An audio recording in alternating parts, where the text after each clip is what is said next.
This fucking dog did. I think it's on my kitchen table earlier, and straight up, these were on my roommate's fucking bed with shells everywhere. This little fucking dog, dude. Actually, I'm actually haven't even gotten a chance. He's gonna be shitting lead Lamau. Well, no, he didn't actually chew any of these, or at least not that I could see. He actually didn't, like, chew on any of the shells, from what I could tell. Like, he opened a box, realized what was in here, and just left them alone, I guess.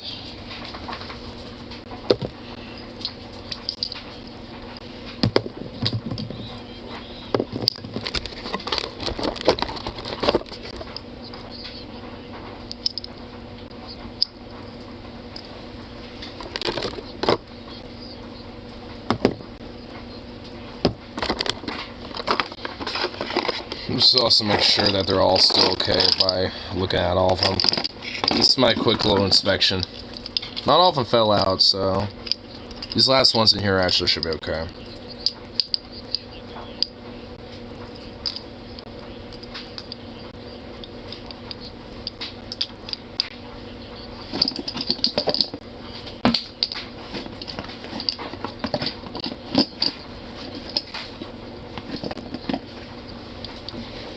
Alright. Here.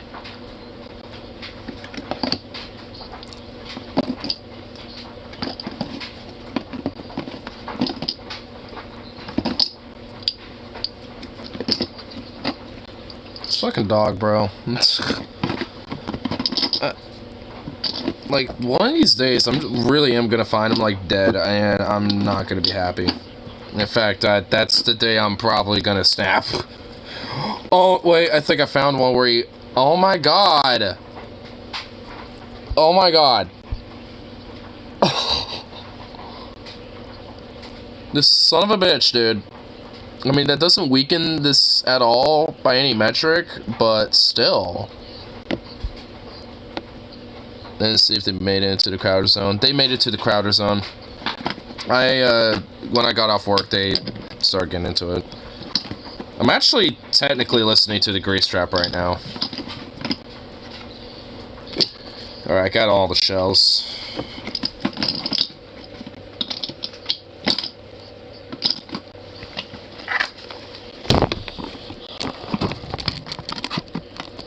Fucking dog, dude.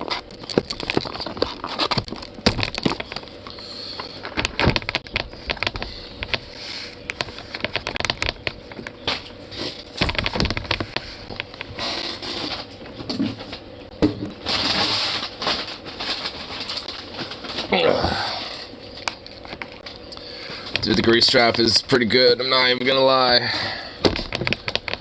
Paul is going off on some shit like a king. My boy being a king.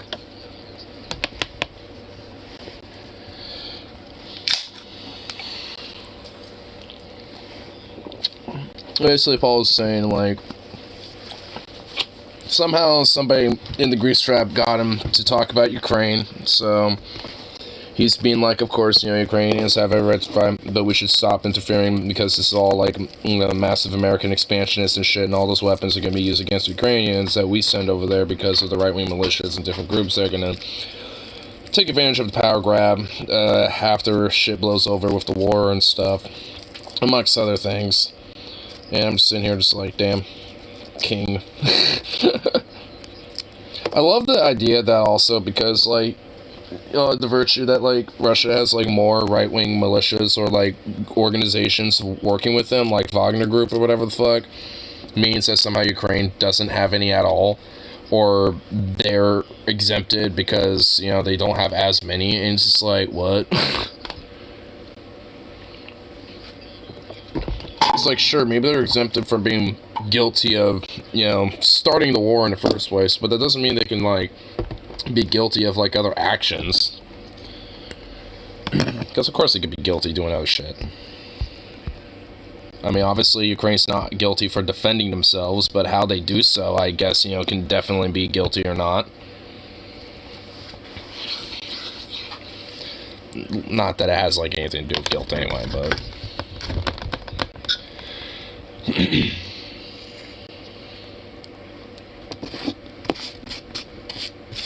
Did I get that song I linked to? If it was nonsense. Right here. Let me get this bowl loaded up stuff. I feel like I needed this first before finding things that are gonna get rambled into, but I started this with Goose Strap in my ear hole, just being listened to, and now I can still hear it. What's going on here?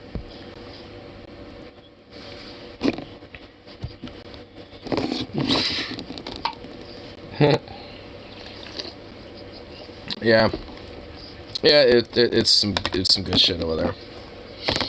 Good to be a Patreon.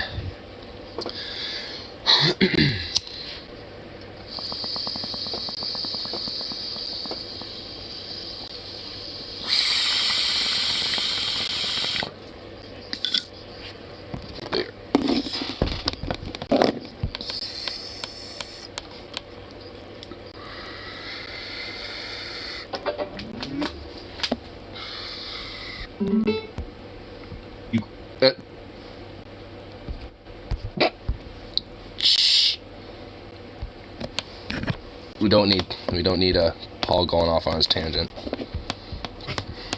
Man, what is this?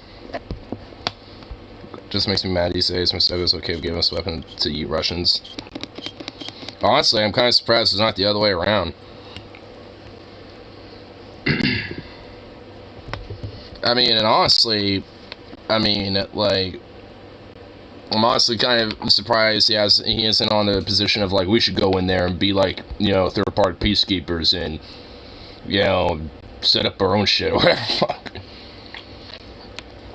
Honestly. Have Operation Ukrainian Freedom. That's right, brother. I wouldn't be surprised if he actually is okay with that.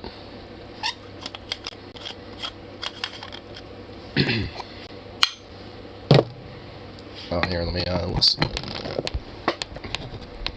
Turn down this a little so we don't have it blaring too loudly.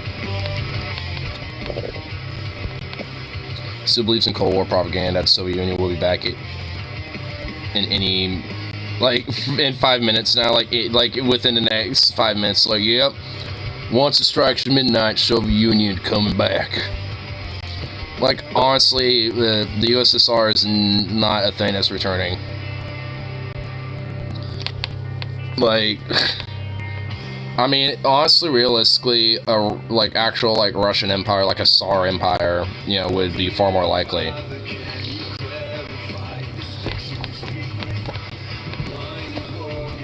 Since you're giving me a anti-religious song, I'm gonna get you one.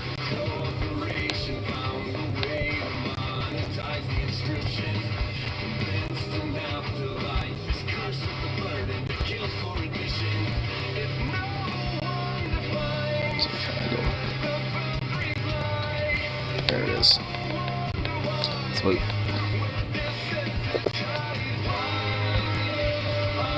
You really are into this, like, new metal shit, are you? I mean, to be fair, I'm kind of like... you know, a hardcore power metal fan right now. Well, I mean, to be fair, I'm, you know, like, into metal just broadly, but that kind of, like, neoclassical metal / power metal shit is definitely kind of, like, my forte for sure. It's my biggest genre on Spotify. Well, we need to make that new metal into various genres of metal, sir. We need that to be multiple genres. Need some industrial, symphonic, power. Need some, like, new wave, like, old classic heavy and shit. And I like how you're not about screaming with shit, but there's, like, screaming going on in the background of this. You always give me shit for that, but yet, like, a lot of songs I hear are usually the screams that are, at least in my mind, the more, like screechy screams. Like the, I was kind of horrible and being purposely so, honestly, but, like, I mean, it, like, usually those are, like, the type of scream vocals and shit that I hear a lot, at least for new metal. I mean, I'm not dogging on the guy's screams. He actually does have some good screams. I'm just saying. Actually.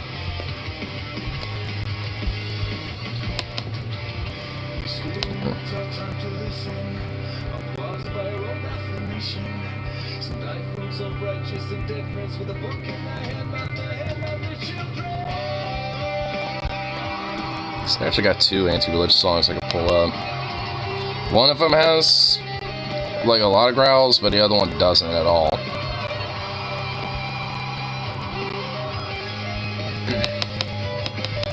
Though the one that does is a pretty brutal one, too. And also, it's a title you wouldn't think would be an anti-religious song, but it is. It's just simply called The Kill Shot. Hold on. Well, you need some more food in that bowl? Hold up. Alright, I'll give you some food in that bowl. Obviously, you need some food. Yes.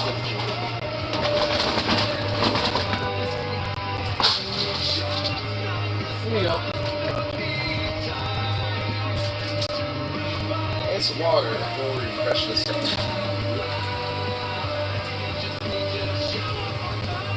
Oh, you're waiting here like it's a restaurant? Make sure you got your drink refilled before you start eating your fucking meal. Damn dog. Ugh.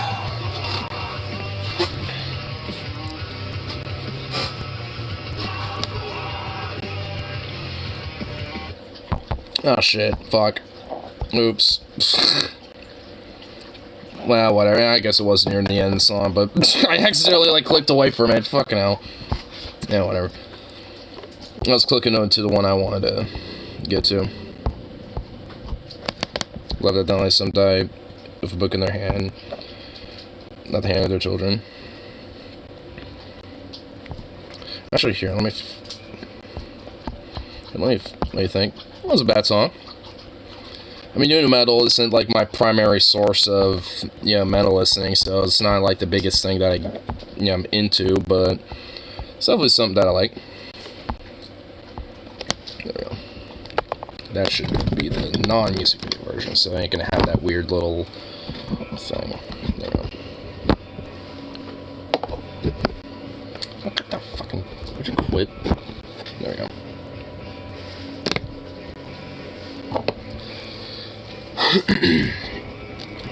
Anti-religious vibe. Yeah, it was in there. I know the lyrics to this one too, so obviously with some of the growls I can at least, you know, save some of the more anti-religious poignant lyrics as they come up. At least for this song. It really kind of has a nice little slow build up. Sounds kind of like you're in a church, like a very ominous. But that's kind of the point.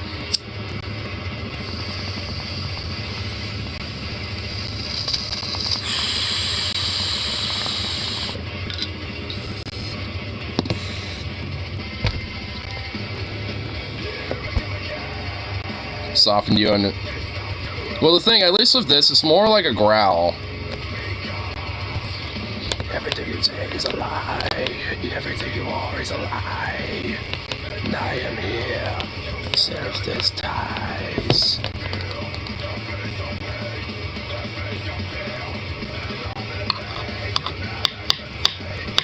Also, a lot of the folk metal I listen to tends to have a very strong kind of religious, mainly an anti-Christian bent to a lot of the songs too.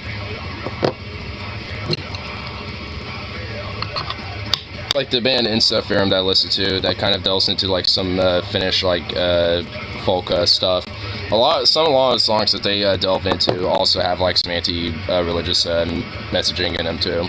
Like in the song in Sword I Trust, there's like a part of the lyrics. I forgot exactly what it is, but it's basically the kind of like, you know,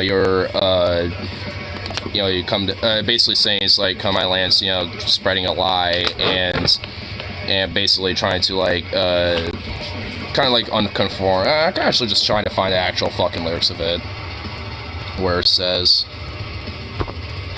Honestly, in a lot of different metal bands, there tends to be various different little slight, you know, references towards anti-religiosity.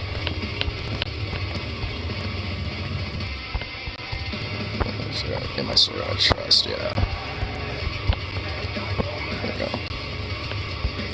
Here, what's what you say on there?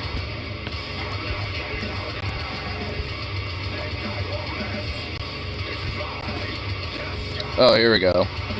So literally, basically, it starts. The lyrics actually start with it. It says, "Many men have crossed my way, promising peace and my soul to save. But I've already heard it all. I've seen what they've made with their freedom. But I have no need for your God, the shallow truth of your poisonous tongue. Brothers, it's time to make a stand, reclaim our lives, because only steel can set us free." That's like literally the first chunk of the lyrics of "In My Sword I Trust," at least. So basically, the first part of the, like, it starts the song saying like, yeah, you people that come here, you know, trying to say that you can save my soul and all that shit with religion, which is a poisonous tongue. It's time to enter the void, declaration of war. I got some ducks. Oh, that's cute. See, we have a lot of ducks, so things like that for me, it's like, ducks. Okay. But they're all down south, so they're all hanging out with you now. All the geese and ducks out here are down south now. I'm locked and loaded, and I won't miss. Is my kill shot. Oh, this basically just took the audio from the music video. I was hoping that would actually avoid that part. That little. But honestly, it works for the song. So whatever. One goose and I had stare off. The geese around here are actually, I know they're mean, but the geese around here are actually legitimately pretty chill with, you know, with humans. As long as you don't mess with them. Like, if you walk by them, like, if you're walking on the sidewalk and they happen to be, like, sitting right next to the sidewalk, they'll just stay there. They ain't gonna, you know, do anything. It's when you look at them, and then you stop, and then you, like, start staring at them or walking up to them, that's when they are like, what's going on now? What are you doing? But they kind of recognize, you know, just the casual, like, I'm minding my business and doing my thing, you know, type of shit, where if you do your thing, I mean, they're not going to do anything to you. If anything, they'll recognize, like, oh, we're sitting on the sidewalk and you're walking by the sidewalk. They might even preemptively get off the sidewalk because they can see you coming up.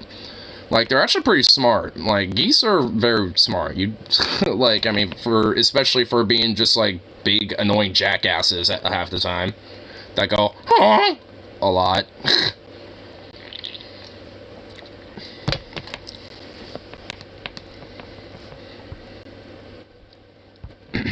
Oh, here, let me put up that other anti-religious song I was thinking of.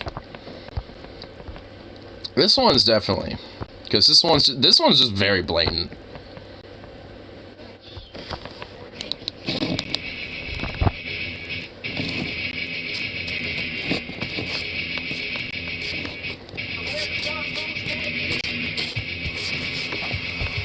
So Ted literally told me if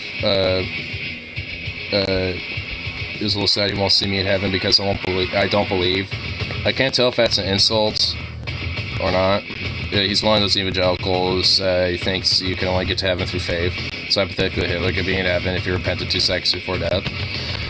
So basically the whole, like, God's not dead trope of, like, fucking Kevin Sorbo's character, the professor, fucking dying on the road and decides, as an atheist, I'm gonna, you know, be a Christian, like, literally, like, 2 seconds before he fucking dies.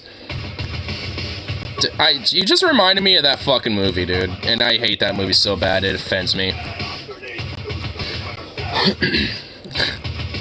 And then, fucking, like, yeah, like, honestly, that is an insult. He is, like, I'm just gonna let you know right now, he's guilting you and using that as an insult. Because he's basically trying to guilt you into, like, hey, you know, I'm not gonna see you in heaven, and, you know, you're not gonna be in paradise with me and stuff. He's trying to guilt trip you. If I was gonna go back to religion, I think go Nordic paganism. Well, that's, I mean, honestly, like, I mean, when I was, like, kind of an agnostic before I kind of went full-on atheist, that's kind of where I went.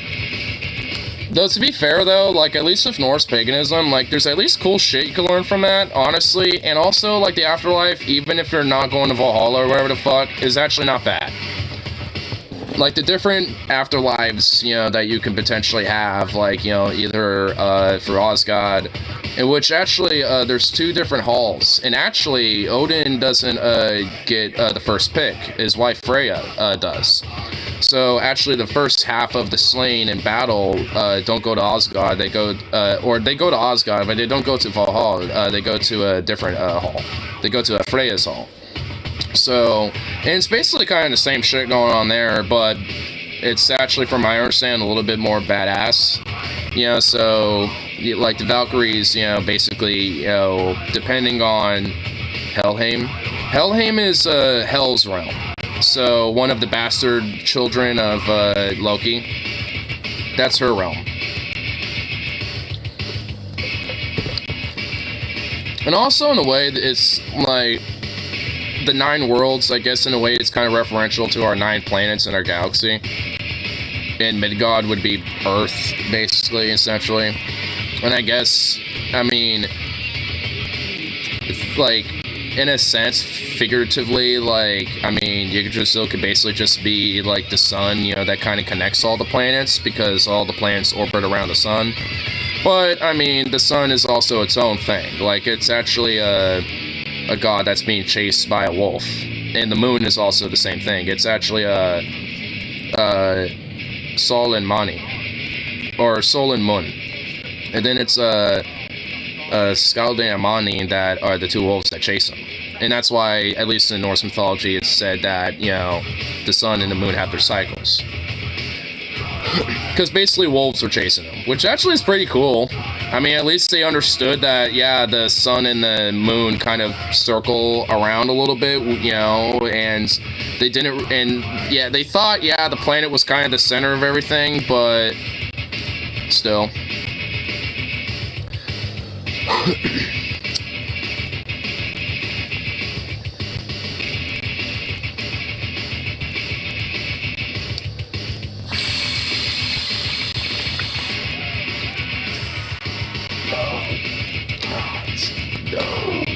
Masters.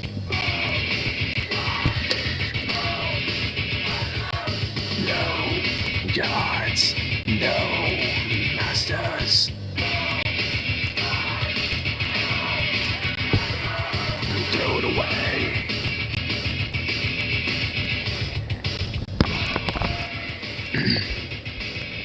Fascinated with Norse paganism too, but practicing in modern age is cringy, albeit harmless. It can't be as cringy as, like, any, like, crazy and, you know, ritualistic, like, Christian or Catholic or Judaic or Islamic, you know, sermons. And honestly, it's not as cringy, because at least you have an excuse to, you know, do some drugs and drink. While in, like, the more Abrahamic shit, you have to be all stuck up and prudish, and you have to have an excuse to drink wine. At least with, like, the other religions, you don't got an excuse to, you know, it's just a part of it. It's just like, yeah, we like to drink, and, yeah, we drink with our rituals, too. What about it? It's like, over there, it's like, we have this special holy wine that's meant to be the blood of Jesus or something. It's like, oh, good for you.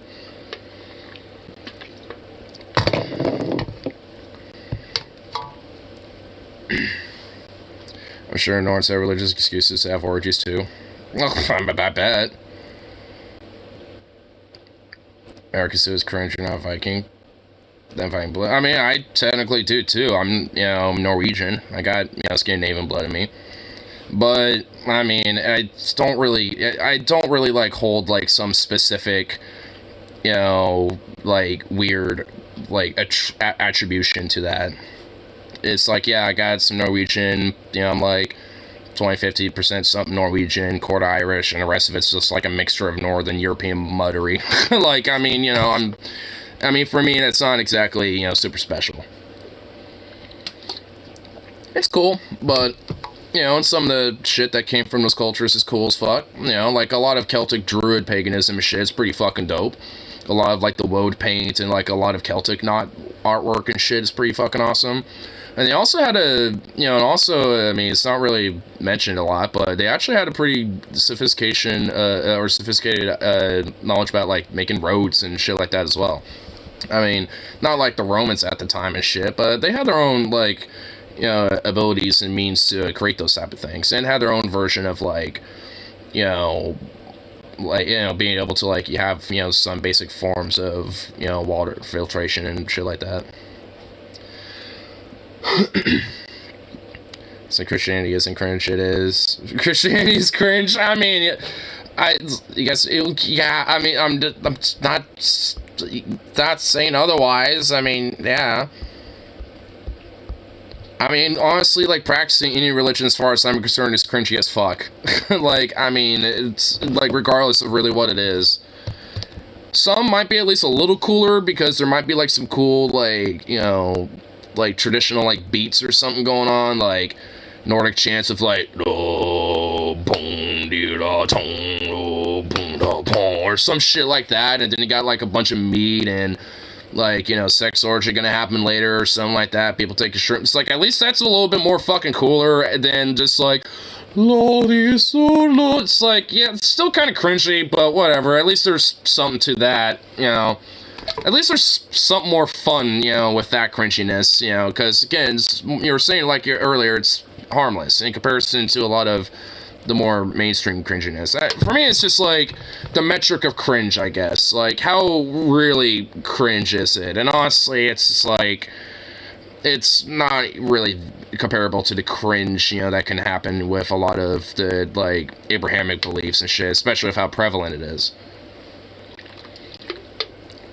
It's Skyrim nerd. Yeah, and I was just about to kind of get to that. Like, a lot of people that kind of do believe in that type of stuff, I was legit one of them at one point. A lot of them tend to be like teenagers who grow up with very religious parents, usually, and tend to, find something that's interesting, that's obviously outside of the traditional, like, Christian, like, religious upbringing that they're used to, and, they have an attachment to it, just because it's, like, just basically counterculture to the whole Christian norm, or Islamic norm, or Judaic norm, or whatever they are brought up in. So, in a lot of ways, for them, it's like an escapism. So, I mean, like, yeah, it's harmless, and in a way, it's very dorky, and they do kind of nerd out about it. And, like I said, I mean, fuck, I'm doing it now. You know what I mean? We're kind of doing it right now, a little bit dorking out about it. But, it's just like, at least this is legitimately, like, harmless, albeit, yeah, a little cringy, but whatever. Like, this is, like, this isn't a big deal in comparison to, like, some of the insane, like, cringe that is actually dangerous, even to society itself, when it comes to the shit that gets propped out there. Ignore seeing what I look like. You can confirm I could do a backwards Hadouken since 1992 vibe. Dude, you kind of do. And honestly, like, it's not a bad thing. I'm not even saying that as a bad thing, alright? It's pretty dope that you know how to do the backwards Hadouken since 1992. I mean, honestly, like, the idea of being a nerd or a dork, honestly, like, there's this tacit sense of, like, positiveness with it, where it's like, oh, you got this cute nerdy girl with the glasses or whatever the fuck. It's like, can we just normalize that more? Can we just, like, make just being a nerd or a dork, just more of, like, just whatever, or at least, kind of cool? Because there really ain't nothing wrong with being a dork or a nerd, I mean, because if anything, it just shows that you're really passionate about a thing. I mean, really, that's what it is. It's like you're really knowledgeable and smart, or at least, you know, very passionate about something. Or some things, you know. It's just like, oh no, that's supposed to be a bad thing. Like being an egghead and shit. I mean, that at least is a little derogatory, I guess, you know, being like a nerdy egghead type, but whatever. I mean, I'm willing to, you know, accept that, you know, accept the titles. I'm not talking about the Senior Humanities History Department, especially the ASNC, Anglo-Saxon, Norse, and Celtic Studies. I can only imagine some of the nerdiness that happens in those classes. To be fair, though, I feel like those type of, like, classes, you know, kind of attract nerdy people. So, I mean, I feel like that's just something that naturally will attract people like that. Especially if they happen to be really into things like Anglo-Saxon, Norse and Celtic studies, though. Oh, maybe I will take this class. I ain't gonna give a fuck about the Anglo-Saxon stuff, but at least the Norse Celtic stuff. Oh, yes. And then you're gonna get, like, the weird, like, white Aryan freaks that are like, oh, yes, the pride white race of the Anglo-Saxon studies. Yes. You're gonna get those nerdy-ass weirdos, I bet. I don't know. I mean, well, I guess maybe depending on what classes and what universities. I'm sure it varies place to place, but... that was really no more gay-friendly than prison. Yeah. I mean, there was definitely different ideas about, like, you know, homosexuality and shit in Rome, but it wasn't exactly, like, friendly. Yeah, it wasn't really no more friendly than, like, a prison, or really kind of, like, any sense, like, here, I guess, you know, where it's just, like, yeah, there's a lot of people who don't give a fuck, but there's gonna be a lot of people that don't like it, you know. It's, I mean, Rome was a pretty big society, you know. It's just like, you know, there's definitely going to be a lot of people that are going to, you know, come from all different, you know, backgrounds when it comes to, like, what they're into, so to speak. And with that, there's going to be clashes. And of course, you know, if people are not gay friendly, they're not exactly going to be very fond of someone kind of fluxing that out a little bit. And thus, you know, it kind of creates a culture of, you know, not having this sense of, you know, being friendly with any, you know, type of homosexuality, you know, shit. Even if it is kind of open. I mean, you see this a lot of various different countries today, even. Where it's like, yeah, the laws on the books don't really say anything about homosexuality being illegal or banned or anything like that. But the social norms about it are, you know, like, no, we don't allow it. A lot of places in America are like that still. Japan and Korea are like, kind of like that a little bit. There's some places in Europe still like that. A lot of different places around the world are still kind of like this.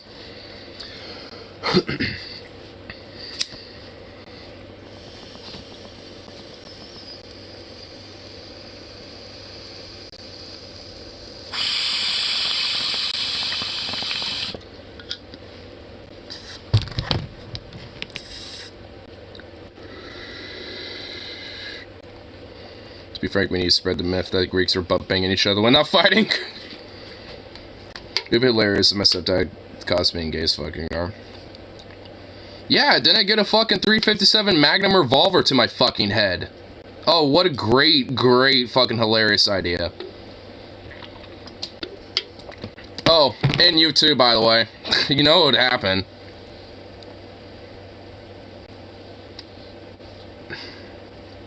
But we shouldn't put it up on Bessel and try to emulate them. They weren't golden paradises. Oh, definitely not.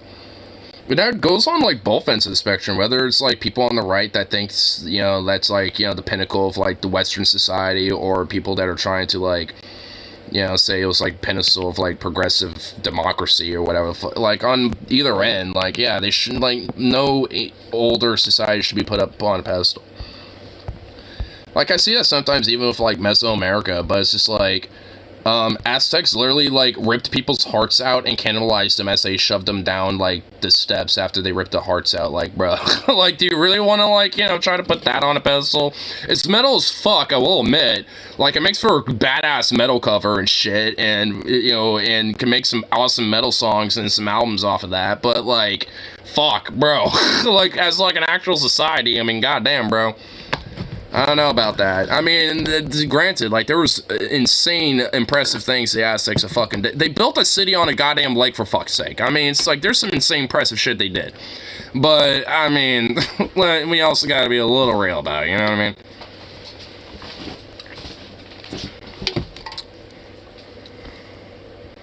Sumi's rise used as rallying point for identity politics because they idolize them. Yeah. And that's really what I think, you know, what it just comes down to is just this whole idolization of what, you know, we think, you know, things are. And it's just like, maybe it's a little bit more complex than that, and also maybe we shouldn't be idolizing things in the past. I mean, recognize what it was, and, you know, and, like, and yeah, like, you know, take some positive, you know, stuff from it and shit. Like I said, like, I mean, like, you know, when it came to, like, you know, the Greeks and, you know, a lot of architecture that came from that, and, like, you know, different philosophical concepts like democracy and shit, yeah, there's a lot of cool stuff from there. A lot of cool stuff when it came to, like, agriculture, like, early concepts of things like cement and shit like that. You know, not agriculture, but, you know, like aqueduct, you know, water filtration systems and shit, like from Rome and stuff. There's a lot of cool shit from that too.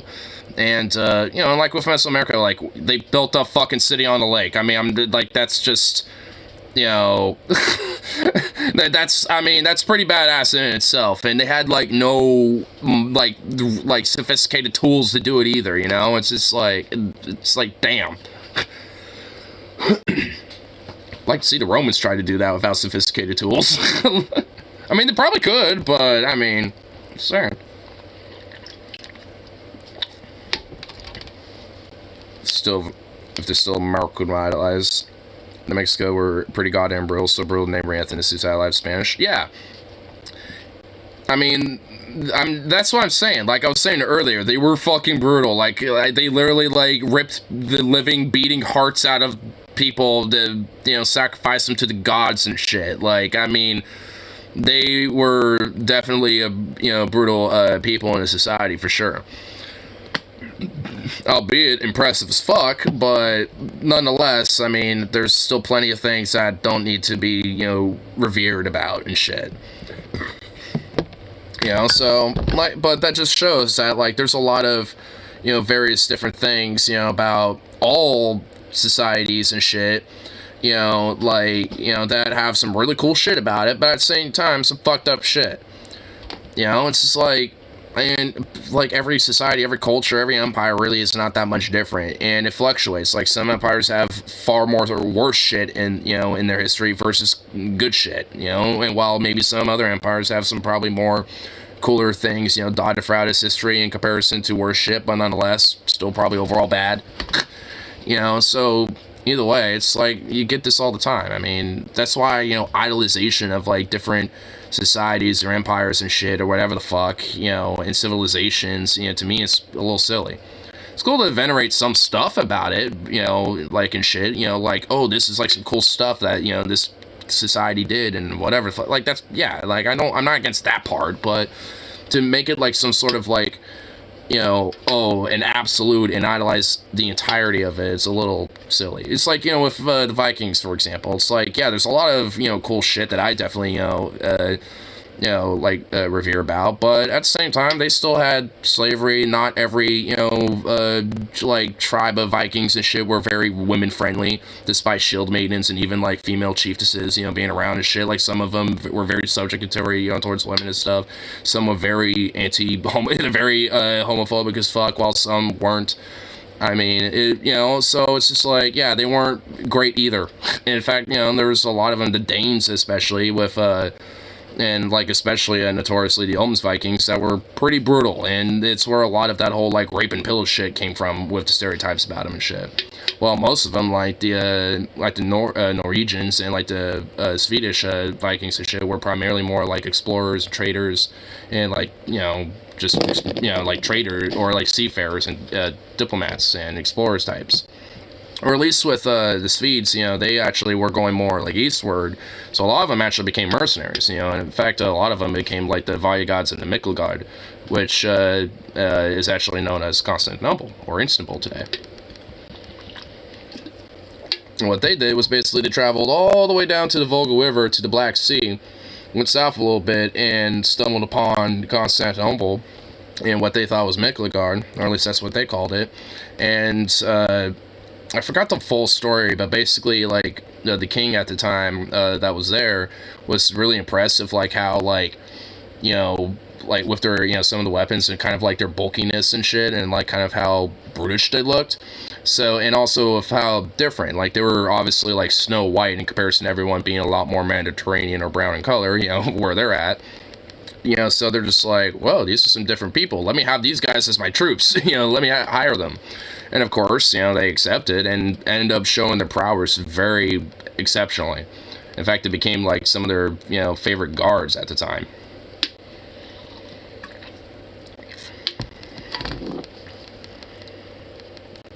Shoehorn their politics into to say into Norse LARPing, LARPagans, so LARPagans. That's why Black Vikings and Varg returns can deny and gain Celts. Yeah. I mean, and the thing is, it's like, the likelihood of, like, you know, one or the other existing is possible. I mean, but it's not like, you know, just because it was possible doesn't necessarily mean that, like, oh, it was just everywhere. It's like, because there might have been, like, a one offhand account in, like, some archive somewhere about maybe a Black Viking that eventually got, like, accepted, you know, with the people that he was with or some shit, doesn't mean that happened all the fucking time. In fact, that was probably the one instance that probably happened in this shit. And honestly, I don't know if there were Black Vikings, honestly, and I mean, and frankly, there might have been, like, one or two, you know, that, you know, like, the, you know, with, like, Midgard and shit, like, you know, with that, I mean, when they came back, maybe a few black folk traveled with them, I don't fucking know. I mean, Rank can know those pieces of the puzzle, at least not completely, and even then, to think that, you know, oh yeah, there just were, it's like, unless there's actual, like, accounts about that, how do you fucking know? Because at that point, it's either just assumptionary, or you're kind of, you know, yeah, shoehorning, you know, like, some of your own politics about it. For me, the closest I would, you know, I could think would be fine is just, like, maybe a assumption just based off of, like, you know, you know, of, like, chance, you know, of where they have traveled, like, where Vikings have, like, traveled before.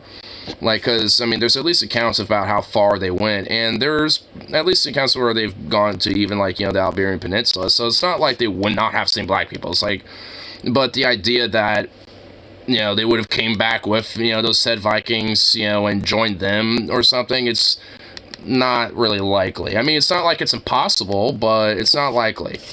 And if it was, there probably would have at least been some accounts about that would have been passed down, and we would have already known about that at that point, right? So it's just like, I mean, it's not exactly something that, you know, is just predominantly, you know, gonna be just, like, accepted, unless there's actual, like, concrete accounts about those things.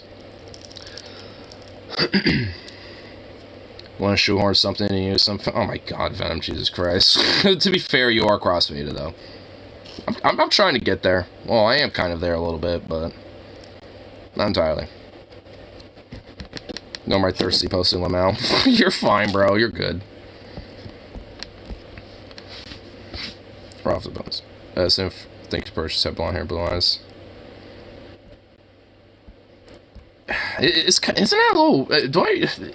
Am I the only one that finds that a little weird, though? Like, this evidence were often brown / black with same Varg thing purchase their blonde hair, blue eyes. So, wouldn't you think they would be the other way around with it?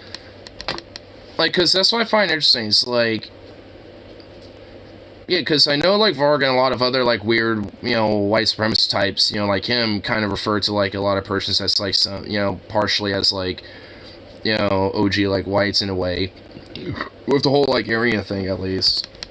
And it's like, wouldn't it be, like, up in the north or some shit? You know, like, I mean, where Scandinavia is, where that's way more predominant?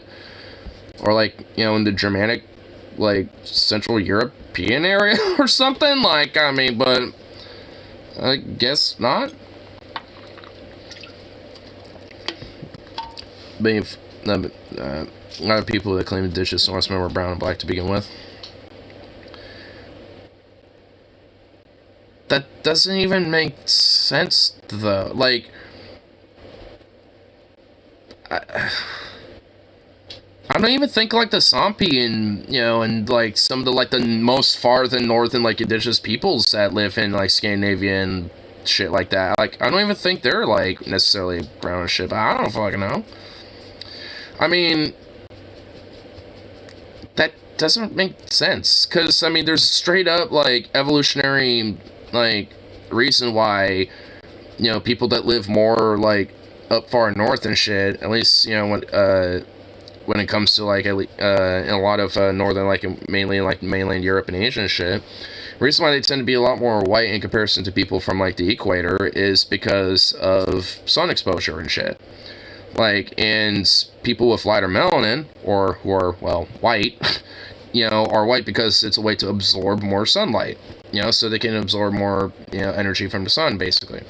Because people who live in the equator, places like in, you know, Africa or Mesoamerica or, like, Oceania, these places and shit, you know, they don't need to, you know, so their skin doesn't absorb as much melanin. So, I mean, that doesn't even make sense. Like, eventually, like, they would just, like, over the generations would slowly but surely, like, adapt, and given enough generations, like, they would slowly but surely, like, you know, not be brown or black anymore, and, like, just because, like, their bodies would slowly adapt to, you know, needing to absorb more sunlight, so thus not be, thus having lighter melanin in their skin. So that just, it doesn't make sense. I've literally seen Corsican sort of like third of Norseman's black, brown. That just doesn't really make sense to me, honestly. Like, unless we're talking about the Sami are very white. Yeah, that's what I mean. They're probably more white than, like, me and Nords and, like, Norwegians and Danes. They're probably more white than Icelandic people and shit, for fuck's sake. Like, I mean, that... So, that it just doesn't make sense.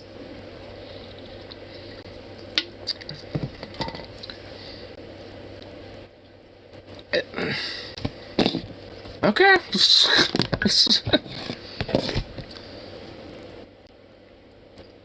I mean, I'm trying to even think about, like, you know, if you go east, like, you know, and, like, you know, where like Slavs were and shit, but even then there weren't, none of them were brown, so that, even then, that doesn't make sense. Like, there's no real way that I could try to connect that and make it make sense in my head. It's like, okay. It does make me genuinely confused, because I want to know how they get to that conclusion. Like, I mean, I want to know, you know, where they, what, I don't know. Like, I mean, I just want to know where they, like, what dots did they connect to get there? Because I think, like, if they told me and tried to explain it to me, maybe I might be able to at least understand it, even if I would refute it. But, like, I mean, I'm just genuinely confused. I'm trying to really wrap my brain around that, and I really can't. Like, unless there's, like, some, like, migratory shit going on, like, you had, like, some, like, Mediterranean, like, Hellenic people or some shit that decided to, like, flee north and stumbled in, like, fucking Denmark or some shit in the Jutlands or something. I don't fucking, like, and even then, there would be, like, accounts about that, right? So, there would be, like, actual historical, like, records of things like that. So, okay, well, alright. Maybe there is, and I've just never seen it before, so that's why I'd want those people to actually, like, break it down for me. Like, is there actual, like, you know, some records about these things? There were a few Arab caravans that made their way into Scandinavia via the Russia, or the Volgan River. You know, kind of like how the Swedish, when they, the Varya gods, went down to Midgard and stuff. Yeah, so, I mean, that would make sense, and I guess I could probably see maybe a few of them, you know, sticking around, you know, to, you know, be, like, hired mercenaries or something like that for the local king or some shit. I mean, that I can see, but wouldn't it be like a third of the fucking Vikings would look, like, half Arab all of a sudden because of that? Like, there would be maybe a couple, but also it would be mixed, you know? So even if, like, that guy married and had a kid with, like, you know, some Swedish woman or some shit, like, I mean, there's still at least genetic variables, going on to where that kid might look, more physically like him, but it might look more like her, so. But I guess at that point, those genes are in her, or at least in the kid, so those are at least being passed down to other generations, so at least those variables and those traits, coming out would be possible. But, I mean, it's like the likelihood of it just being like, a legit, like, strong chunk of the population is very, very minimal. Unless there was, like, 20 of these dudes that decided to stick around, or, like, the caravan decided to just stay there and settle in and make their own neighborhood or some shit. Not sure if they really believe it's to sell. This is large just for this in school space.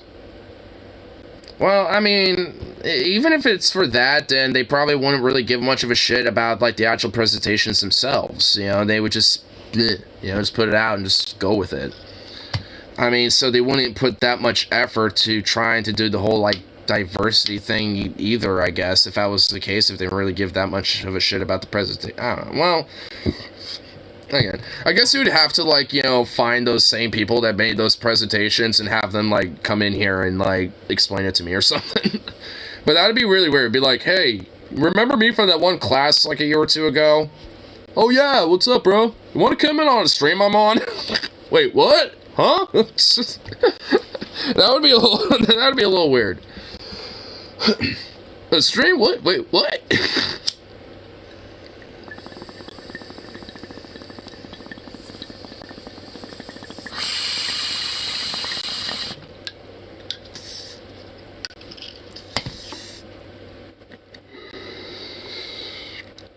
Egyptology and the classics is a lot of Hotep activists. Oh, God. I kind of low-key hate those people. I really do. Honestly. I mean, they're so fucking annoying. And they're basically just, like, they're about as preachy as, like, fucking weird street preacher Christian types. They're about as racist as, like, your conservative fucking Republican type, but just on the opposite shoe. As, like, some hyper anti-white black nationalist, types and shit. I mean, to be frank, obviously not all these, people aren't like that, but there's really legitimately, like, a good, strong chunk of them that are just really annoying. But they are annoying. Yeah. I mean, it's like, they're the same ones that have, like, that Uhuru movement with that fucking, Ghazi Kodzo fucking weirdo and shit. And all those people. I mean, and that ended up basically literally being a cult. So, I mean, yeah, there honestly, a lot of those people tend to be legitimately kind of fucking crazy. So, yeah, it's like, whenever they happen to be involved in anything, I'm just like, nope. I'm just like, no, I don't want to be near them. It should be ignored by the public. Well, I mean, I'm just saying as an example. I don't really know any by name outside of that guy. So, I mean, I know there's more out there. I get, like, what's his name? I think there's a guy in South Africa who's kind of like this. Like, Thomas Sankara, I think his name is. So, I think there's at least, like, a few people that are at least kind of semi-relevant that are, like, a part of that shit, but at least broadly, internationally. But, I mean, at least here in the U.S., I mean, I guess luckily they're not as big, so there's not that many of them. There's just, whenever they happen to, like, go out and do their thing, it's just really annoying, and they're just as annoying as, like, the typical, like, weird, like, street preacher fucking dipshits that you see on, on side street, and it's... I remember, like, seeing them once at some, like, rally once, and they were basically just literally, like, yelling at, like, every single person. Just, like, basically either, like, saying, to pretty much anyone that happened to be by, walking by, it's like, you're one of the chosen peoples, power to you, and stuff like that, and literally everybody that happened to be white walking by, being like, you're a colonizer, you are a demon, and blah, blah, blah, fuck you, and shit. Like, just basically being belligerent and very, just aggressive. They weren't, like walking up or trying to, like, get at anybody. They were just in their little circle, just being loud and annoying. And people just kept walking by and just not giving a fuck. Because they're just like, oh, got a bunch of random angry people just saying shit, I guess. Whatever. And I just looked at him very confusedly, like, okay, you're not winning anybody over with this. Like, as I'm thinking, as I'm walking by. Because I'm not going to say shit to them. I sure as shit don't want to, you know, interaction. Well, I'm hearing from ignorance. Oh, but people. Shameful SMH. Oh my lord. I'm saying like the weird, like, hyper, like, Hotep, like, Uhuru types and shit. Like, oh my lord. Yeah, because literally every single black person is, like, a part of that group. You know, and part of that type of, you know, broader idea and shit. Yeah, 100%.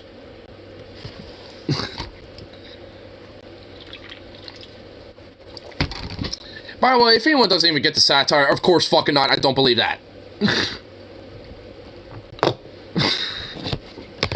It's the internet. I know some motherfuckers out there don't get satire or sarcasm.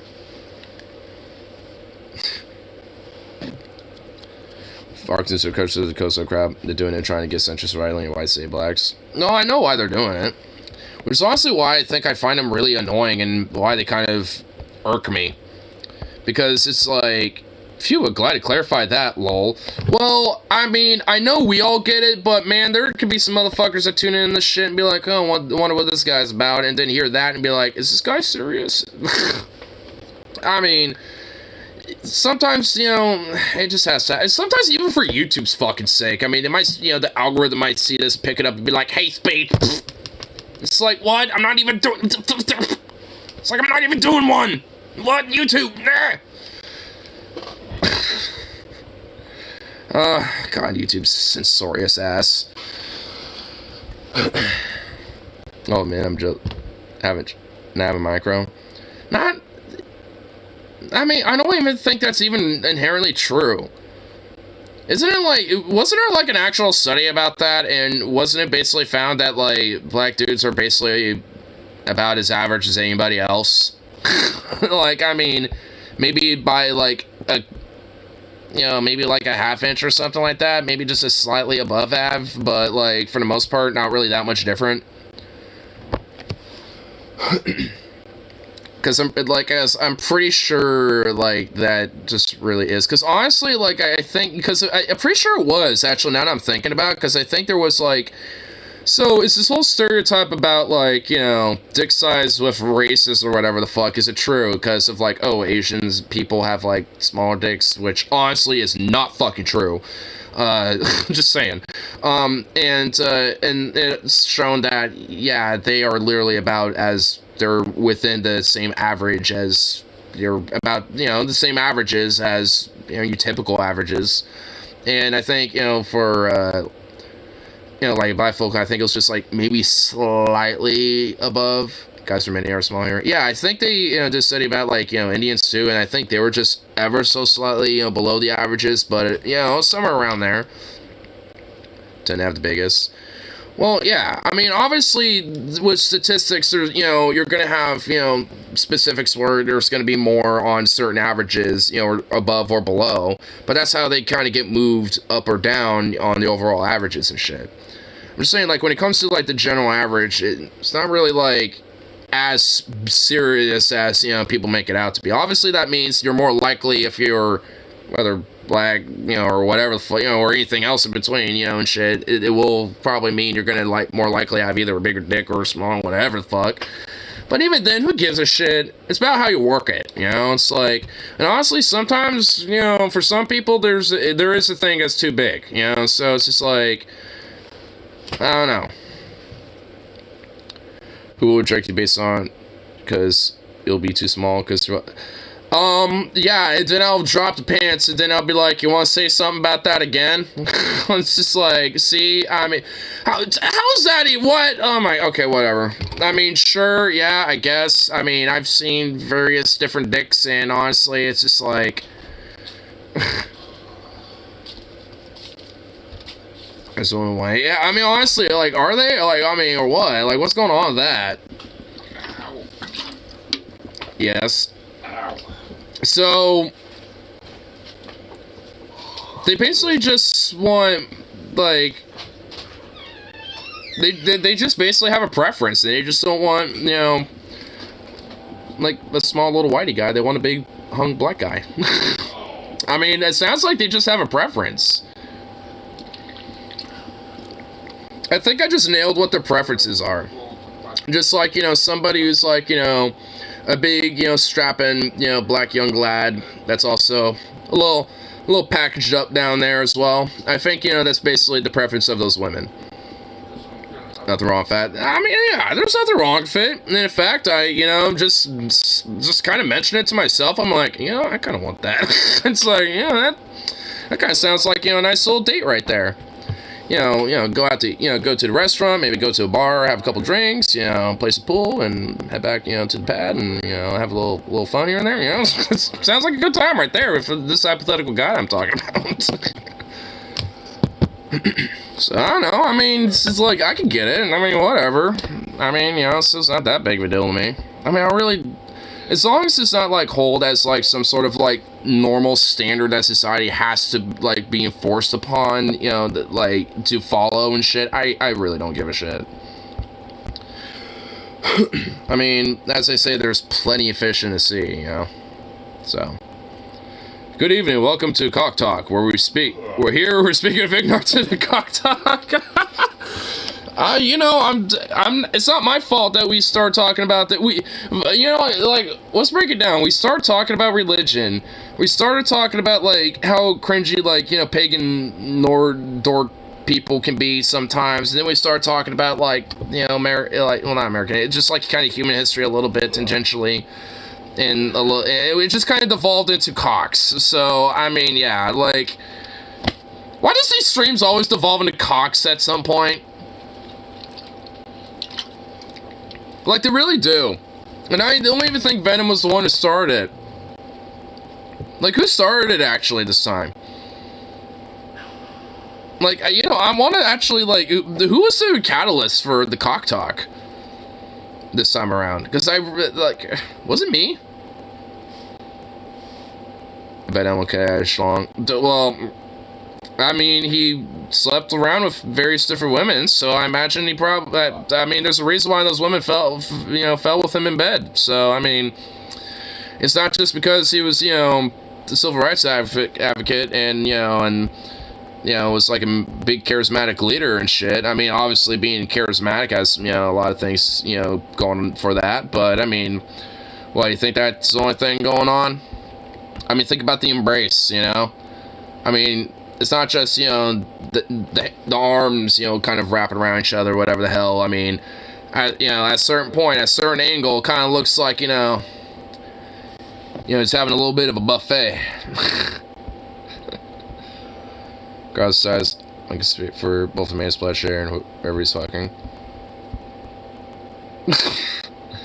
I mean, that was very random, but, you know, I'm sure it is. I mean, but, okay, unfortunately, I won't be able to experience that, but I mean, unfortunately, I don't know, whatever. It ain't that big of a deal for me, at least, personally, but, like, I imagine it probably is, I don't know.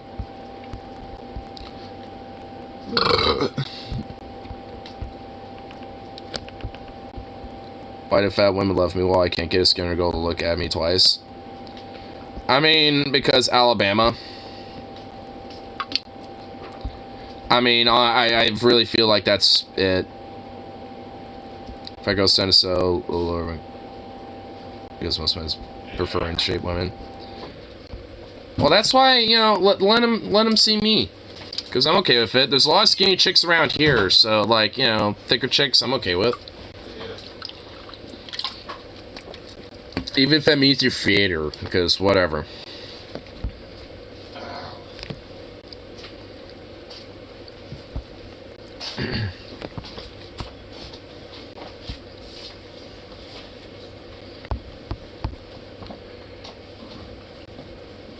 So Vega's gonna sell a little less soon, man. And honestly, that means they're just gonna be the biggest, you know, most wild ride if you think about it. That means that, you know, when it comes to like dudes that are into them, that just means that, like, you know, it's almost like a duty and obligation to like rock their world, because like anything to them is gonna rock their world. So you might as well just go like give them the, you know, the whole servants. You know what I'm saying? Because it's like, I mean, it's almost like, you know, like a military mission. It's like, all right, soldier, you gotta make sure that you rock our world all the way around tonight. Because those thick thighs save lives, doesn't it, sir? Yes, sir, it does! It's like, I mean, you know, you gotta just, like, go in there and fucking, like, you know, like, go and have some fun with that, you know what I'm saying? Like, because, I mean, got it, it's a rock. Oh my god, that's not what I meant! Private Rose, that's not what I meant!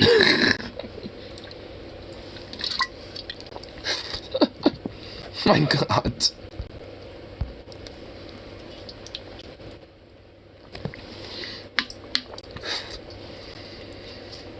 Not flavor states that have more attractive women's.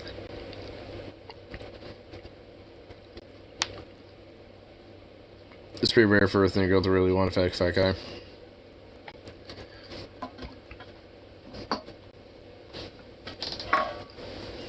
I might not necessarily say it's pretty rare. I'd say it's uncommon. It's not often. You definitely don't see that often. I mean, you will occasionally, but not often. It's pretty rare.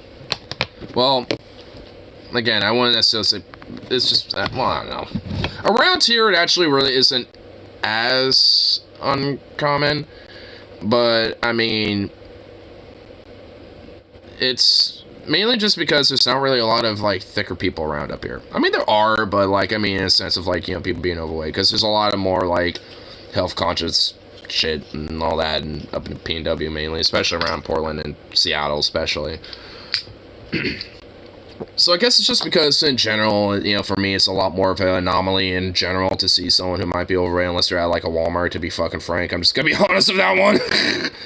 You have to kind of get out of town to see that though. Yeah, well, I think, you know, it's why I might tend to see it a little bit more, at least around here, maybe because I'm not necessarily in Portland. I'm kind of on the outskirts of what is officially kind of starting to get into outside of the Portland metro area.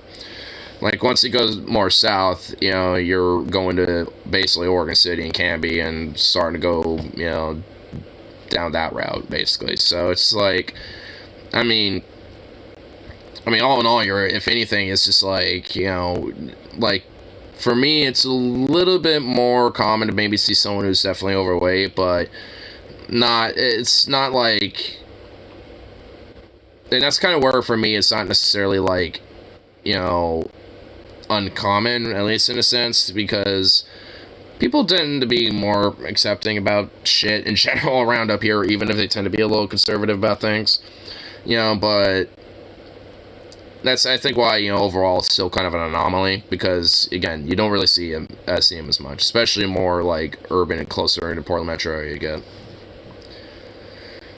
If the Walmart Cornelius is any indication. Yeah. I was worship my rooster, but hot damn it, was she insecure. Ooh. We are a very body positive group. Oof. Oh, sure, coming to PNW Mountain doesn't want me to be cold.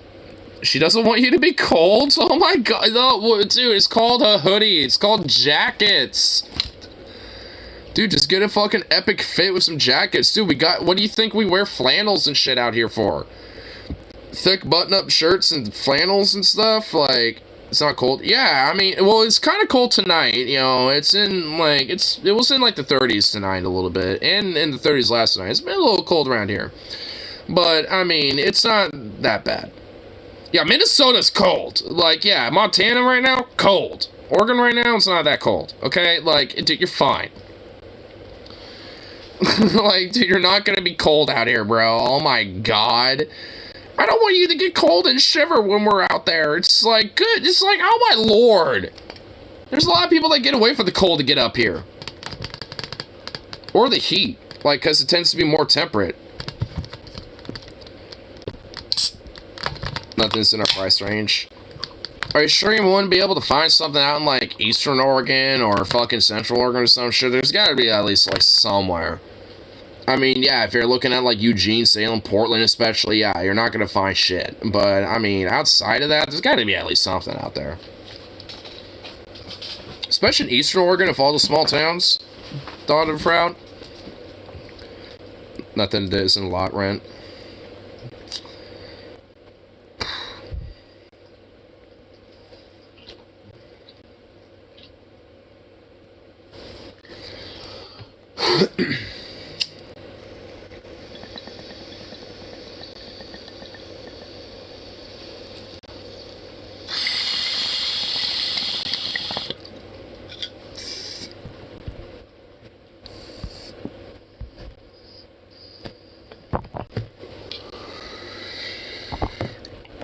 Oh.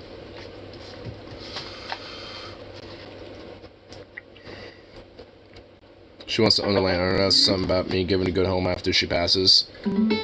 So she wants to do what my parents did for the house I'm living in right now. Because they own the property, and me and my brother are going to technically co-own it after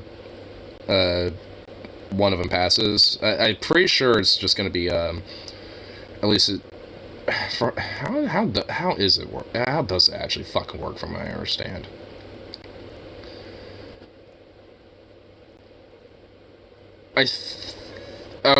Okay, I think from my understanding, my granddad bought the property, and then my parents are the only ones who own it, and it's under their name, and when they pass, or at least when one of them does, then it's going to be just in one of their names, and then when the other one does, then it'll be inherited to me and my brother, basically, from what I understand.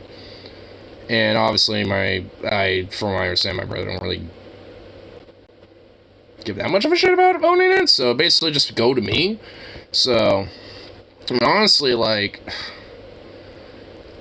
I would just gut this fucking place and just, like, rebuild it from the inside out. Like, that's what I do. And honestly, that's just kind of what we all want to do anyway with it. But I most certainly would. Like, I'd actually, like, make this fucking, like, garage actually just, like, another gigantic room in itself. Like, by steal the house from me. He wouldn't do that. He's not like, I mean, he could be kind of an asshole. I mean, he is, and there's definitely some shit that I've, talked about where, yeah, he's definitely a dick, but he's not malicious, and he's not, like, some cutthroat. Like, he's not gonna do the shit like that. I mean, if anything, he's been stabbed in the back because the motherfucker's doing that to him, so if anything, he, hates doing shit like that. Like, he's kind of a softball with things like that. He wouldn't do that. I know him enough to know that is not a part of his, like, traits. Your uncle sounds like... Well, my uncle? Well, him... Yeah, like, him, he's a whole nother fucking ballgame. And as long as he just fucks off and does his own thing and just doesn't interact with us, it's all good. Because, honestly, like, yeah, he could probably, try to weave his way into shit. I don't know how, but I'm sure he could. And if he did, I'd most certainly be asking him at least, because he'd be coming up here being all friendly about it, like, hey, what's up, blah, blah, blah. And I'd just be like, hi, how you doing? And, of course, he's gonna, eventually it's gonna pop up, and I'm gonna be like, why in the fuck you want it? Why asking these questions, like, what's this about? And then it's going to become pretty obvious, and then I'm not going to exactly be super friendly about that. It's just like, because honestly for me, it's like, look, I don't know how true it is, especially of the shit I've heard, but dude, like, I don't want no part about that. Like, we could be cool hanging out and doing whatever the fuck else, but when it comes to, like, family business type of shit, I don't want any part of that. Because whatever the fuck that, type of deal or some shit that you're gonna want to be concocting and stuff,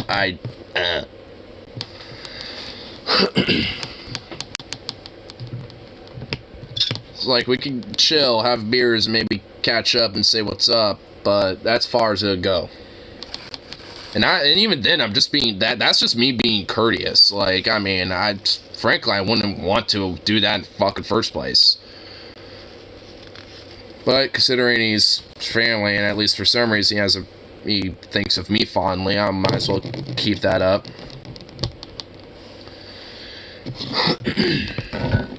But yeah, especially with the things I know about him, I really wouldn't want to interact with him.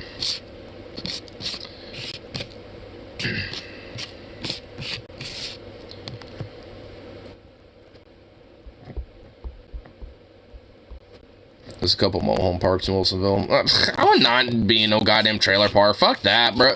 Dude, if I'm having like a trailer at that point, I would get like, you know, a couple of those like, you know, Airstreams and like fucking like makeshift that into like some cool ass like home, you know, and shit. I actually saw that. Like, there's like this house that had two Airstreams that were like right next to each other. But one of them, like, they were basically, one was like this and the other one was like this. And you could tell that they made it up so it was configured to essentially have like this little like cutout so they could kind of walk to the other end of it. And the other one was flipped over so the door was on this side. So it's like it was like a super double length like Airstream that like fucking, it was actually really cool. Like, I mean, it's like, man, I just, you know, thinking about that, I'm just like, I just do that. Like, I mean, honestly, just get a couple of those sons of bitches and just, like, you know, just get a plot of land and do that if I wanted to have a few trailers. I mean, shit. And even then, if I had enough money for a land, I'd just, you know, get some money for, like, you know, build yourself a home thing or whatever the fuck. Like one of those, like, prefurbished ones or some shit where it's already built and you just have to have it set up or something. I just get one of those fucking things. I'd self-delete if we move to Texas.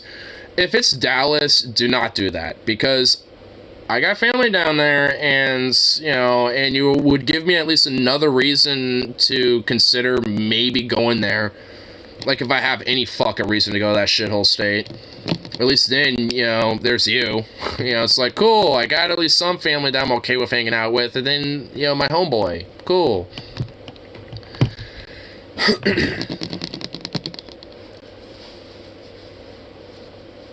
But also, they can at least show you some of maybe my folks down in Texas. Because not all of them are bad. Actually, a lot of them are pretty cool.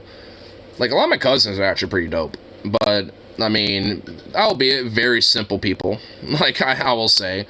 Like, one of my cousins, who owns a little ranch, and he spends most of his time with his wife now, at this point, basically living, you know, like, you know, living there, rebuilding up the place, and has cattle out there, a lake full of different, you know, fish, you know, they can eat and stuff. I think I remember hearing them say that they had a fucking tortoise or some shit in there at one point. And some other shit. You know, there was also the stray dog that they happened to find randomly, and it's just been staying with them, and they, for some reason, just kept him around. So saw that little guy. He's actually a pretty cool dog, honestly. I mean, you know, so, you know, it's like a pretty dope little fucking place. It's very quiet, you know, just like, you know, nowhere near civilization, basically. It's actually pretty peaceful out there, and I can kind of see why you know, got property out there and stuff. And honestly, I mean, he's just like a very simple dude. I mean, because all in all, like, he's not really like, you know, super, like, politically active in fucking really anything. I mean, he's not really like somebody who's like in, you know, delved into politics whatsoever and shit. I mean, fuck, I mean, he doesn't even really know much about, like, when it comes to just kind of general labor stuff outside of, like, oh, you can get a job, do this, or, you know, have a, you know, my own personal, like, little steel mill business type of thing. This is what he did. So, I mean, outside just the basic shit of life, you know, that, you know, to, you know, like, navigate with, you know, it's just very simple, you know, and in a way, I kind of, like, have a sense of respect to it. But I remember, at least, you know, when he noticed some of my union pins, he was like, what's that all about? And when I was telling him about it, it's like, you know, I'm gonna be honest, it sounded very interesting, but half the words I didn't understand. And I'm just like, well, I mean, you know, there's a way, you know, to you know, like, digest it and stuff. And honestly, I mean, the more broader thing, to understand is just the whole idea of unions and labor. And it's like, well, at least I can understand those words. I'm just like, well, then the rest of it isn't really as important as long as you get that. So, I mean, again, very simple dude. At least he was listening. Oh, he was, yeah, because honestly, I think he was just very fascinated knowing that, even though he knows that, I'm, like, in a way, I'm kind of like, a simple dude, but also a very creative person myself and shit, he just kind of thought that, oh, wow, he actually knows these things that are a lot more sophisticated into something that I obviously don't know. And was actually pretty, humble with it. But at the same time, kind of at least learned a little something. So, I mean, like I said, like, I do have some, some of my folks in Texas are actually pretty cool people. I mean, albeit, they still got some of their positions that, like, my cousin's still very fucking religious and shit and all that. I mean, all of them are very, very ostensibly very Christian. Part of their, lifestyle and shit. But, I mean, nonetheless, outside of that, they're actually pretty cool. I mean, my cousin, he fucking, like, will have beers and, like, shoot the shit and not give a fuck, be vulgar. It's like, he don't care. His cousin's racist. Well, he's not my only cousin, but at least the one I'm talking about, not that I'm aware of, and nothing really, strikes me that he is. So, like, he doesn't have, like, any Confederate shit, like, or rebel flags and stuff. He doesn't have any of that. I've never heard him, mention about, like, these damn immigrants or, whatever the fuck and all this other shit. So there's nothing really that, he's ever done or said that, would say that he is. And there's nothing, really about him, at least as, from what I've seen and what I'm aware of, that would say that he is. So I wouldn't say, I don't think he is. I mean, maybe he has an opinion or two that I'm not aware of, but, I mean, he's never mentioned them. And honestly, because, like I said, he's a very simple person, not the most educated guy, to be frank. I mean, I wouldn't necessarily hold it against him in a sense of, like, oh, you son of a bitch, like, whatever. I just, it'd be, if anything, kind of an opportunity to be like, well, are you sure, like, and, kind of, just have it back and forth with him about it. But either way, there's nothing really about him that strikes me that he is. If anything, honestly, kind of the opposite in a way.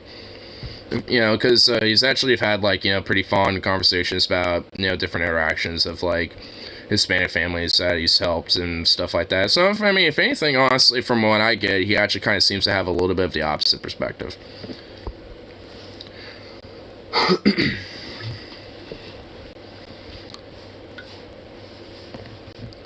Your stepdad's fallen, Confederate guys signed fight in the Confederate Army. Yeah, that's just pathetic.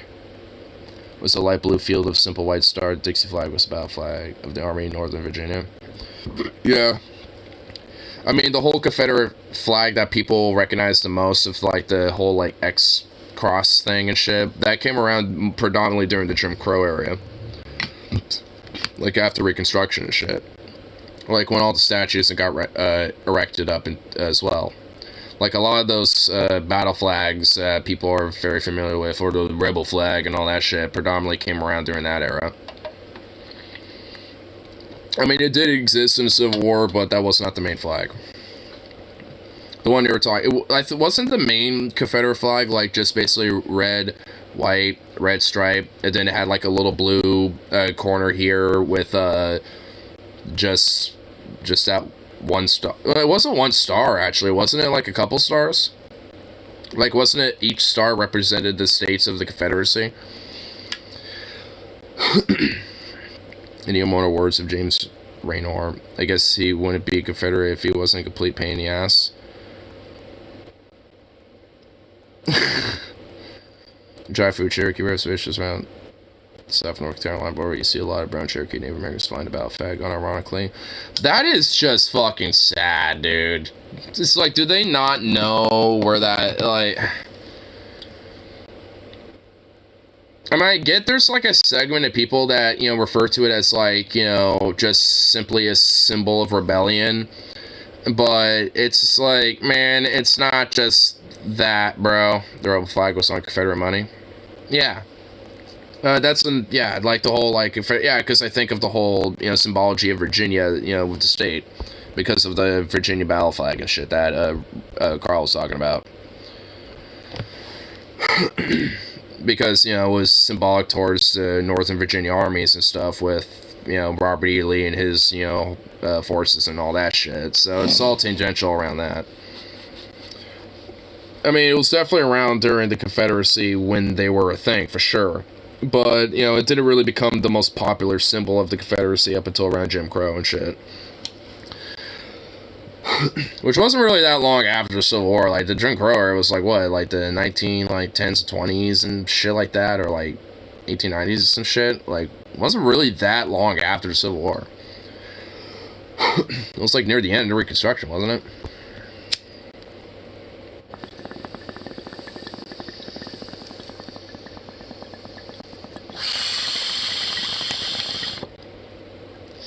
Would have put some red on my neck. Just stick me out in the fucking sun all day, and there you go. Have me to a field for like 8 hours, and I'll definitely get fucking red on my neck because I get burnt like a fucking lobster. I'd be a lobster back. The original CSA flag was retired because it was considered similar to the Union flag. Oh. Well, honestly, it kind of was. A little bit. Dick burn sounds painful.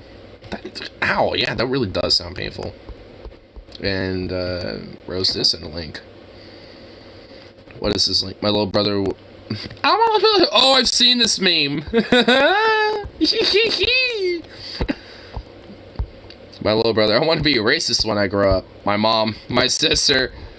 Me, who told them car racers are called racists.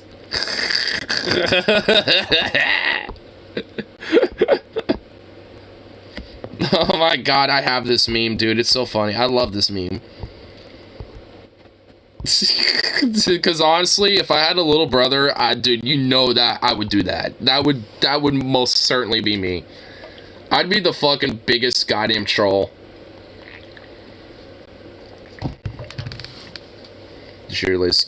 Apparently some Jews went to the Arab Christian quarter and desecrated Orthodox Christ, and now there's tensions in the old city. Oh my god. Can they stop being shitty? Can they stop being, like, fucking horrible over there? I mean, it's just like... Can they go, like... For, I don't know, like, a fucking hour. Just an hour of not being total goddamn dickbag pieces of shit. Like, for fucking real. Like, can these goddamn fucking, like, hyper-orthodox, like, hyper-Zionistic extremists, like, fucking pro-apartheid motherfuckers just, like... Just go the fuck away for just, like, not even, just for a fucking day. Like, seriously. Like, for fuck's sake. It's just for one fucking day. Can you motherfuckers not be, like, abhorrent piece of shit and barbaric, to an entire group of people because, oh, they're on your land, even though they've been there way longer than you, asshole. It's like, God. Ugh, man.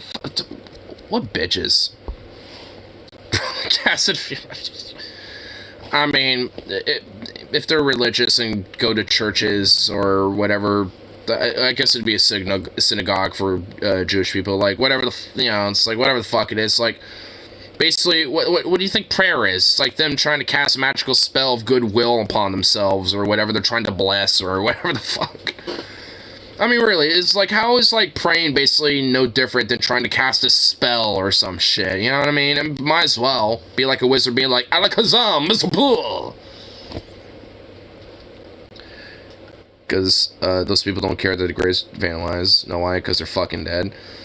Well, I mean, yeah, and also at least, like, well, the families that are still alive probably do. Because, and also, everybody in that city evidently gave a shit that isn't Jewish or happens to be Christian or, right? Yeah, the Arab Christian quarter. Yeah, so, like, yeah, basically, like, Christians and Arabs are now all in uproar because, of course, they're trying to fucking destroy their shit and replace it with their shit and be like, now we're superior, we're better than you, we're going to eradicate and erase you, including your grave sites, so no one's ever going to remember you. And basically, yeah, like, honestly, like, I mean, yeah, like, I mean, the people who, like, are, like, in those graves, like, yeah, they're not gonna give a shit, but, like, pretty much everyone else around who are still alive and, you know, doing shit are probably gonna give a shit.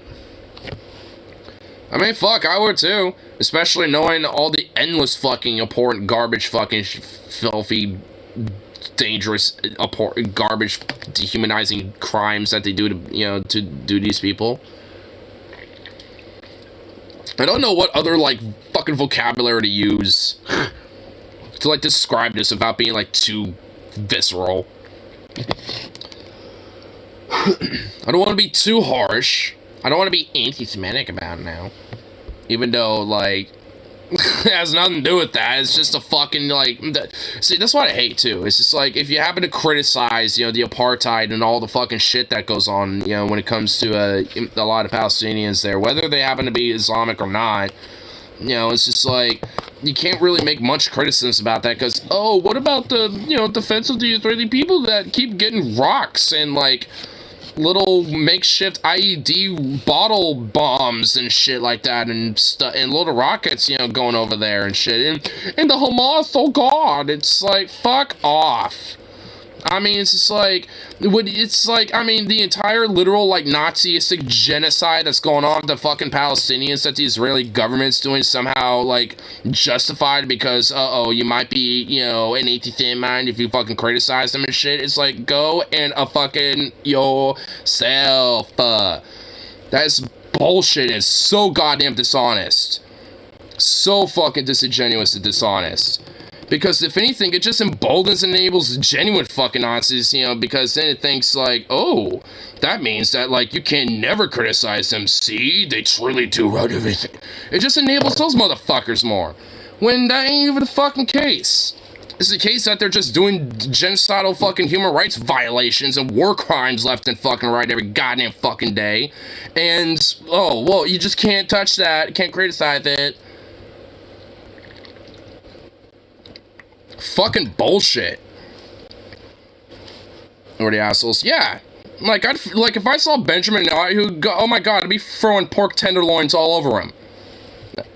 I wouldn't give a fuck. Like, it's free game with those motherfuckers as far as I'm concerned. And these are and you know something about Benjamin Netanyahu too? He's the motherfucker who straight up said that, like, he thought that the only problem with Hitler was that he was manipulated by the Arabs to think that the Jews were actually the problem. Not that, you know, oh, you know, this motherfucker, you know, it basically literally, you know, had a fundamental, like, hatred for Jews from, like, from the, you know, beginning and shit. You know, essentially, when it came to a lot of his Nazistic beliefs, oh no, somehow Arabs and the Palestinians and the Jordanians, you know, fucking manipulated him to think that. Other than that, he was a good guy. It's basically what Benjamin Netanyahu fucking said. I think, you know, I forgot who it was. I think there was, like, some former minister of, like, the, like, culture and, like, and ethics or of, like, you know, ministry or some shit. Basically said that, like, yes, I'm a proud fucking fascist. It's like, these motherfuckers are fucking fascists. And, like, outright Nazis as far as I'm fucking concerned. And it's like, you can't say that shit, though, about them. Even though they fucking basically celebrate and welcome that shit. She called black person an asshole and we're no. I say that they're just an asshole and a shitbag. I mean, because that's just strictly on racial shit. Like, it has nothing to do with, you know, the race of these fucking people. It's the shit that they advocate for and the shit that they, you know, do to others. And the crimes that they commit. That's the problem. Like, frankly, I mean, it's like, if instead of Jews, it's like, you know, like, fucking, like, Norwegians, or fucking, like, you know, some British people, or fucking, like, anyone else in between, like, I'd say the same shit. But, you know, it's just like, it happens to be, you know, these hyper-Orthodox Jewish types, and that are hyper-Zionists and are willing to literally do a genocide to enact their, you know, true holy land and secure that shit, you know, for their prophecy of their fucking savior to come forth, or whatever the fucking weird bullshit they believe.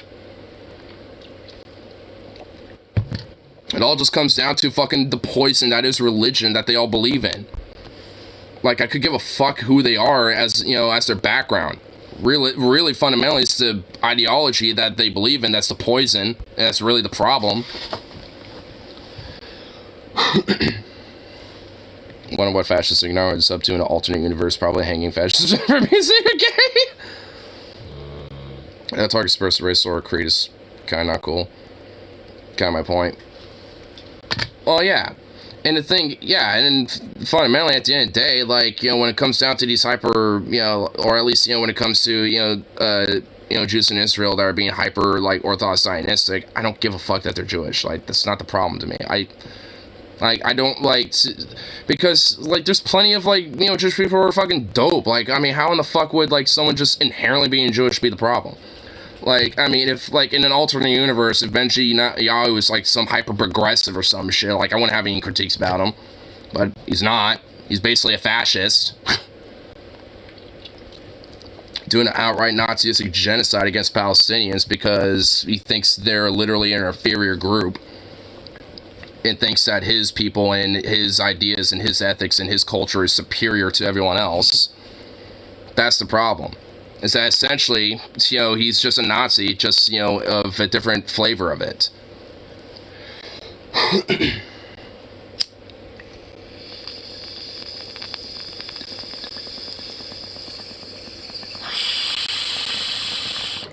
Problems the religious extremists? Yep. Israel? Yeah. Absolutely.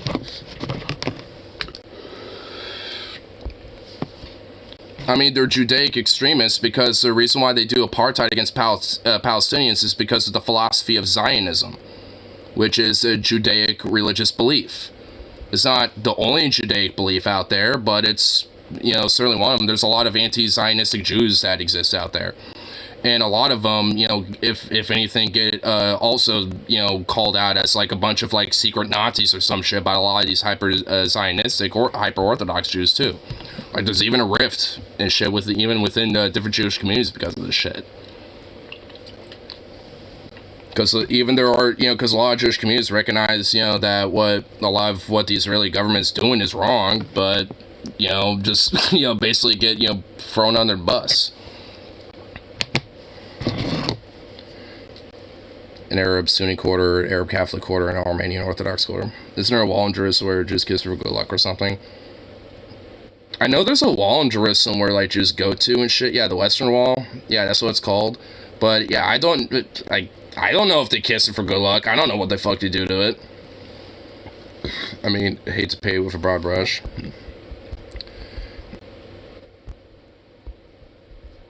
I mean, I get what you're saying. I mean, because honestly, you know, I'm not trying to, like, make this, you know, whole criticism and shit, you know, about, like, the dudes, because that'd be fucking dumb. At least for me, because, like, because there's nothing, you know, like, the immutable fact that someone's Jewish as, like, it's just, like, why would I hold that inherently against them? Like, because as far as I'm concerned, there's plenty of awesome, really cool, and very talented Jewish people out there and shit. And honestly, there's a lot of cool shit about Jewish culture and shit. Honestly, there's some good-ass Jewish food, and honestly, some of the fucking music slaps, alright? Like, I mean, I forgot the name of the specific song, but it's just like the... Like, that's actually a pretty fucking slapping beat, alright? You know, can't go wrong with it, you know? So it's like... Oh, no, like, there's a lot of cool shit, you know, about, like, you know, Jewish culture and shit. Like, I mean, you know, there's a lot of stuff to appreciate.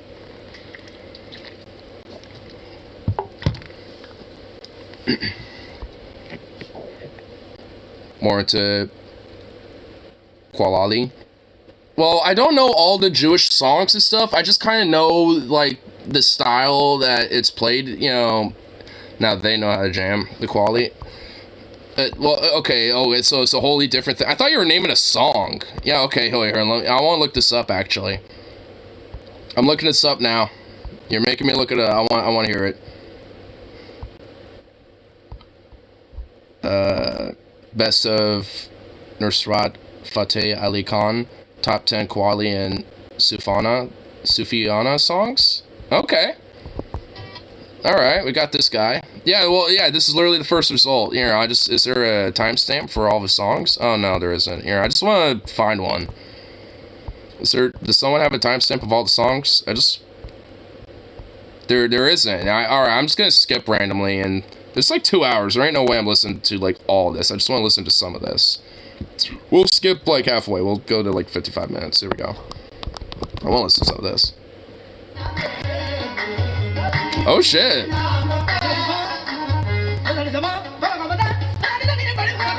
Ooh. This actually does slap.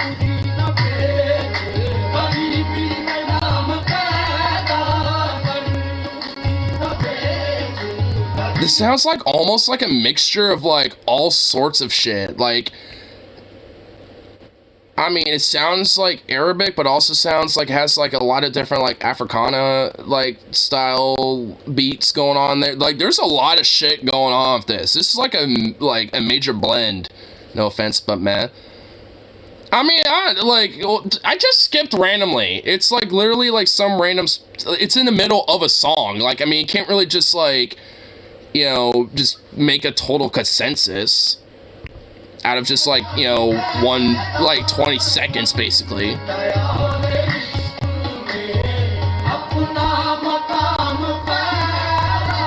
Here, we'll skip here. Well, actually, you know what? Oh, God damn it, hold on, let me go back, because that was actually at the end of that song, so. Because there's a new one, and it sounded like it was about to slap, but then I skipped. Fuck. Oh, here we go.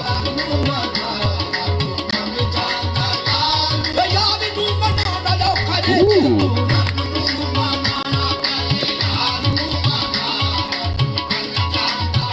I like it.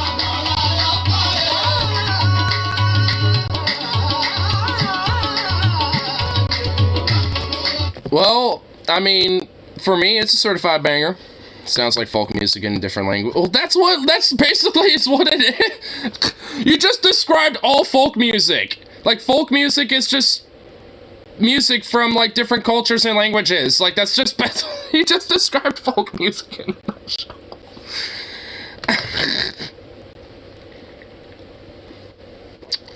I mean, it's just like, I mean, yeah, it's Qawwali and Sufiani music.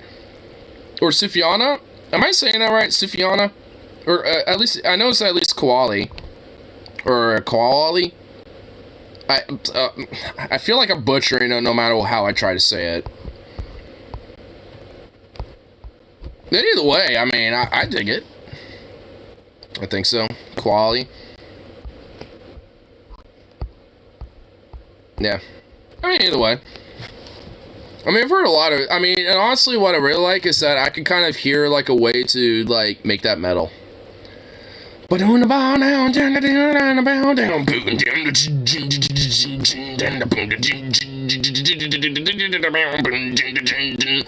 mean, hearing a metal song in there a little bit. Dude, like, I mean, that's what I love about, I mean, see, that's what I like about metal, is, like, there's a lot of international music, you know, when it comes to shit like that. I mean, like, there's actually, like, an Indian metal band I play a lot and shit. Across. You did a duo with Eddie Vedder. Nice.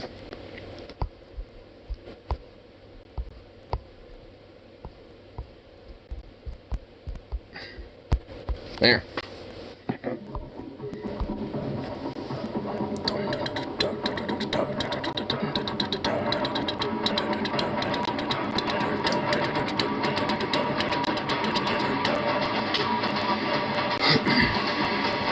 A little bit of like Indian folk, but mixed with new metal.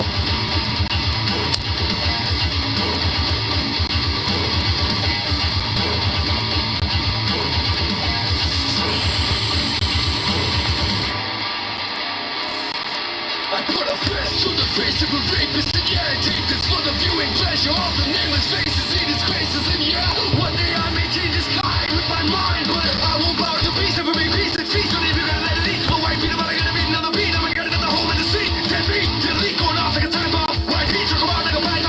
wish we could just teleport all these Nazis. A little too screamy. A little too screamy. I thought I softened you, sir. And also, mind you, they also are speaking in Indian as well. So, there's that going on too. At least English and Indian. So if you aren't understanding the screams, that's why. It's because it's in Indian. Or Hindu. I actually don't know which.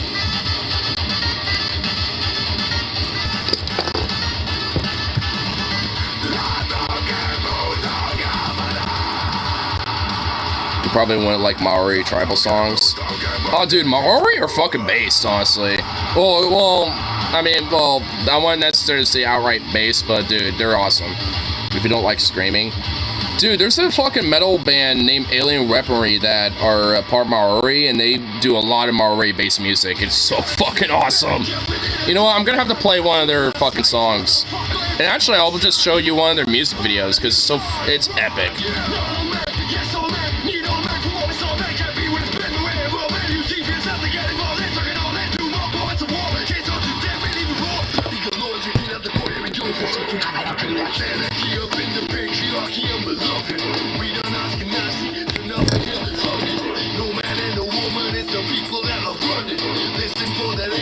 I could tell me and I would argue over me. Oh, dude, we totally would. At least it would be productive, I think. People change and people are braced. Neither Zionist nor Chiatis deserve to die. No one's born like that. I mean, I do agree with that. I agree with that, at least. I mean, because that's why I think fundamentally the ideas and the philosophies that, you know, make people this way are the poison. I mean, that's what I was saying earlier when I said, like, you know, I kind of know ill will, you know, when it comes to people's, like, immutable background. When it comes to, like, their ancestry or whatever. You know, it's just like, it's the ideas and the ideology and, you know, and the poison that, you know, causes people to be that way. I mean, I know people, you know, have mixed opinions about good old Karl Marx, but I mean, you know, it's like, you know, at least for me, you know, it's just like, he said it best. Religion is the opioid of the masses. And he really ain't wrong.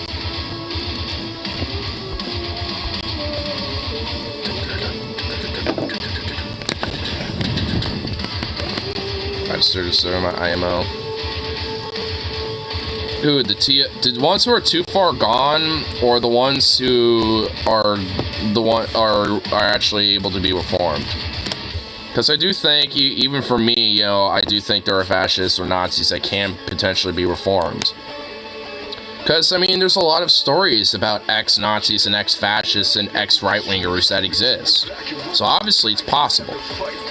I mean, for the one, like, I mean, if you're telling me to, like, you know, like, reform Joel Osteen or reform Kenneth Copeland, I mean, yeah, I'm not even gonna fucking bother with that. Try to reform, like, goddamn fucking, you know, Ted Cruz, you know, it's like, yeah, I'm not even gonna, like, yeah, TFG right there. If I wouldn't trust them. I mean, you gotta at least have some sense of trust, you know, it's like, you have to at least, you know, if they're at least, you know, shown that they have at least, you know, are able to reform and have reform from their ideas, you have to at least trust them to be able to be like, hey, you know, I can at least trust you to be in these spaces and, you know, like, be a part of this, you know, like, broader thing, or be a part of society and not be that way. It's not like they probably couldn't, like, reform back into that type of shit. But, I mean, that doesn't necessarily mean that, like, or I guess unreformed back into it, but, like, I mean, that doesn't necessarily mean you just, like, don't trust them and shit. I mean, if anything, that just means that, I mean, it shows how much work it has to kind of go into, you know, like, trying to, you know, get people away from, you know, such a poisonous ideology.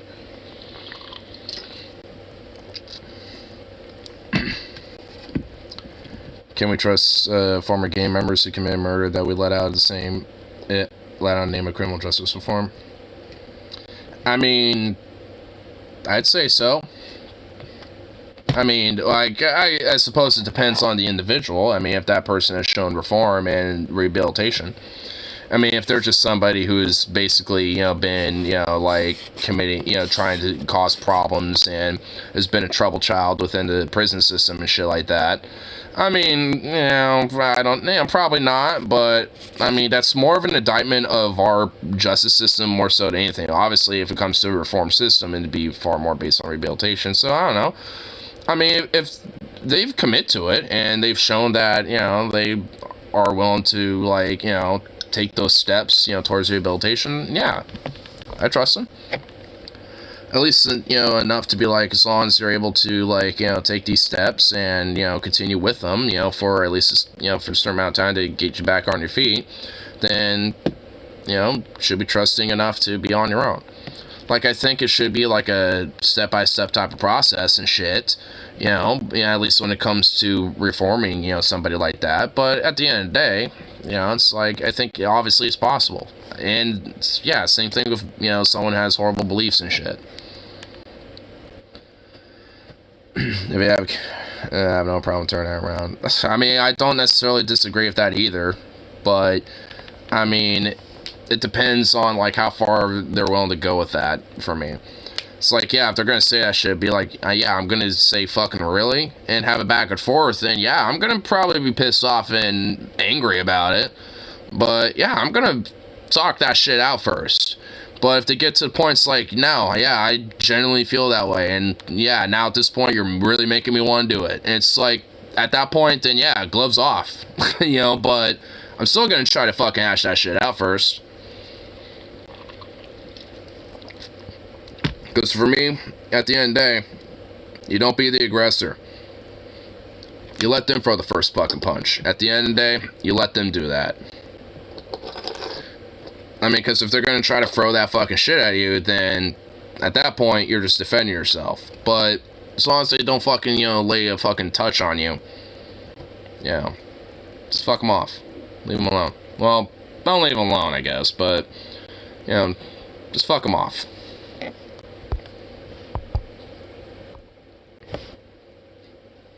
Oh, I was gonna show, like, a fucking video and stuff. Some awesome, like, Maori folk metal shit. I think I've actually shown this one before, but I don't give a fuck. It's epic enough. In 1820, the Great Northern War, Chief Honoughika departed New Zealand for England. On his return, he brought him with the word of God and hundreds of muskets. Things will never be the same again.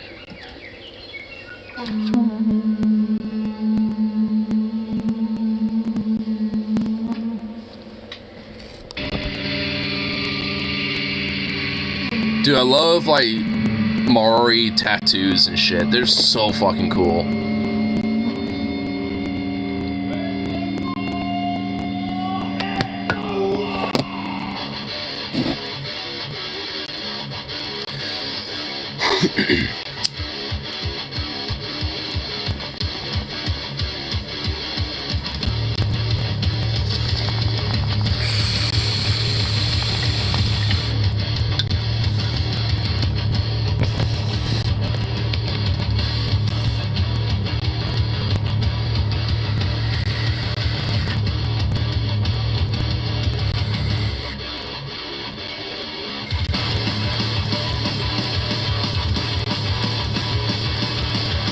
I'm not the fan. I'm assuming we can't just hurt them or kill. Well, yeah.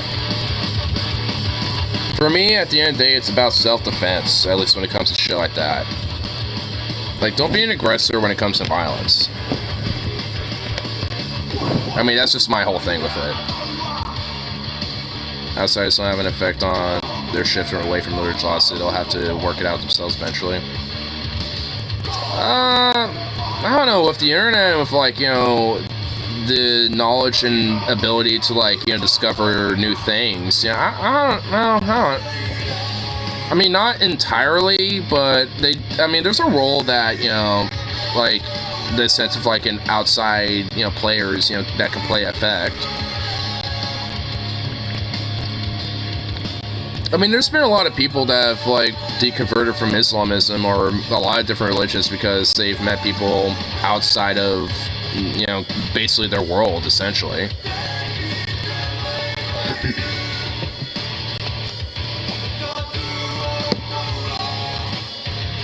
Dude, I love that, like, chieftain guy. He's fucking dope with all of his, like, shit all decked out.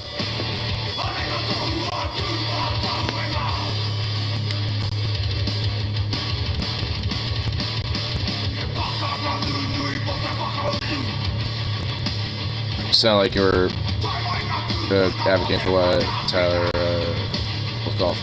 Wait, who? What? Who? Oh, I'm guessing you're meeting Venom here, huh? Paula Trace. I would do the name of for Mankind. So what's the T stand for? Oh, for Metal T, Tyler, because that's his name. I meant former ISIS fighters who are now atheists. That just sounds insane. Like a Wahhabist ISIS fighter, you know, becoming an atheist. I mean, it's like, if a motherfucker like that can be an atheist at some point, it's just like, I mean, albeit maybe still kind of socially conservative or something. I mean, fuck. I mean, it's at least saying something.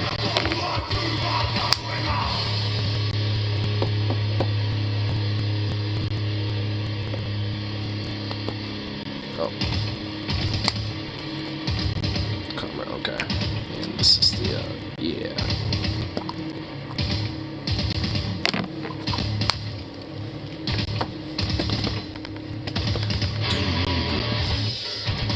Dude, this breakdown's fucking epic.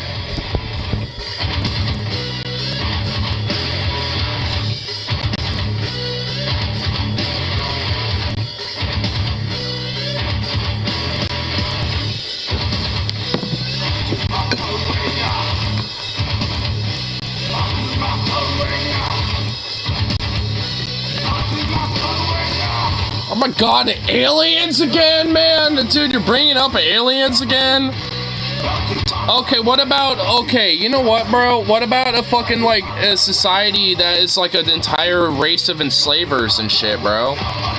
Like a human race, you know, I mean, dude, like we've done this to ourselves. I mean, it's like, would you say that about an entire culture that, you know, like, I mean, oh my god, see, dude, bringing up the aliens when it's like, if you really want to break it down, it's like, you're basically saying it's like, do we want to like extinct an entire culture because, you know, slavery? Not the nuclear alien. I know, bro. I mean, look, I'm sorry, but oh my lord, the alien thing comes up so much.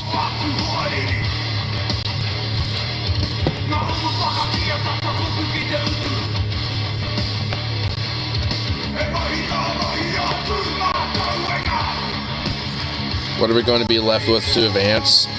I mean, honestly. I mean, it's like, like, we can't necessarily just rely on ourselves.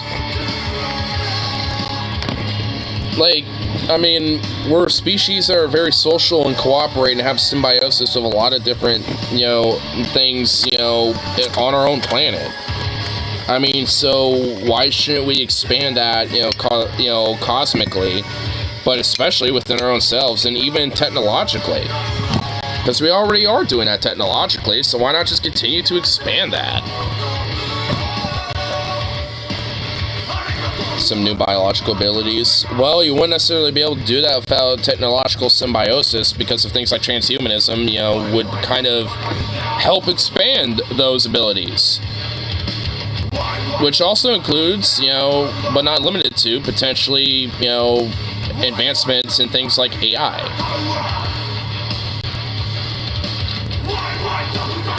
Yeah, dude, any alien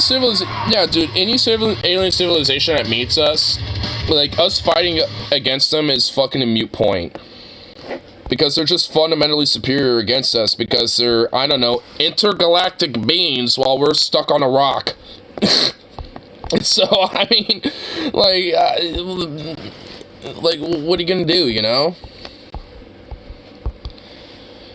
So apparently this band alien weaponry is mostly or just know the language to write songs in it.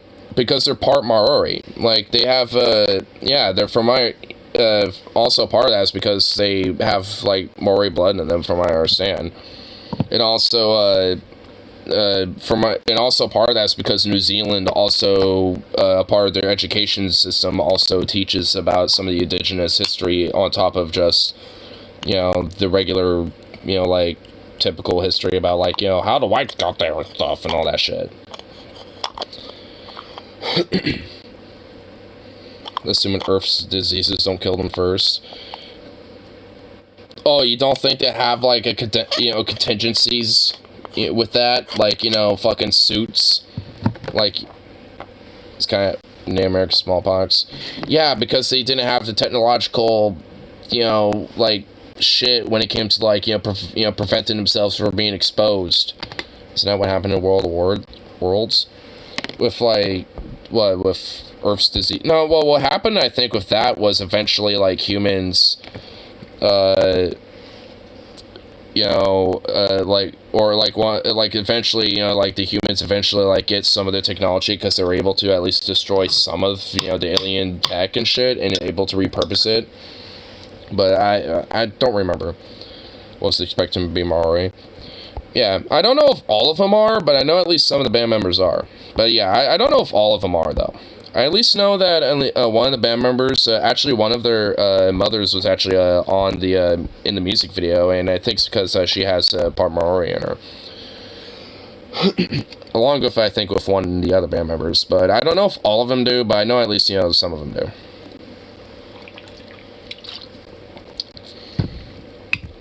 If aliens show up, and they're also, they leave nothing to conquer.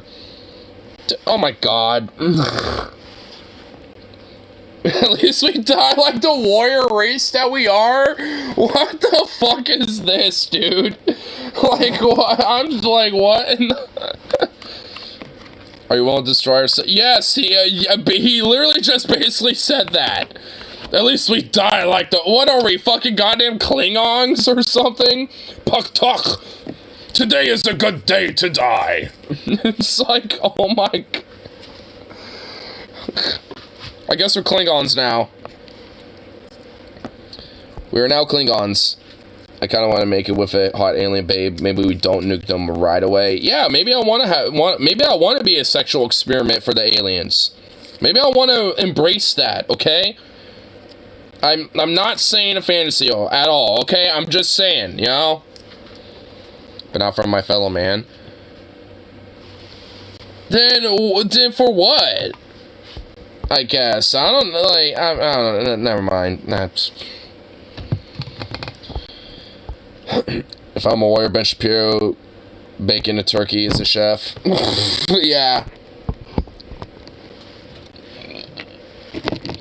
And if Ben Shapiro's baking a turkey as a chef, then me smoking weed is being an herbologist. At least we did the warrior race that we died of our returns upon declaring that all non-whites in Europe should be... Oh my god!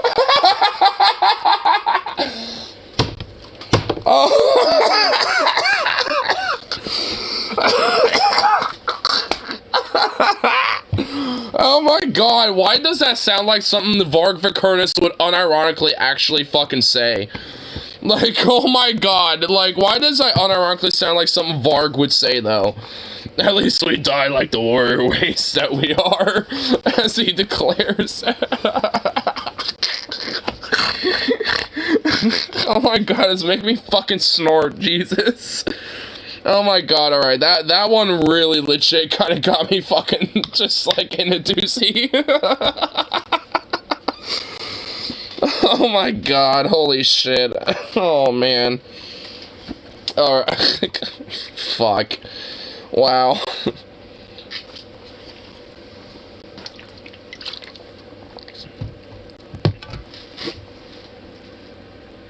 I'll tell you what, you can call me racist as much as you want unless the aliens show up. And they're not hostile. Until then you have to listen to my paranoid rambles. They're not really paranoid, more or less just like randomly like hypothetical where I don't know, there's not exactly much Like, it's, I mean, I guess just as much as how do we know that aliens will be peaceful, it's like, how do they know that they're going to be aggressive? You know what I mean? Really hope aliens don't end up being equivalent to space Jehovah's Witnesses, like we can't even escape this shit in space. Oh my god. I mean, if it is, can it be like some awesome, weird, like, hypothetical, like, some weird shit that I would hear, like, you know, as, like, some lore for, like, some power metal album? Like, you know, we worship the god Angus McFife, you know, for the Kingdom of Dundee or some shit, like in Glory Hammer or something like that, as, like, a power metal, it's like, shit. Like, I mean, honestly, I mean, it's like, can we at least get some cool shit like that? Because at least at that point, it's like, you know what, brace our, you know, savior, you know, Angus McFife or some shit, or whatever the fuck, I don't know. Like, I mean, at that point, I'd be alright with it. I mean, would it make sense? No, I don't give a fuck, though.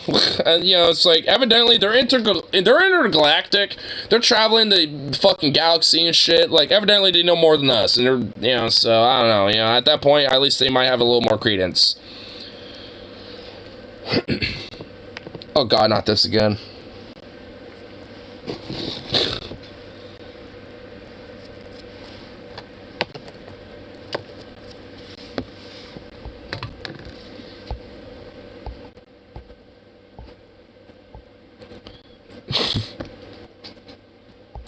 It was funny. I actually found out, like, with Glory Hammer, that their vocalist, like, got fired after some bullshit, and as literally a fuck you, he's now doing his own project, and at least, you know, as the vocalist for Glory Hammer, he was known as Angus McFife, but I shit you not, he's now doing his own project as a fuck you, is literally doing Angus McSix.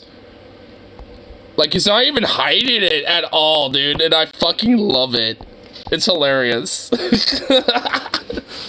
It's like, I mean, he's like, you know what, you fire me from this band, you know what, fuck you, I'm rubbing it in, I'm taking this whole persona, I'm taking this whole shit, I'm taking all this, and I'm making it my thing. Fuck you. And dude, this song too, Masters in New, that song there is literally a fuck you to Glory Hammer, basically. It's hilarious. I don't even give a shit about the drama, I just find it funny. But, I mean, it's just like, I mean, honestly, as long as, like, both bands are at least still making some pretty decent music, I don't really give a shit. Move to Space Islam, I'd move to a desert planet and become a proto-Fremen. Space Islam, that would be horrible, honestly. What if Christianity is actually true and the aliens experience their own second coming of Yahweh as a form of one of their own kind? That would be a oh my god, dude. Oh no. Don't even give Christians the fucking, you know, like, I don't even give them the idea, dude. I don't want Christians getting this idea in their head. I mean, I feel like for most of them to be like, oh, that's just now changed. But, dude, there's gonna be some of them that'll be like, you know what, I think I get that. Somebody come, but no, I saw, hey, you didn't even have to type that out, I saw that. I saw what it was. Some theorists said to believe the UFOs and ancient religious artworks are actually aliens that brought Christianity here. Oh, no, don't, nah, I don't even believe that. I mean, honestly, those are just depictions of, like, probably fucking, like, stars, or, like, you know, going supernova, or UFOs, or you know, comets, you know, like, things that you just can't explain. I love the one at the, oh, sorry, you know, the woman's, I love the one, the laser entering the woman's head. Oh, I've seen some of these before. I mean, honestly, like, I've seen some of this shit before, and, I mean, bruh, I don't know. I mean, it's like, oh, this one, yeah. I've seen these. I think Deepak Fried actually did an episode about aliens, and this is, like, some of the stuff they looked at. And honestly, it's just like, I don't know, dude. I mean, it's like, those could have been stars, comets, you know, various different things.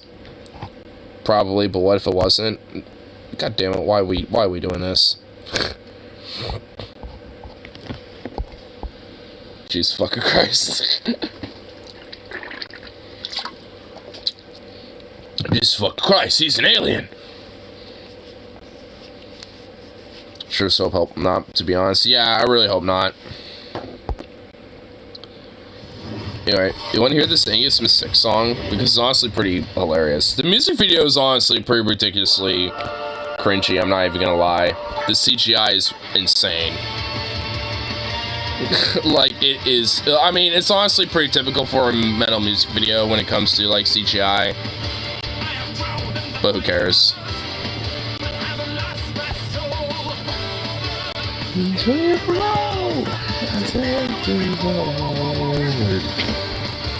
Here's my hammer.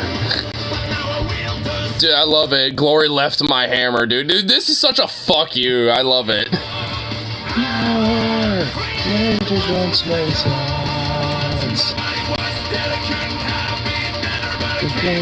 Back. One better. He came right back, one better. Another fuck you, dude. It's hilarious. This song is such a fuck you to Glory Hammer. It's hilarious.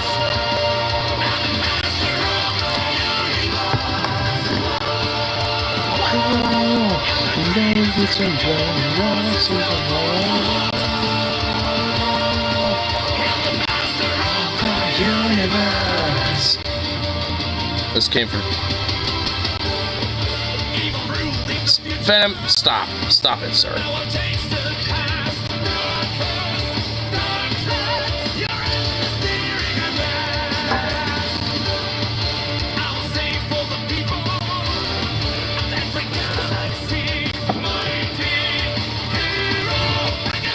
You're still in the Smirnoff. Well, if Jesus is an alien, that's why he rose from the dead. Mind blown. Well, maybe he wasn't. Maybe he wasn't a fucking alien.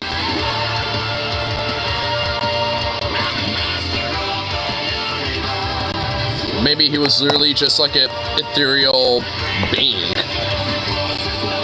He wasn't an alien, nor a human. He was literally just a being of like the fifth dimension.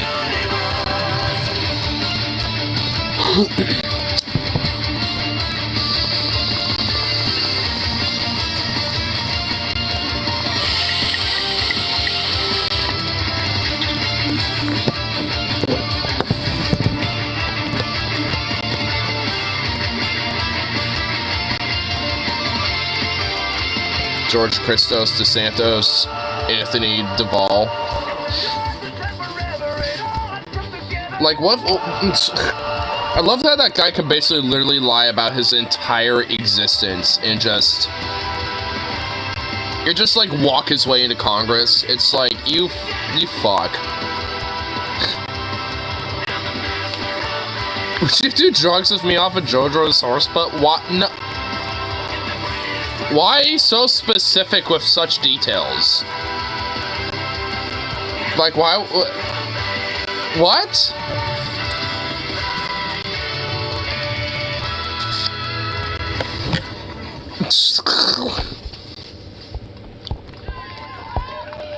Woohoo!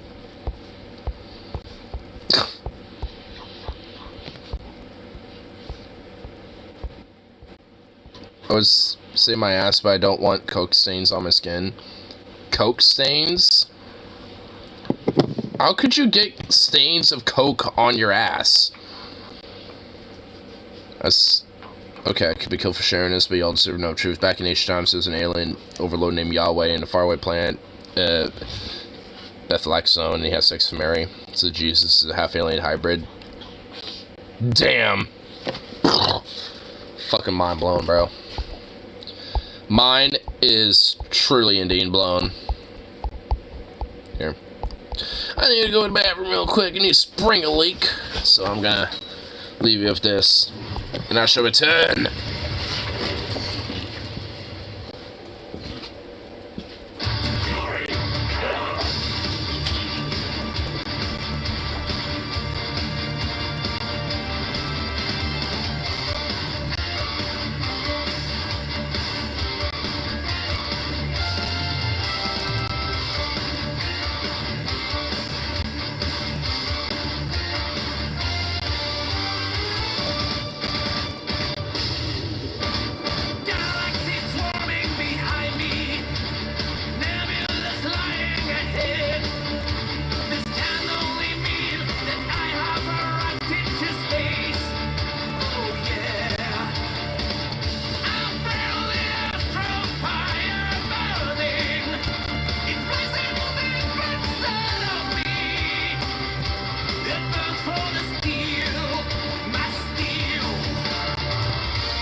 come, speaking this powerful might once more.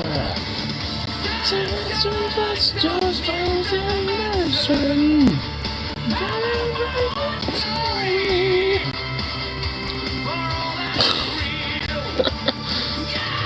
God damn it, you know, I literally was singing this all, like, and kind of playing this song in my head as I was going to the bathroom, and I come back in here and I fucking was, like, pretty much on time with it. I come back in here thinking it's, like, the Astral Fiber, and it's, like, basically, I come back in here and that's right around the time when the song was in. I'm just like, motherfucker. To be fair, I've karaoke the song a few times, so. No, it's a fun one, though. For the King of Dundee, my destiny. What a virgin fighting confident, with the basics of the sun. What a virgin got to fight, it's all the light go. One day will not wait for me, every goblin king will fall. Every time it's gonna, what's more? I like how ignorance often in our world jamming music while we're discussing molestation. Wait, what the fuck? Wait, what are you guys talking about? Oh my god. Okay, yeah, well, thank you for letting me know about that. What the hell? What? Oh, okay, do I even want to go back in the chat? Do I even dare want to go back? Stop fucking patting everything! Metal, metal, pressure. Things are waiting for yourself. It will blow you away. Million bad sounds I just say. Fighting mega battles every day. Glory, hammer. In here, you thought the Insta talk from the other day couldn't get more highbrow. My god. The preacher told me I was gonna burn for holding my male friend's hand. Dude, oh my god. Dude, I fucking hate just religion when it's like, oh, you held the hand of one of your friends who happens to be a boy like you. Well, you're gonna burn in hell like a goddamn little friggity queer that you are, you son of a bitch. It's just like, what the fuck? Yeah, let's just instill, like, traumatic fear into a child just because they held the hand of a kid. God damn, dude.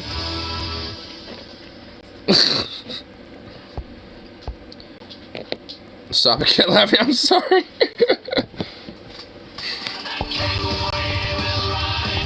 I wish this was a karaoke song. I'd love to sing this. It's an epic song.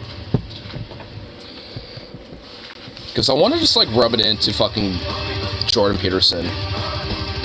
Like, you can't tell me this song is basically, like, the embodiment of the battle of, like, the mortal enemies of Jordan Peterson. The rise of the Chaos Wizards. Like, I mean, the woke moralist mob, you know, sends in the most formidable enemy, the Chaos Wizards. I mean, it's basically the boss battle for Jordan Peterson. Those people is rising.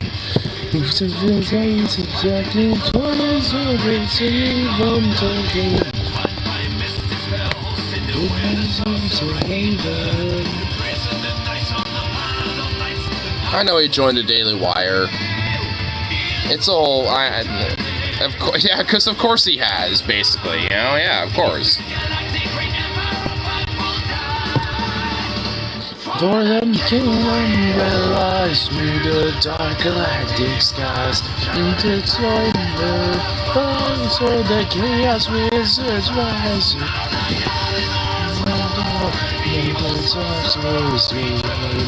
You still want to say Chaos Wizard? Oh shit. Chaos Wizards rise. Oh yeah, dude, this is a chaos. Yes, here's one of them. Here's one of them in battle.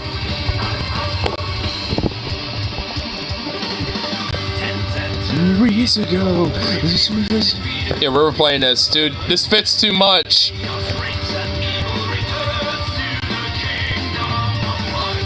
Dude, this fits way too much. Yo, what the fuck? We're just gonna keep playing this.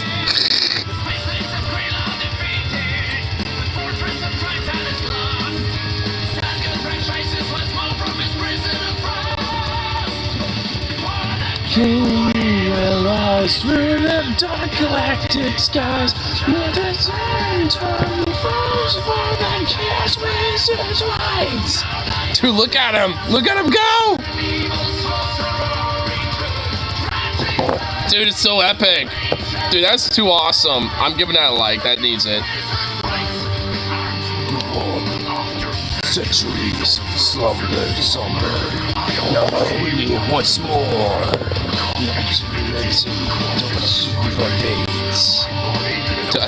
I love this little, like, exposition.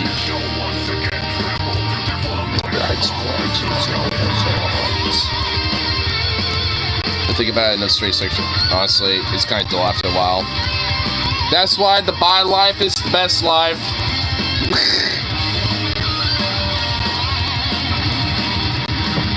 Oh god, but alright, Carl's getting you on Discord. Oh no. This can only mean one thing. Does that mean I'm also ace? Nah.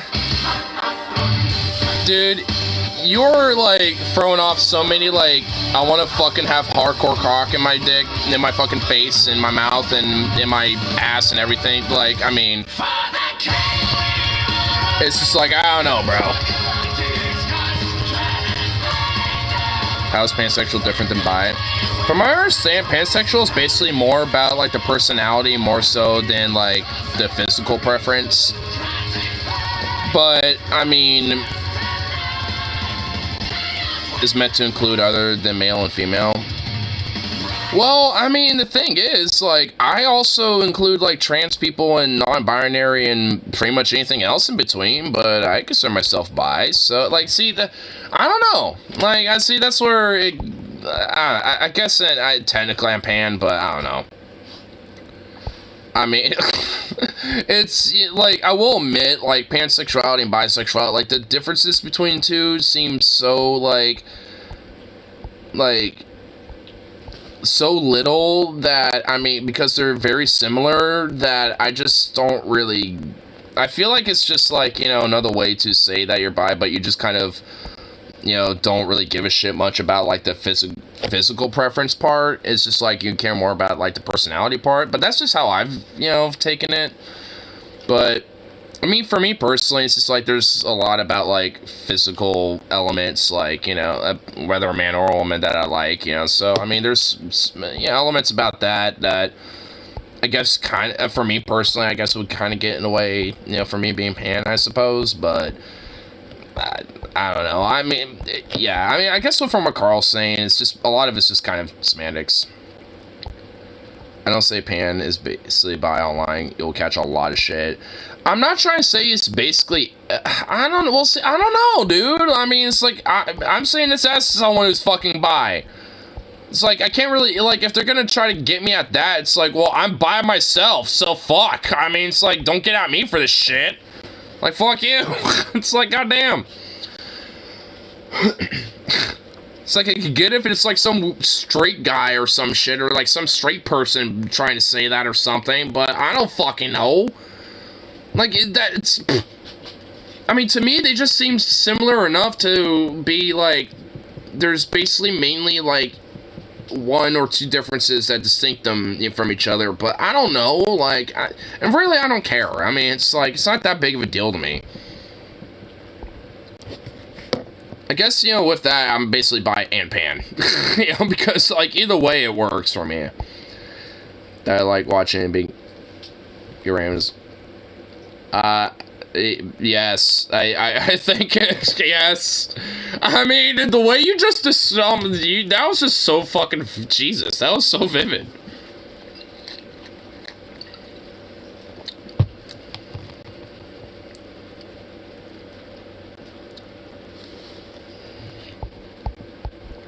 What the fuck is this, Rose? This is fucking disturbing.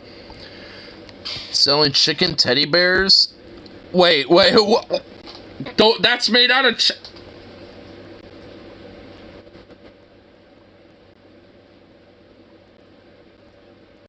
I don't even want to show this. Like, I just started reading that. Like, those bears are already disturbing, and then I started reading the text, and it said it was made out of chicken. I'm just like, what? Ah!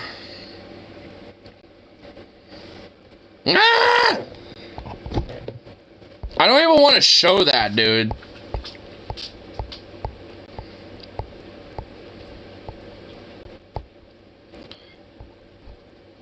It's about to puke looking at it. That's a cool pic, not gonna lie. Well, Mordox has an apparently different opinion.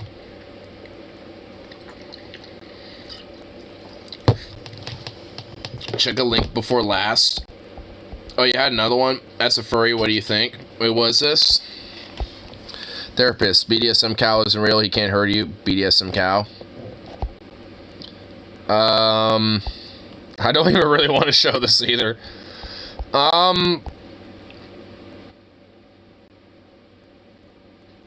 Nah, it's not really, like, what the fuck is on its face? And honestly, this is also partially Photoshopped, too. Like, I mean, but either way, like, Frankly, I have seen, you know, bondage gear, I'll just put it that way, that looks way better than that. And, that I'm okay with, but that right there, it's not really doing anything to me. I mean, I guess, sure, I mean, whatever. If there was, like, you know, some sort of, like, BDSM dungeon and that was, like, one of the dominatrixes that was, you know, about to, like, fucking roll up on me and fucking do some things, I'd be like, well, I guess that's the dominatrix. Alright, well, I'll work with this. I need to close your boots and your motorcycle. Well, the thing is that she already probably has those boots. Probably got some thigh highs going on or something. I mean, Jojo will knock on my window until I get up and feed him every morning. Aww. You know, he knows that you have a routine with him. That's adorable. Aww. That's cute. Dude, you're saying it like it's a bad thing. That's adorable. You should have, like, some of the food in your room and just be like, alright, you know, open the window, just be like, here you go, buddy, and just eat it right outside of the fucking, you know, like, wait, you know, wait, who's Jojo? It's his horse. Well, it's his stepdad's horse. But, yeah, it's a horse. He has 2 horses. Well, I mean, I'm saying it's like Venom owns them, but, like, his stepdad owns one of them, and, his other horse, Cheyenne, is, I think, his stepsister's? Stop denying Jojo his Disney moment. Yeah! Venom, stop denying him his Disney moment! Whenever there's an animal that has a Disney moment, you need to grant it that Disney moment and let it be embraced. Cheyenne keeps trying to pull your shorts down when you try to feed her. I think she's trying to fuck with you. Like, she's just messing with you, just like, nah. I know you need to pick those back up, so now you have to throw all that food on the ground so I can willy-nilly eat that whenever I want. Like, she's messing with you, dude. Dude, Cheyenne sounds like a little troll. She sounds like a little asshole, like a little troll, and I love it.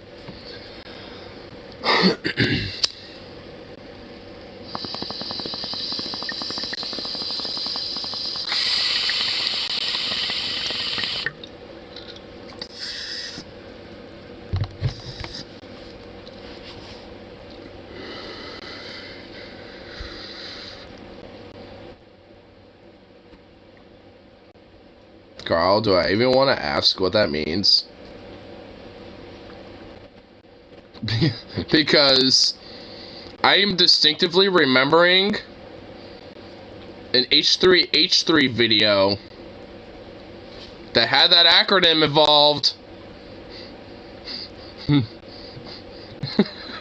And I'm not exactly comfortable with that acronym in my chat.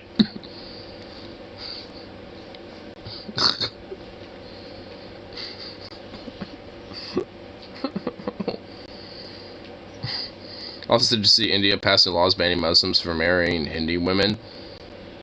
That's so fucking dumb. That's just so stupid. Good job, Modi. You're an idiot. It's just a meme that I know nothing of. So you know at least enough of a meme that you're going to put it here, but you don't know what it stands for. I thought it was gobbledygook. I mean, I've seen enough H3 HV videos, you know, and honestly, there's only one place where where my brain propped that up in my head. I'm like, it's an H3 H3 video.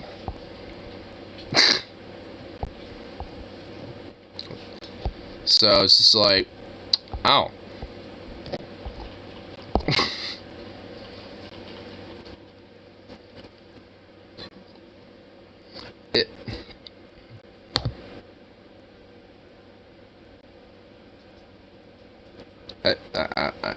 I kind of want more alcohol, honestly.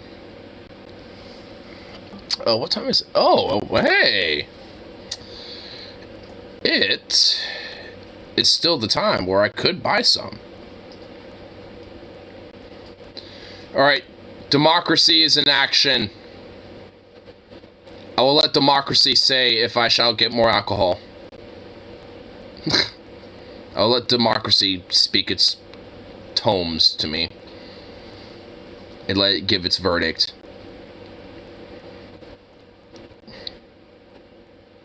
Go forth and drunk. Alright, so there's a... Alright, so I at least said, from what Streamlabs says, there's 3. So that's at least 1 of 3. As they say, drink and be merry. Oh, fuck, that's 2 out of 3. Oh, shit. Well, for some reason, Streamlabs doesn't count you, so it's actually 4. So, fuck, it's a split vote now. Ah, shit! It's majority rule. Oh, damn. Majority rule has been put forth. Actually, you know what? I need to make sure Zukov joins me because... Well, you know what? No, fuck him. Because, honestly, I don't know where his leash... Actually, his leash is in the car, and that's locked, and I really don't want to go unlock that fucking thing. So this dog is not actually going to go with me, so I'm going to have him be in my house and hope he doesn't destroy things. Because, yeah. It's sweet tea with whiskey or vodka. It's just like an alcoholic tea, basically. I mean, honestly, at the 7-Eleven that I go to, I usually get the Truly fruit punch if they have it.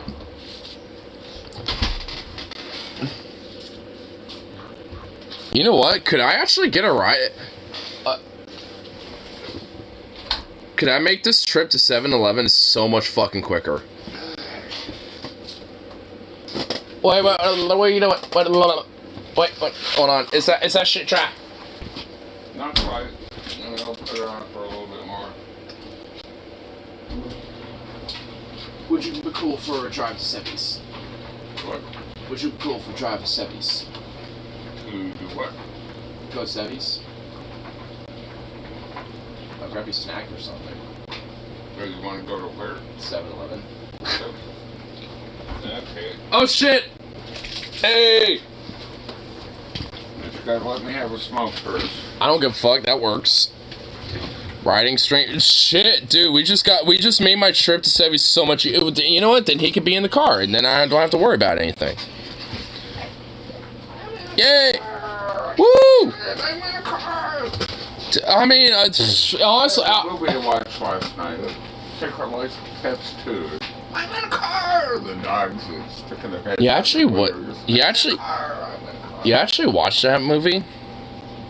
Good, because it's only 29 degrees out. Oh my god, yeah. I'm very actually glad I'm actually gonna be in the vehicle now. Can we get McDonald's on the way there? They're closed, sir. They unfortunately are closed. I'm actually legitimately kind of happy now that especially Marcus mentioned is 29 out, because, yeah, I don't want to be like, while I'm, like, walking up there. And honestly, having to try to walk his ass would even be more annoying. Oh, 7-Eleven's always open. Yeah, they're at least always open, and it's within enough time for me to grab one more beeronis, because the democracy, you know, in the chat, democracy demanded it, so, yeah. Honestly, I kind of let it, you know,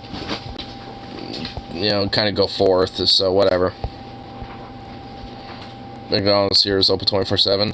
Well, I mean, some places are open 24/7, but it really depends around here. Nothing like a quarter pounder at 3 a.m. Oh yeah, sounds great.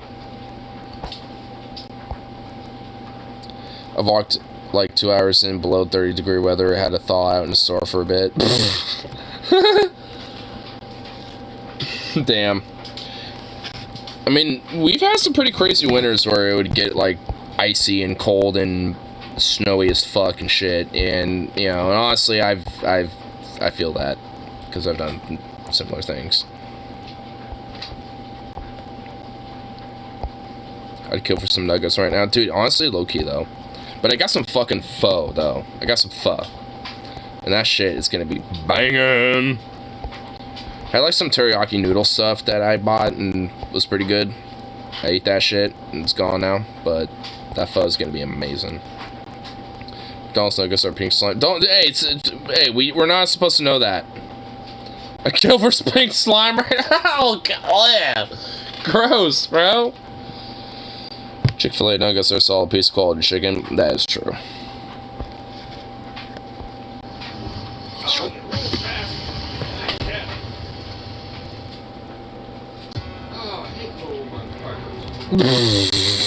Whoa, what is going on in there?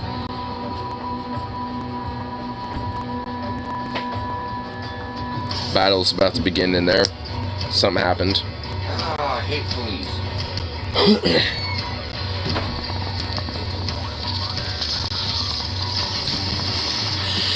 Got some incubator of police sitting on my lap every night. Oh.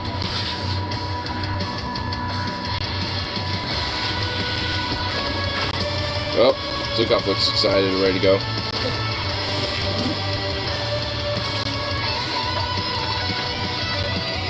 Bring this with me. Fuck it. You wanna go in the car? Hey, what the fuck? You wanna go in the car? Oh yeah, he's gonna love it. He always loves it. We're gonna go in the car. I'm in the car. I love the car. Good boy. I should have liked McNuggets, so I don't care if they're slime. Back here. Oh my lord. I have to wait for him. Pink slime. Oh, dude, the strawberry shake, or whatever the hell this is, dude, that looks banging right there. That looks banging. That is true. On the right to live and fight. We are for you. To steal. You never try. Dude, look at this little boy. Look how excited he is. It's everywhere. Raise your hands into the air. We're warriors. Warriors of the world. Come here, boy. Little boy.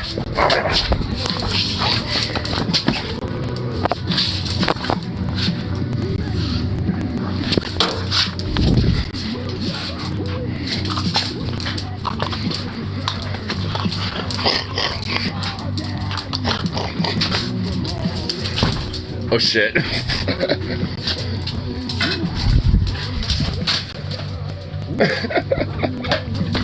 Silly little boy.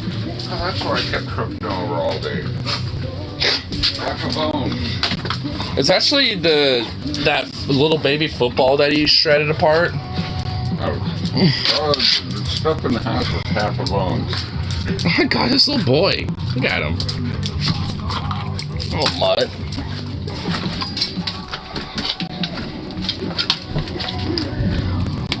goofy little boy. Oh my God, he's...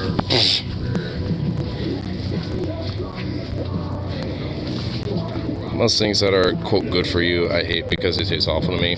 I kind of agree, unfortunately. It's not really me. Damn. Hello. Hi, pup. By my side. Gather my holes and the bends. Tell my family how I died. Damn, dog. Hey, this is my spot. Back up, back up. That's my spot. Yeah. Well, hi, little buddy. Yeah, just that's the concept. Well, there's an ass. Okay, thank you, buddy. You've already Hi. pretty much punched your way through. Hey, come on. Look at you. Out of the groceries. Yeah, get on it. This is why I was able to lose weight, because I'm not that picky of an eater. My secret is just put cheese on everything. Just delicious cheese on it all. Hey! Snozzles. Oh my God, dog. What are you doing?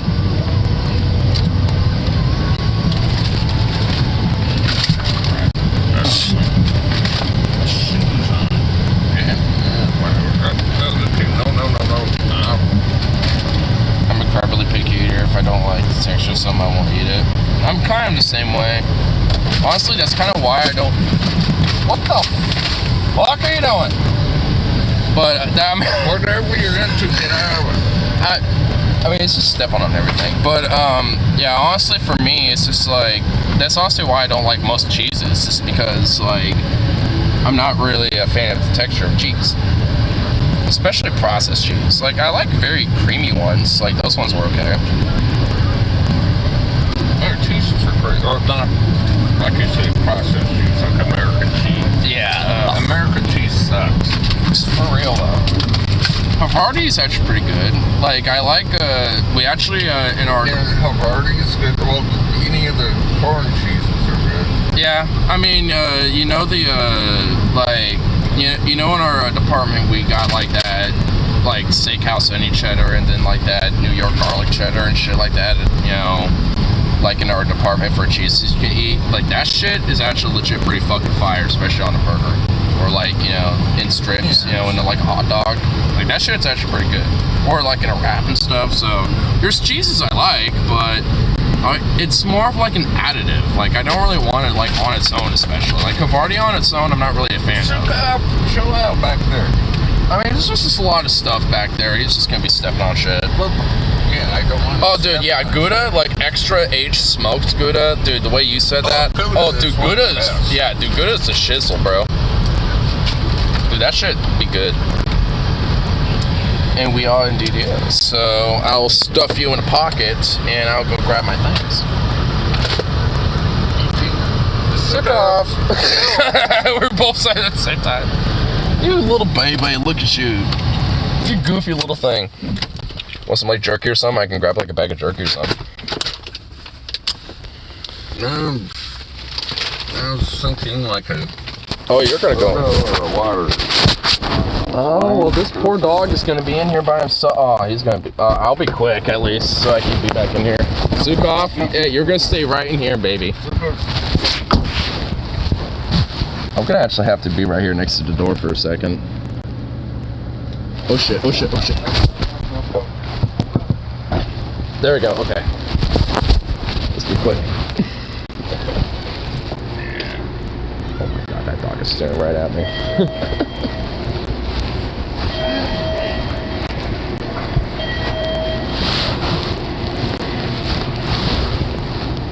Wow, Toasty Teeth. Oh, truly it is.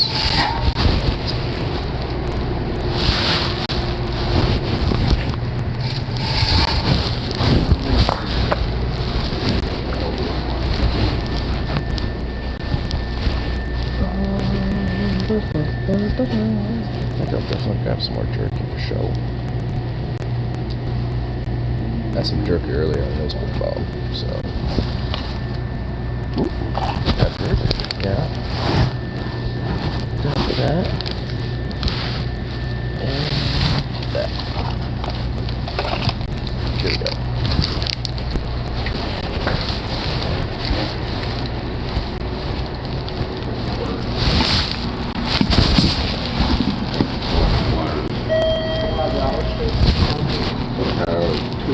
Three empty bottles. Oh, sure, that's not the one.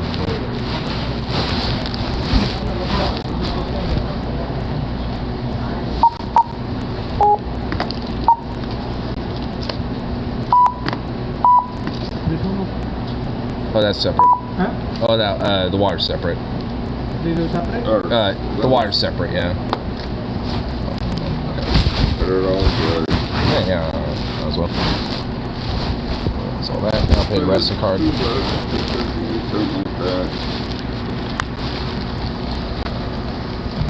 Rest of my card? Yeah, the rest of it's on the card, yep.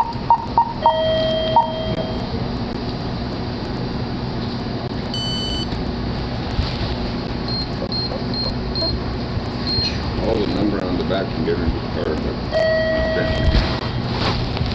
Yeah, but it still works. Whatever. No. Thanks so much, man. Thank you. It works.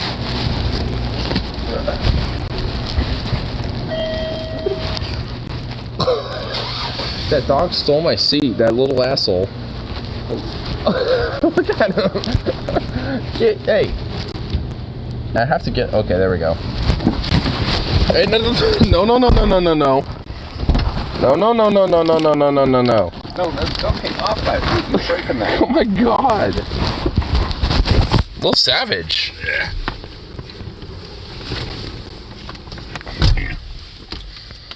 Help we are in his pocket. Oh, there's a reason for it.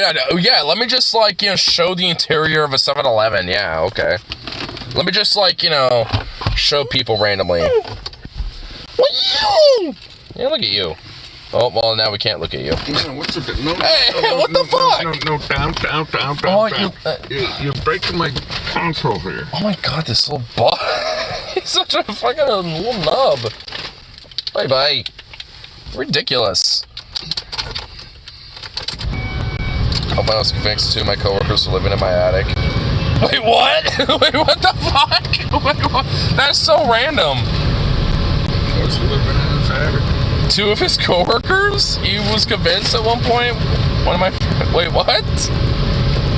Elaborate with this, huh? It started... Wait. Worst I had was a couple of raccoons living in my attic. But at least you could domesticate them, potentially.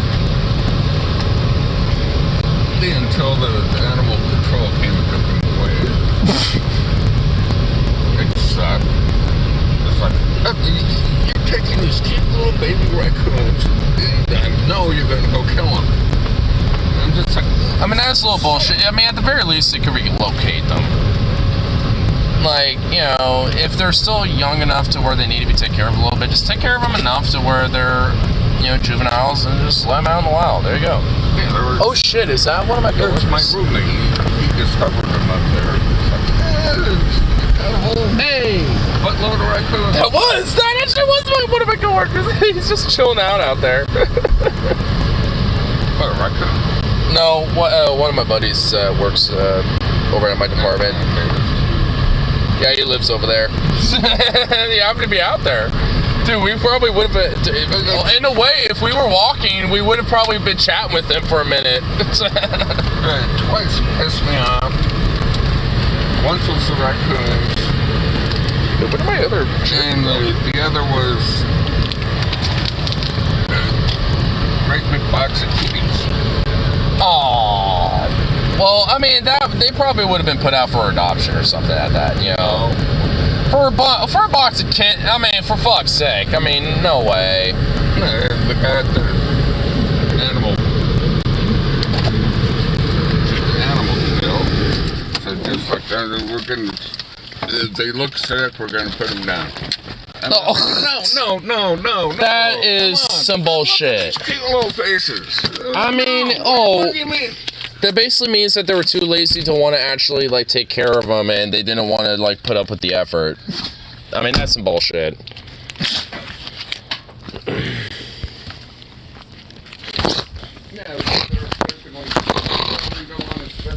Goofy dog. In so many words, I'm just like, no, wait, I'll take them. Or for real, at that point, it's like, fuck you guys, I'll take him then. Damn, poor little guy.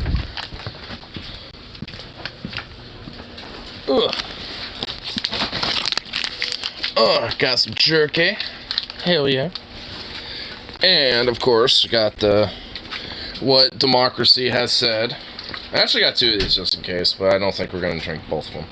I guess it was too late. I already brought them in, and I'm just like, what the? Okay, there ain't no way that is just like some too late shit. It's like they could have, you know, it's like you could have retrieved them back. Man. I feel like these days, so. No. I'm just, I feel like these days it would have been different, but like, man, like, what the fuck? I was working for, when I just moved out here, I was working for the park there. I'm just like, here's a whole box full of kitties. So I took them to the pound, the critter place. And they told me, we're going to have to put them down. I'm just like, no, wait.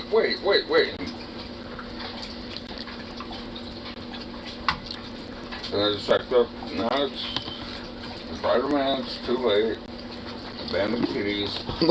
I'm just like, there ain't no way that's just too late shit. I mean, also, cute little kitties. And also, like, I mean, this is why I'm just really against kill shelters and shit. I mean, all shelters really should just be no-kill shelters. Because it's just, like, bullshit. Park, I'm just like, okay, they're sick, you know, it's... Yeah, because they were abandoned and neglected. Like, yeah, of course they're going to be a little sick. Duh. It's like, oh, it's too late for that. Which just basically means too lazy. It's like, don't kill them.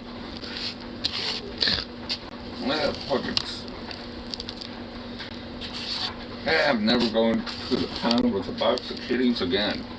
Or at least make sure it's like a no-kill shelter at the very minimal.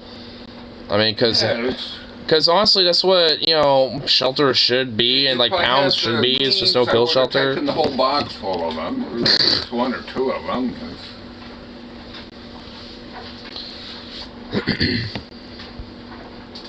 I like how my chat's just talking about food while we're just... Then we had Penny, poor guy. Got flattened on the road. Oh. Looked just like Bandit. And Bandit got eaten by the freaking coyotes. Ugh. Wow, it's... Why are we getting sad over here? It's like... No. Don't remind me of Bandit. I don't want to... Well, I mean, because now I'm about to go like fucking Rambo and just like start like, you know, skulking out there and fucking have like little rabbit meats, you know, just plastered around everywhere, just sitting there quietly like a fucking, you know, Samahaya or some shit. There's no good backdrop. You know, like a hill or a wall or something like that. So I'll make one! And you miss... You're gonna go through somebody's house. I'll make one. Well, if you make in Minecraft, I'll just put some dirt up like in Minecraft. I'll just put some dirt blocks in the way so I won't go through. Yeah, I'm starting to really hate coyotes. I've held that position for I've held and validated that position for some time. You won't watch The Last of Us on HBO yet? I have not. He's like the best cat ever. I don't know if he's talking about Bandit or his Pet Me cat. Pet Me looked just like him. Okay, Bandit. He was talking about Bandit. Oh my god, he's still calling. Incredibly friendly cat. Only we moved and he ran out in the street and got flat. Okay. That's why you have fences on your yard. And try to make sure that cats are indoor cats. That's definitely... Even if a cat really desperately wants to go outside, like Bandit did. And honestly, the fucked up thing, at least... I don't really drag on his ass about it, but, like, at least the reason why Bandit, you know, fucking was whacked was because he snuck out the night that, you know, he decided to leave, and then he was around for, like, a day or two. Didn't want to come home quite yet, but I guess, you know, no. Now for something completely different. Thank fuck. But first, before I do that, I need to go to the bathroom, so. I'm not going to go in there. I'm going to go outside for this one, at least. But, here. I'll at least leave y'all with at least something here.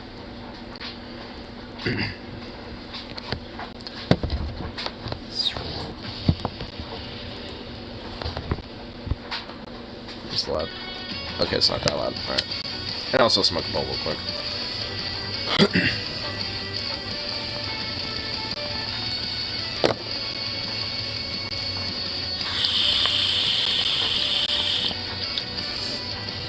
Anyway, I'll be right back.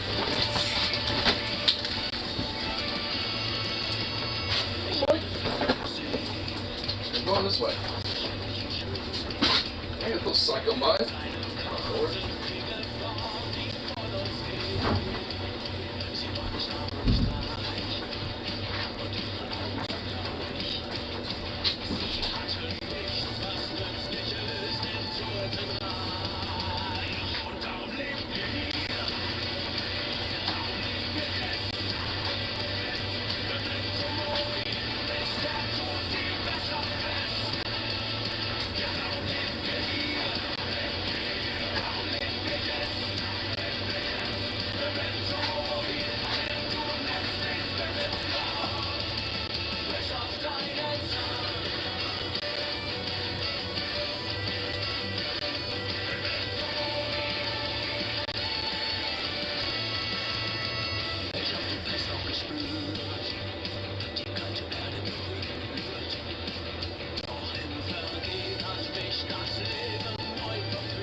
That's a little Zoom boy.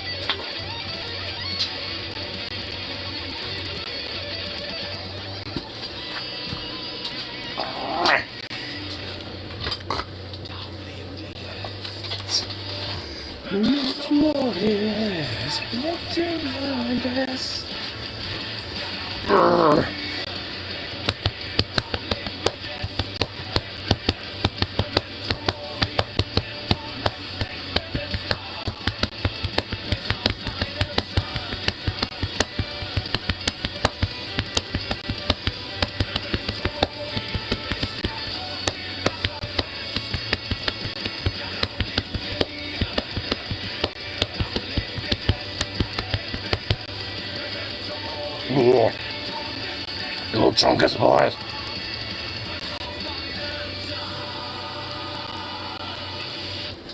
Right. What?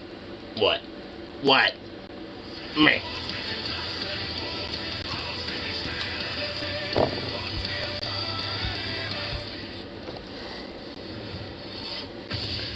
It's like, well, what? Why is it whenever I look at the comment section, it's always something absurd? The diarrhea was like chocolate sauce sprayed over the what the fuck am I? Like, Should I just not read the chat anymore? Should I just be doing my own thing now at this point? Like, what in the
I think he's so bored of the slap. Dude, he's bored as shit of the slaps. He don't give a fuck about the slaps no more.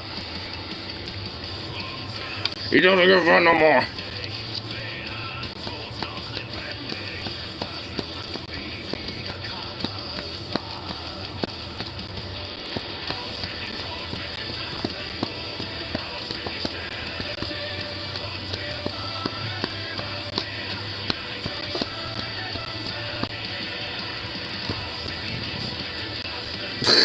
He really is. He's yawning about it. He's like, oh. You goofy little mutt. You're just so silly. Though you've been a little terrorist today where you did deserve a little boot on your head. You were a little bastard. He really has his moments, but, you know, he can't help but love this little bastard. You just can't help but love this little sweet little thing.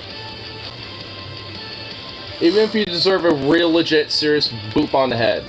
Even if there's a serious one. You know it's not because we hate you. It's because you're just a lovable thing that does terrorist actions sometimes. And what the fuck is this where you're just staring off into oblivion? Well, what the fuck was that? What was that? Oh, he's just a goofy boy.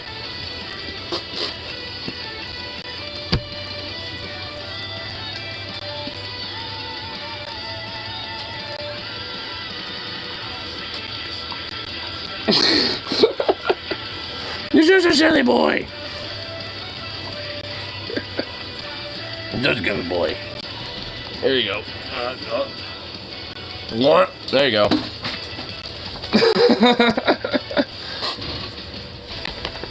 Fucking goofy ass little dog.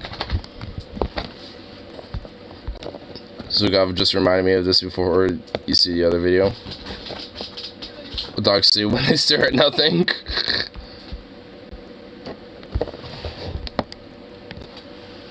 God damn it. I don't want my ringtone all the way up. That's cringe. Lame.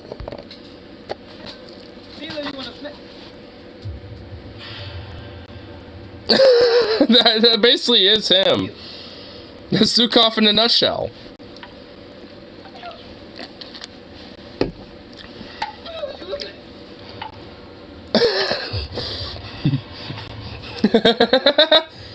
Oh god.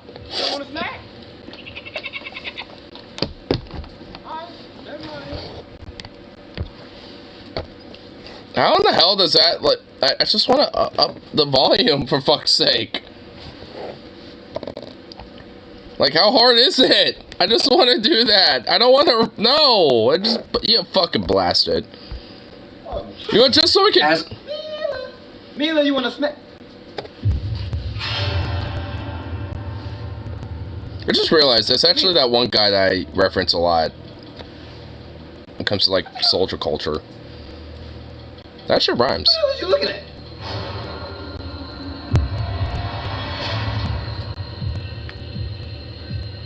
You don't want a snack?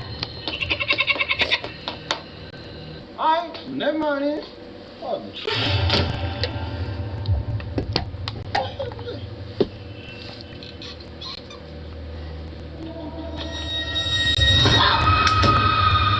No, please, no.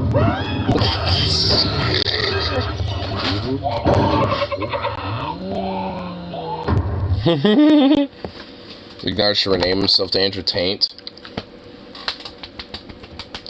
No. For the latest Stellaris DLC, I have not. Fucking upside down evil clown. I mean, honestly, if that's what they actually saw, then I would hope that Zukov would at least remind me of that, but he's too much of a friendly, goofy aloof. In fact, he would probably want to start pawing at it and want to be friendly with it. Hey! What are you doing? What are you doing, Murray?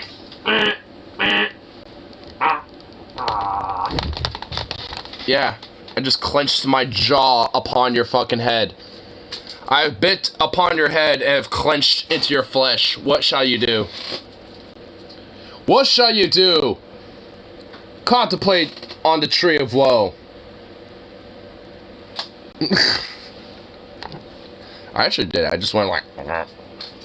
Obviously, I'm not hard. He just but he was just like, what? No, he did kind of wander off, though. I think he did kind of contemplate on the tree of woe, though. I think he actually did do that. That's right, contemplate on the tree of woe, sir. You know what he did, honestly? You want to know why he's a little fucking terrorist, though? You know what he fucking did? You see this box, right? You know, you thinking, alright, you know, typical Winchester target loads, right?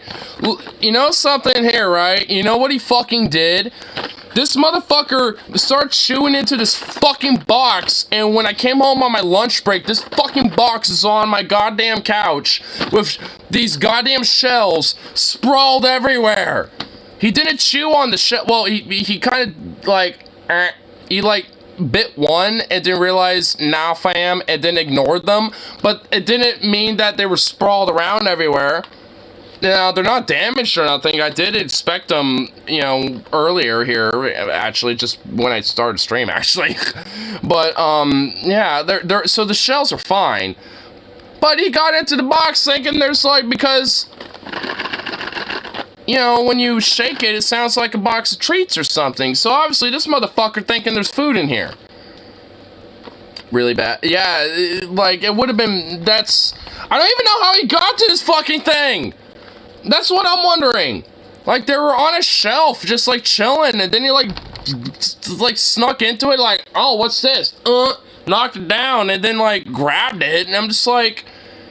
It's like this... I've already given him a little bop on the head about it. Like I said, I gave him a serious little bop on the head about that shit, because it's like, the fuck, bruh?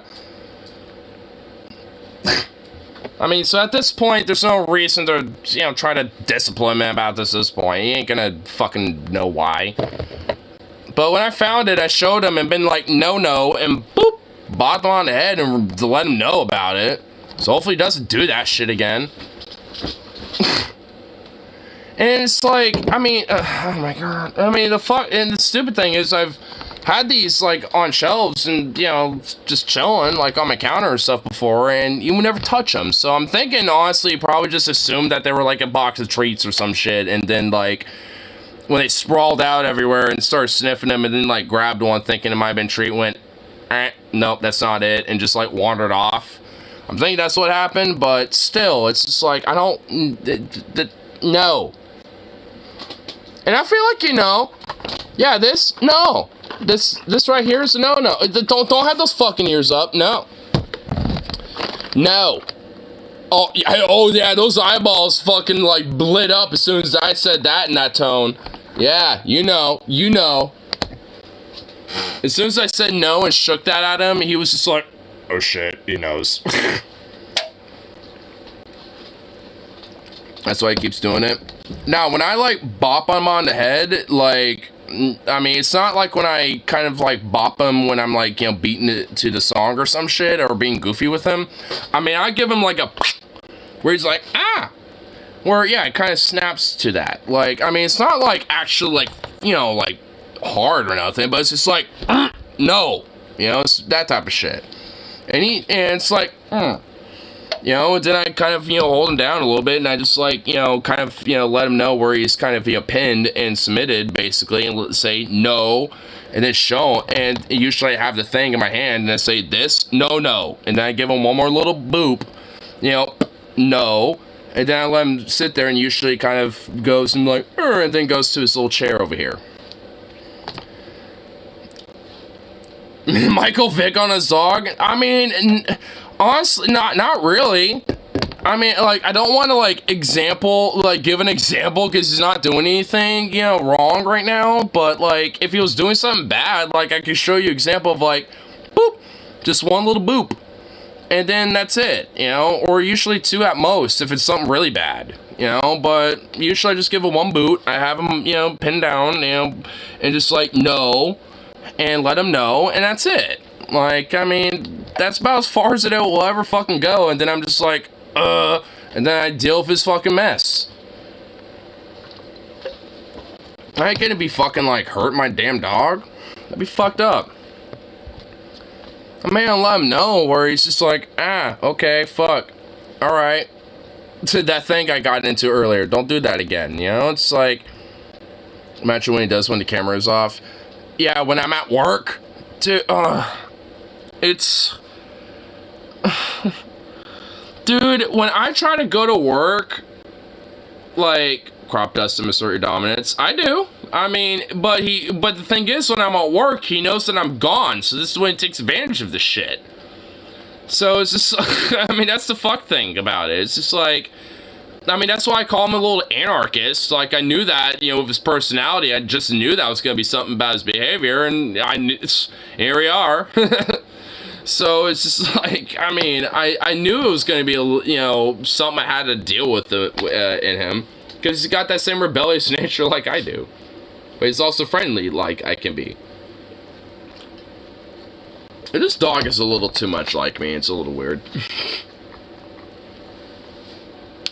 Chronic Kosher Kush would make for a great strain name. Are we sure about that?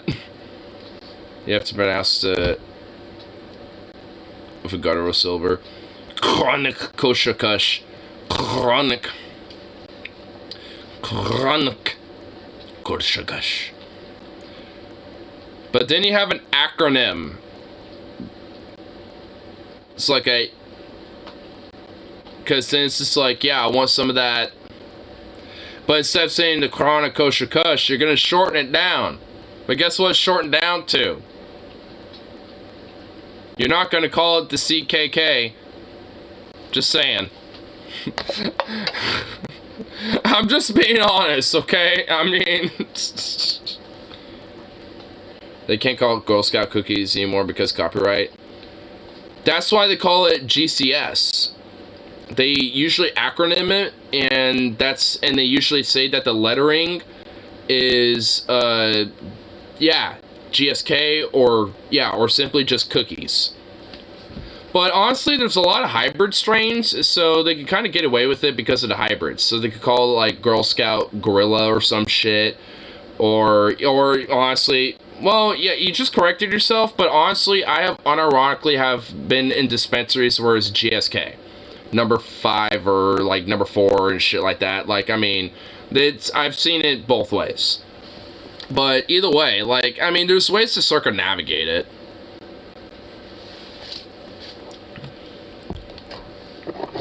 And honestly, it's like, how can you, like, copyright, like, an herb, like, name for an herb versus, like, a...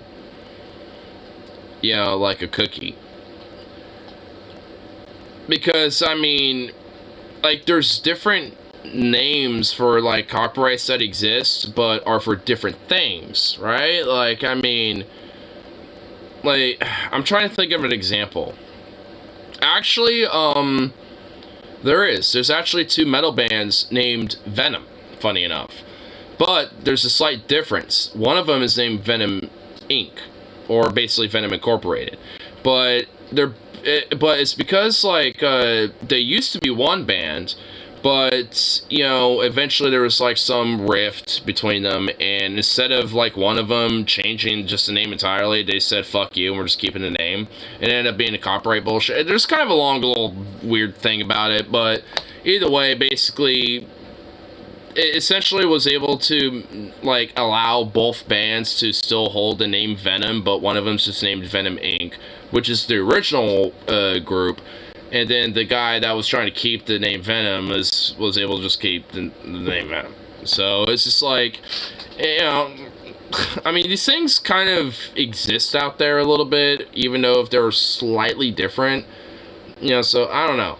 I mean, even if there is like some copyright shit, I feel like there's some loopholes that can say that like now we can hold it. Like, I don't know. I mean, I guess, but yeah, I know Rose said earlier those Girl Scouts, you know, are fucking cutthroat, and God, they are. They are some cutthroat bitches. Though, you know, I don't blame them. They got like, you know, a prestige industry that they're upholding here, you know? I mean, their shit is like basically crack. These dispensaries aren't keep track of strains. There's no regulatory agency keep track of strains, classify them the way to viticultural grape varietals. Well, I don't know. Like, I mean, there's like straight up like a whole like at least for like Oregon, there's a whole like commission that like regulates, you know, what is passed when it comes to the different strains, you know, that are sold. So I mean, there's at least some sort of a thing where it's just like, hey, you know, here's like, you know, something that, you know, can pass, you know, the Oregon like Cannabis Commission, whatever the fuck it's called, and you know, from there, you know, that's I mean, I don't know how the whole process works, but I feel like there's at least still some sort of a comprehensive like structure to it. But yeah, I mean, there's so many different fucking strains that, yeah, I guess in a way, yeah, it's kind of a gimmick. Because it's either like a sativa dominant, indica dominant, or hybrid, or it's just a sativa or just a indica, and is it good or is it not? I mean, honestly. When I was in California, I had trained rec OG from 2 different dispensaries. They had nothing in common. Well, I mean, I'm saying for Oregon's case. I mean, I know there's a whole commission that, like, you know, like, you know, regulates these type of things. I don't know if California is different about it. I'm assuming they are, but, you know, at least to some extent. But I, you know, but honestly, at the same time, it could just be because the dispensary just really doesn't give a shit, or maybe the farms, you know, just, you know, say they have train wreck OG, but it literally is something different. But that's just what they think it is. I mean, there could be all sorts of shit to it. I don't fucking know. I don't know the whole, like, marijuana industry with the ins and outs. I'm not in it. I kind of want to, though. Like, it'd be kind of cool to either be on, like, a farm or work in dispensaries. Because, honestly, at that point, there could be kind of, like, a little bit of an end of understanding of how some of the shit works. It'd be kind of cool to know some of that. Just at least from kind of, like, the inside, whether I'm just, like, as a dispensary clerk or working on a fucking farm or something. I think it'd be cool to work on a farm, though. I don't want to be executed spread to... What are you going into about... Jeez, Venom, what's going on here? I really don't want to... The execute... Oh, okay, dude, they do not fucking do that, bro. They do not... Okay, that just sounds like some fucking insane bullshit. Plano, Texas sounds like the best for town for disabled to move there. Dude, I mean... Dude, even then, I don't think Texas just literally, like, puts, like, autistic people to the fucking wall, bro. How come I could just fucking walk in there and be just fine? Because there's literally a medical record of my diagnosis of being fucking Asperg, okay? So, I mean, like, they would have just, like, the Texan fucking Ranger Gestapo would have fucking, like, put me off to the side, you know, should be like, the fuck you doing here, you weirdo, January son of a bitch. It's like, I don't know about that. Friendly, huh? I didn't. Yeah. Spurgs are cool. I mean, well, that too. I mean, also, they're really cool. It's because just, like, Texas wants to try to deny things that are cool because they think that, like, their barbecues and, like, some elements of their aesthetics, you know, are kind of, like, cool and shit. And it's just like, and they think that's all they need. And it's like, bitch, nah. It's like, yeah, your barbecues and, like, some of the cool, like, you know, remnants of that Wild West aesthetics and all that shit. Yeah, for me personally, I think it's kind of cool, whatever. But, like, that ain't, that, you know, it's like, what, you think that's just gonna, you know, like, keep you afloat? It's like, nah, you need to add some shit to that. Like, I mean, but nah, they don't want to see it that way, so their loss, I say. She sent you some. Oh wait, your mama did. Wait, did she? I never got a notification on Discord. Oh, I'm actually gonna go here. Let me. Well, I want to go look real quick.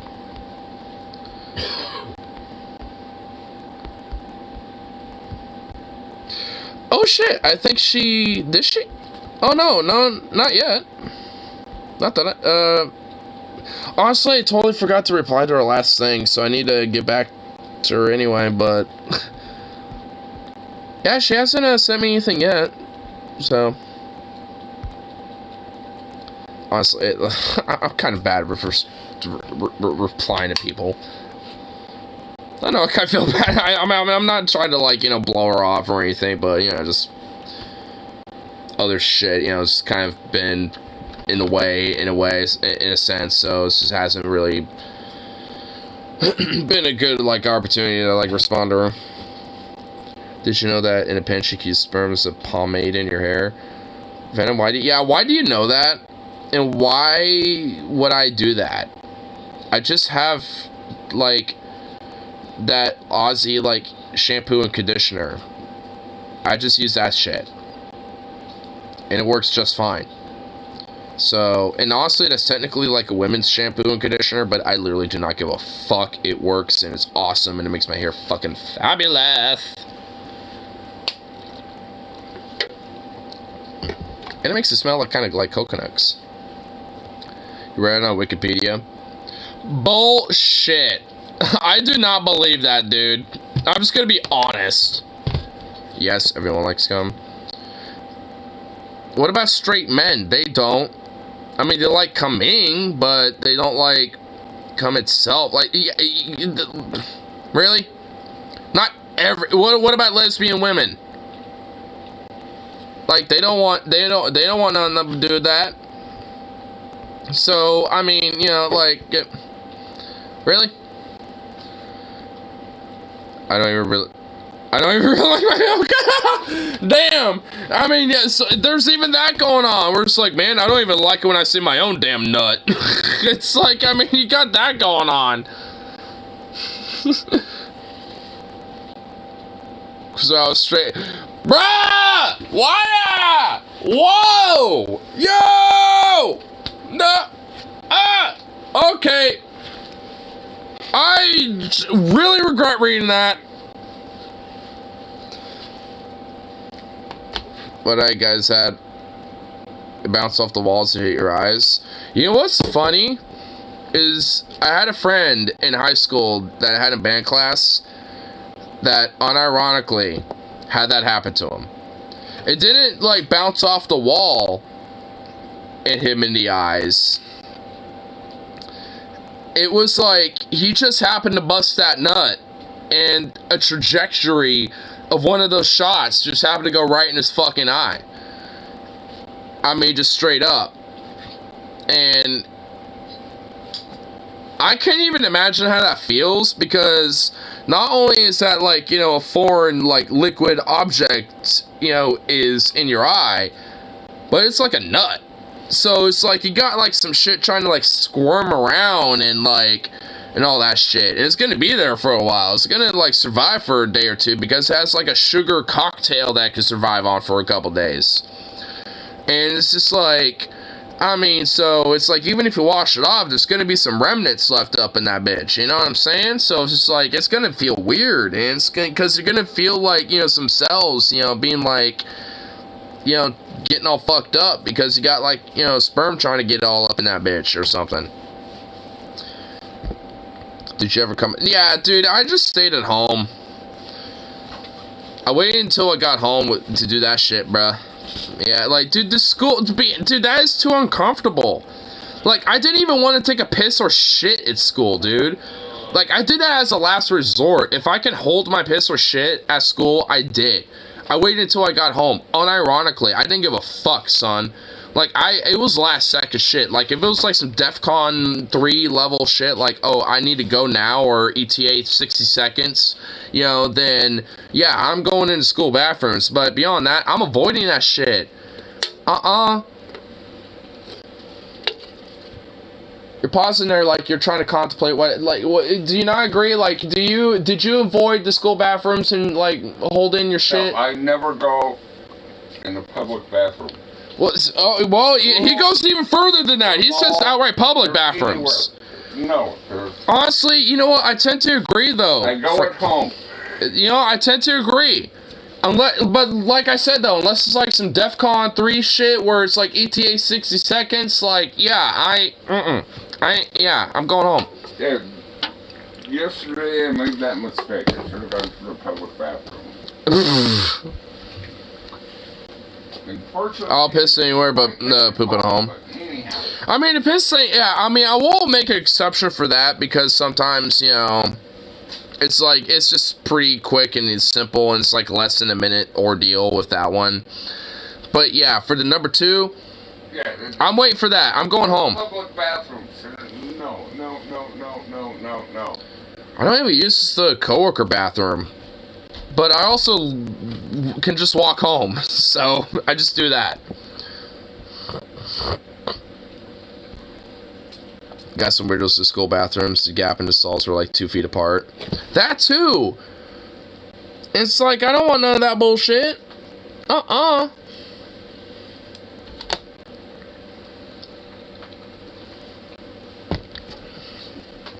It's even better if it's still warm from the last customer. Oh god, no! That's horrible! Dude, the one time I actually want to feel like the ice cold chill of the Antarctic, like, winter freeze on my ass is when I'm sitting on a toilet. Like, even if I'm at home, because of my roommate. Like, if I'm sitting on there and, like, I didn't know my roommate was in there for, like, the last, like, minute or two and it's warm, I'm like, it's like, oh, man. Shit, we're sharing, like, body oils now and all this other nonsense. It's like, it's like, oh, no.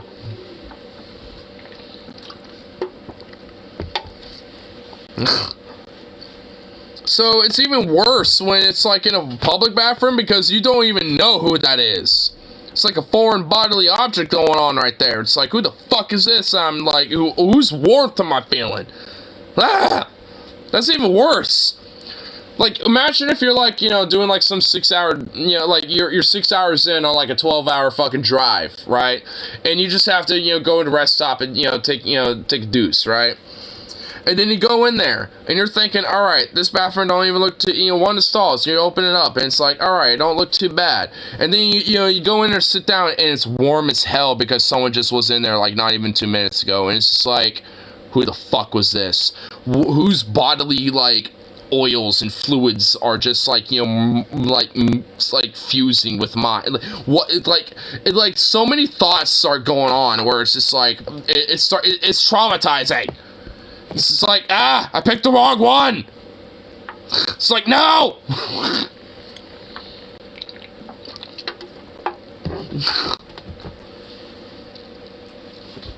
That's disgusting. Wait, what? From what I said or from what the chat said?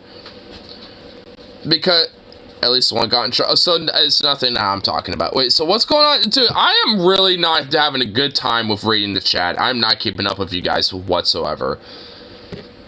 I did it because my ex was using it. Wait.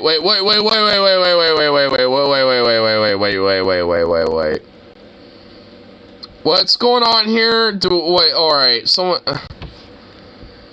Okay, I saw that. Even better. Okay, I saw that. I saw that. Put down my trailer, and it was... What the fuck? Why did you fucking say that, bro? What the fuck, bro? Why? Why, dude? Why do these things? Why do you do these things? Why do you feel the need to tell us? I did it because my ex was using the only toilet at the time. I tell you, because you're all my only friends. Dude, you know what? I'm just gonna be honest. You know what you could have done to not make that as gross? Is literally just, like, walk to the bushes in the forestry that is not even that far away from you. And then just go over there. So then you don't have to fucking worry about it. It did. Ah! Okay, alright. What? Okay, can we? Oh my god. What is going on? Oh my god. Oh my god. I watched it. Oh my god. A Muslim. What? You know what? I think I might need that second fucking beer that I haven't even touched yet. I might need that. Mold grows on. Yeah, it does. Look, I'm just gonna be honest. Like, I don't like pick up every poo that my dog does outside in the backyard. And yes, mold does grow on it, and it will eventually just like become one with the dirt. Especially if there's rain, because the rain will, like, compress it down and thus just merge. Basically, dirt is just, like, the amalgamation of, like, minerals and shit. Of, you know, like, the rocks and, like, the comets and the asteroids, and then just, like, the biological shit that, like, life, you know, just dumps on this planet.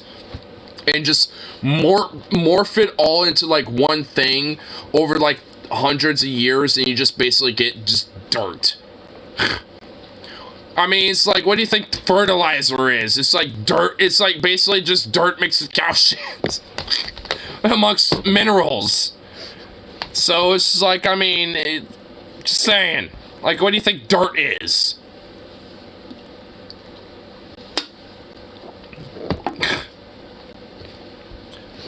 I mean, earthworms, they got shit. I mean, honestly, I think a lot of dirt is basically just their ass. Unironically. Anyway, yeah, we need a distraction. Like, I saw Rose had a distraction. I'm using it. I'm taking this distraction. Are you on the fastest available route? What is this? I don't even care. Local 58, tonight. The Midnight Movies, paid programming. Hell yeah, dude. Fuck yes. Midnight movie, dude. Let's do it. Park Drive. Then in 500 feet, turn right onto North. Nailed it. Wow, what an awesome movie. What is this?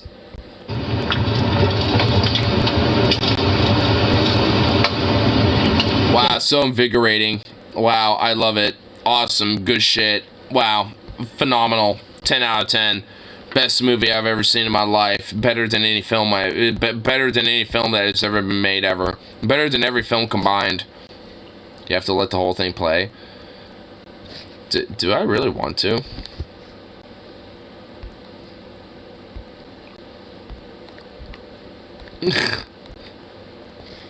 Do I really want to? There's the most replayed. What's going on here? I'm going to the most replayed.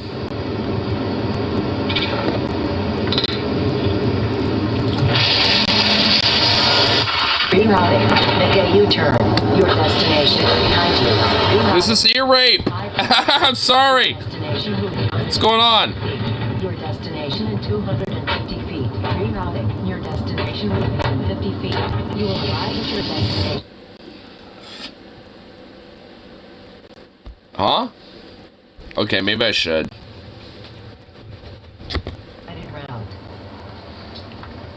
Continue on Holbrook Park Drive, then in 500 feet turn right onto North 38th Street.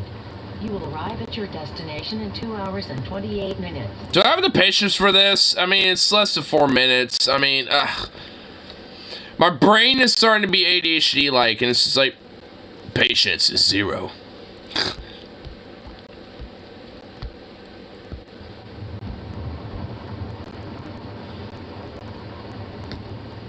Turn right onto North 38th Street. GPS is really annoying sometimes. In a quarter mile, turn left. I mean, they can be. I will admit, yes, they can be. Fastest available route. Hibachi grill is. Yeah, I know a hibachi grill.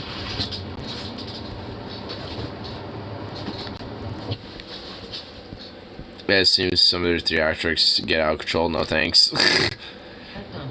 I mean, honestly, like, I could probably be impressed, you know, maybe the first couple times, but if I'm going there on a frequent basis, like, I'm just gonna say, just cook me the food. I'm not, you know, here for the impressions, I'm just here for the quality. Estimates my ability to measure 600... Overestimates your ability to measure 600 feet. I mean, really, honestly, it really does. Highway 114 north. And 514 feet. It's like, yeah, let me just, like, you know, like, mathematically, like, recreate that in my brain. In 10 miles, take exit 17. Then turn right onto Florida Utility. I just ordered hibachi gorillas, and I just pictured its gorilla as a hibachi chef. He probably would. Making you the most banging fucking food ever. Because gorillas are love, and its gorilla is life. In 2.8 miles, keep right to stay. Do I really need to listen to this whole thing? I feel like, you know, we... What, it's just like you go in a weird, obscure fucking trail in the forest. Continue on unnamed road. Then, in 300 feet, turn off your headlights. Turn off your headlights?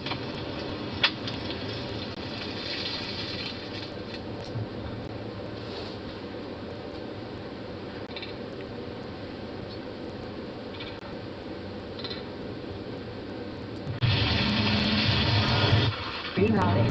Make a U-turn. Your destination is behind you. Okay, so this is where the most replayed was. Your destination will be on in 300 feet. Your destination in 250 feet. Rerouting. Your destination will be in 50 feet. You will arrive at your destination.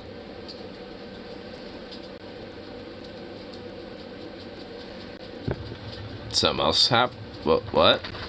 Is that a fire? Oh shit, the car blew go boom boom.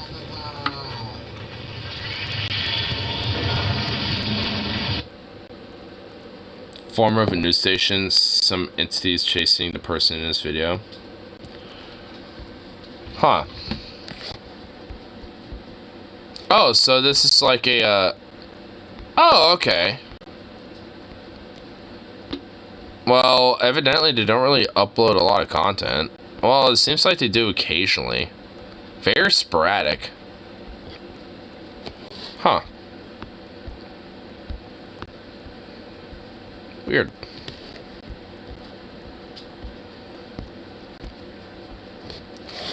It's like marble hornets. Honestly, it looks like some of the roads that I go on, you know, to go, you know, camping or like go on some of like the ranges and shit that I go to. They have a little cartoon, you want to see it? Maybe I don't wanna. God. I don't know. Link it. Maybe I'll see it. Maybe I'll see that shit.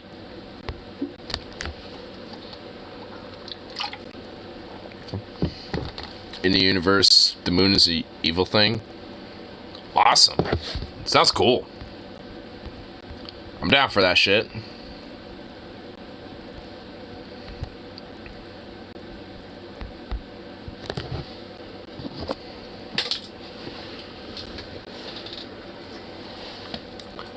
Hey, boob.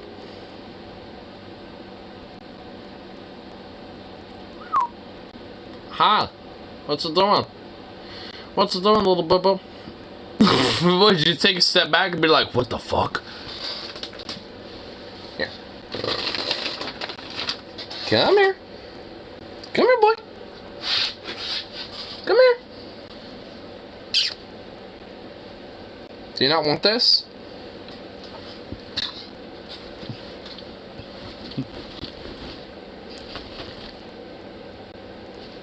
Would you get it? Come here. Come here. You little butt. Wow, you're an asshole.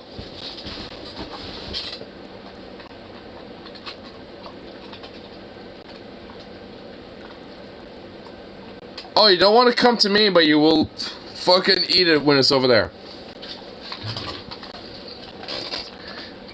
fucking little bitch. What, you don't want to be on my lap again? And be a little cute little snuggle boy so I could just, like, rough you up and shit? Like, what a little bastard.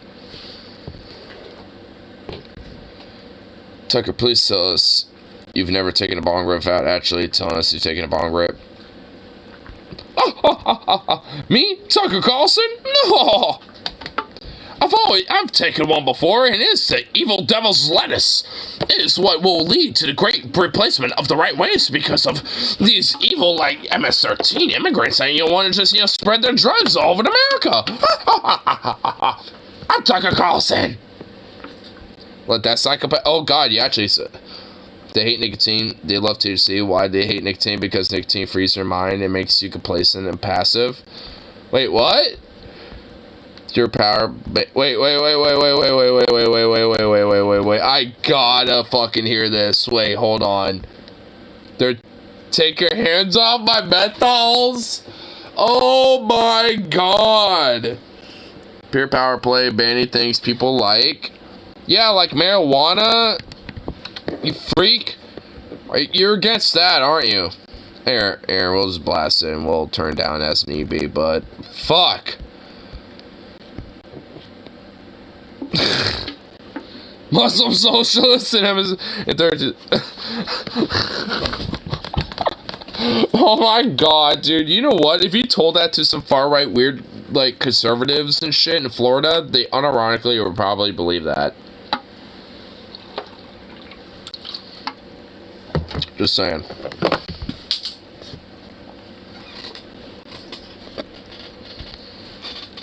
They hate tobacco, and it's not because it causes cancer. They don't care about your health. They closed the gyms during COVID. Anyone who closed a gym during a pandemic that killed people who were fat clearly doesn't care about your health at all. What? What? Yeah, because you totally can't just, like, buy some weights, that you can use, or write a, there's, like, what? And also, like, I'm pretty sure that, like, there's a gym literally in the same lot that my work is at, and it was open, like, at least very limitedly during COVID, where they would only allow a certain amount of people in the gym. Like, I think, they had, like, only at maximum when COVID was going on, like, 30 people, like, because it was a pretty big, like, building, so they could have at least, a pretty decent amount of people in there. And it's, like, it could probably hold, like, 300 something people. So they, as a way to at least limit exposure, they made it so it's like we will only allow, like, I think it was like 20 or 30 people in there at a time maximum, and you can only have, like, work on equipment that is like 2 equipment pieces away from each other and shit, or some shit. Like, they had, like, some policy or something. I never went to it because, I mean, I don't really go to the gym myself personally, but, like, I mean, they had at least a policy in place, to try to limit COVID exposure. So it's just like, not every fucking gym just, like, closed down because COVID happened, you fucking weirdo. Like, I work right next to one, and I saw people still there, even in COVID and shit. And I think they had to wear masks even then, but what the fuck do? It's like, I mean, honestly, there's a lot of shit that I do at work where I'm like, kind of heaving a little bit, especially when it comes to, like, mopping, or I have to do, like, a bunch of fucking, like, pre-sliced production shit, so I'm like, like, fucking cutting meats and shit. It's like, honestly, that takes some fucking energy, and eventually you're like, ooh, damn,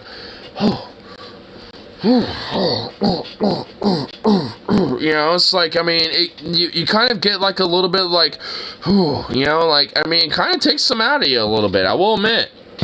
It's like, you think it's, you think it'd be easy, like, oh, you slice meat just like, on a little slicer. It's like, do that for, like, 20 minutes straight, just, like, for, like, 20 pounds of meat, and just, like, keep doing that, continuously, and come back to me.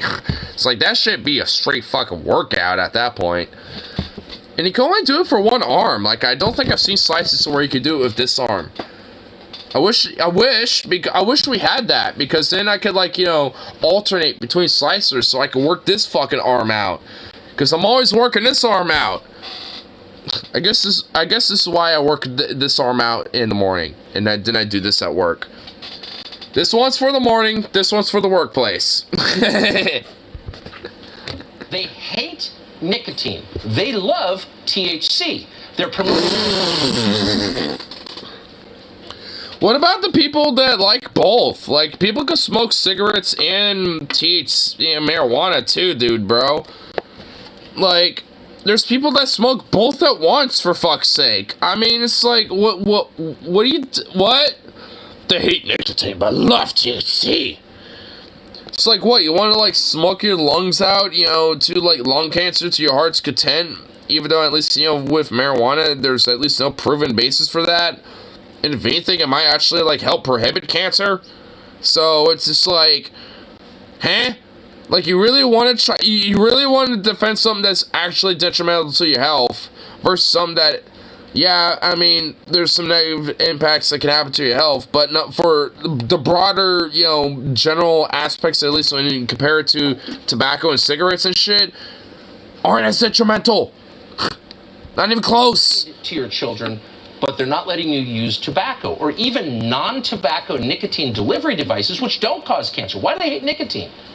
Because nicotine frees your mind, and THC makes you compliant and passive. That's why. What?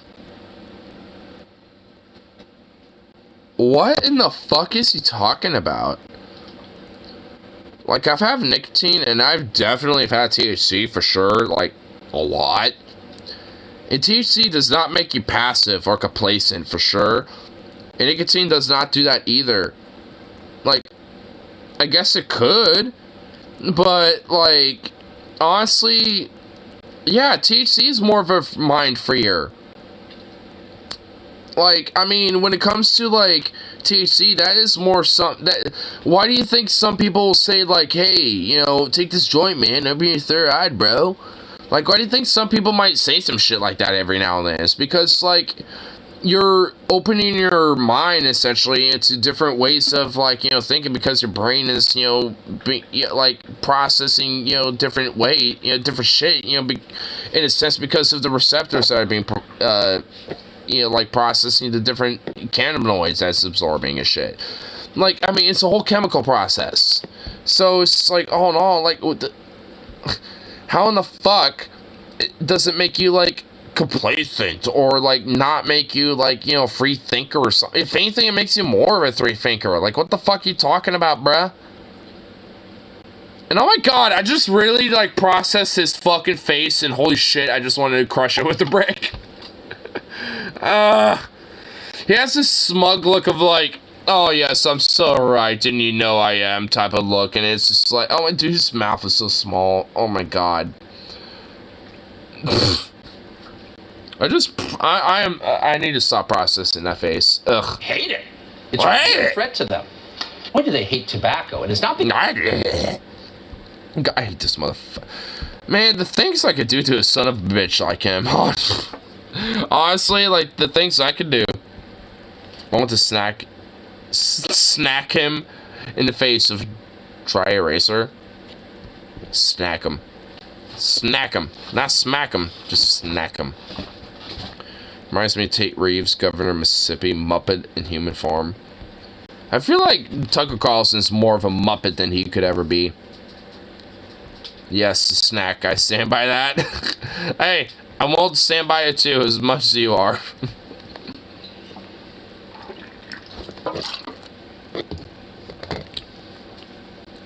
I'm doing it to steal his lunch money. Good.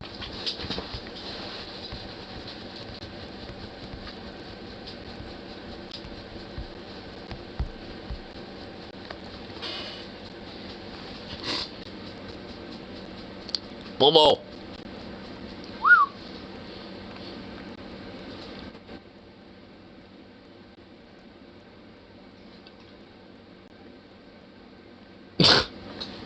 You're starting to look like you're guilty. Like, did you do something?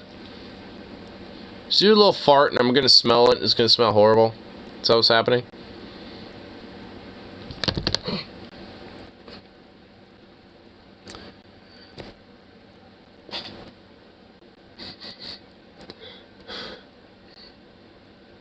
Alright, my bad, false alarm. I thought I had a whiff, but no, it was a false alarm. John Stewart gave him a sad.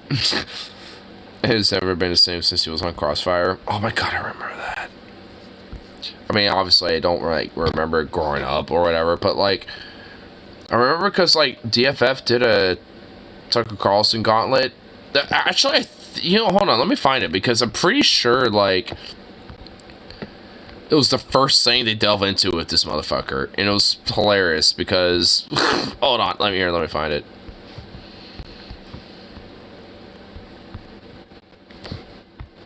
Oh, well, that wasn't hard at all.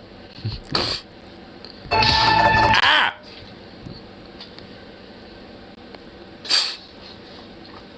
Jesus. Oh, wow, here it is. Oh, yeah, it was literally the first fucking thing. Here. Gotta take a little pee break, so I should be right back. Be right back. What, you think we're going outside? Not this time around. Nah, bruh. Well, look at you looking all excited. This way. Jesus, what are you doing? Alright, quick, boy.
Damn mud. Look at you.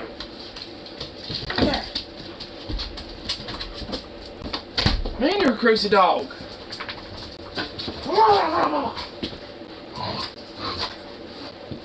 You're psycho. Look at that little tail go. God. Man, what a little nut. But boy, we got the zoomies.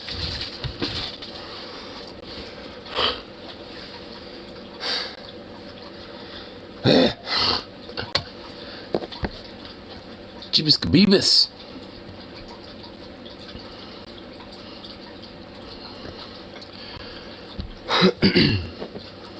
Here, want to see Jon Stewart roast Tucker Carlson? It's pretty hilarious. I love it. Somewhere around here. Is this off? No, you're not. What the fuck?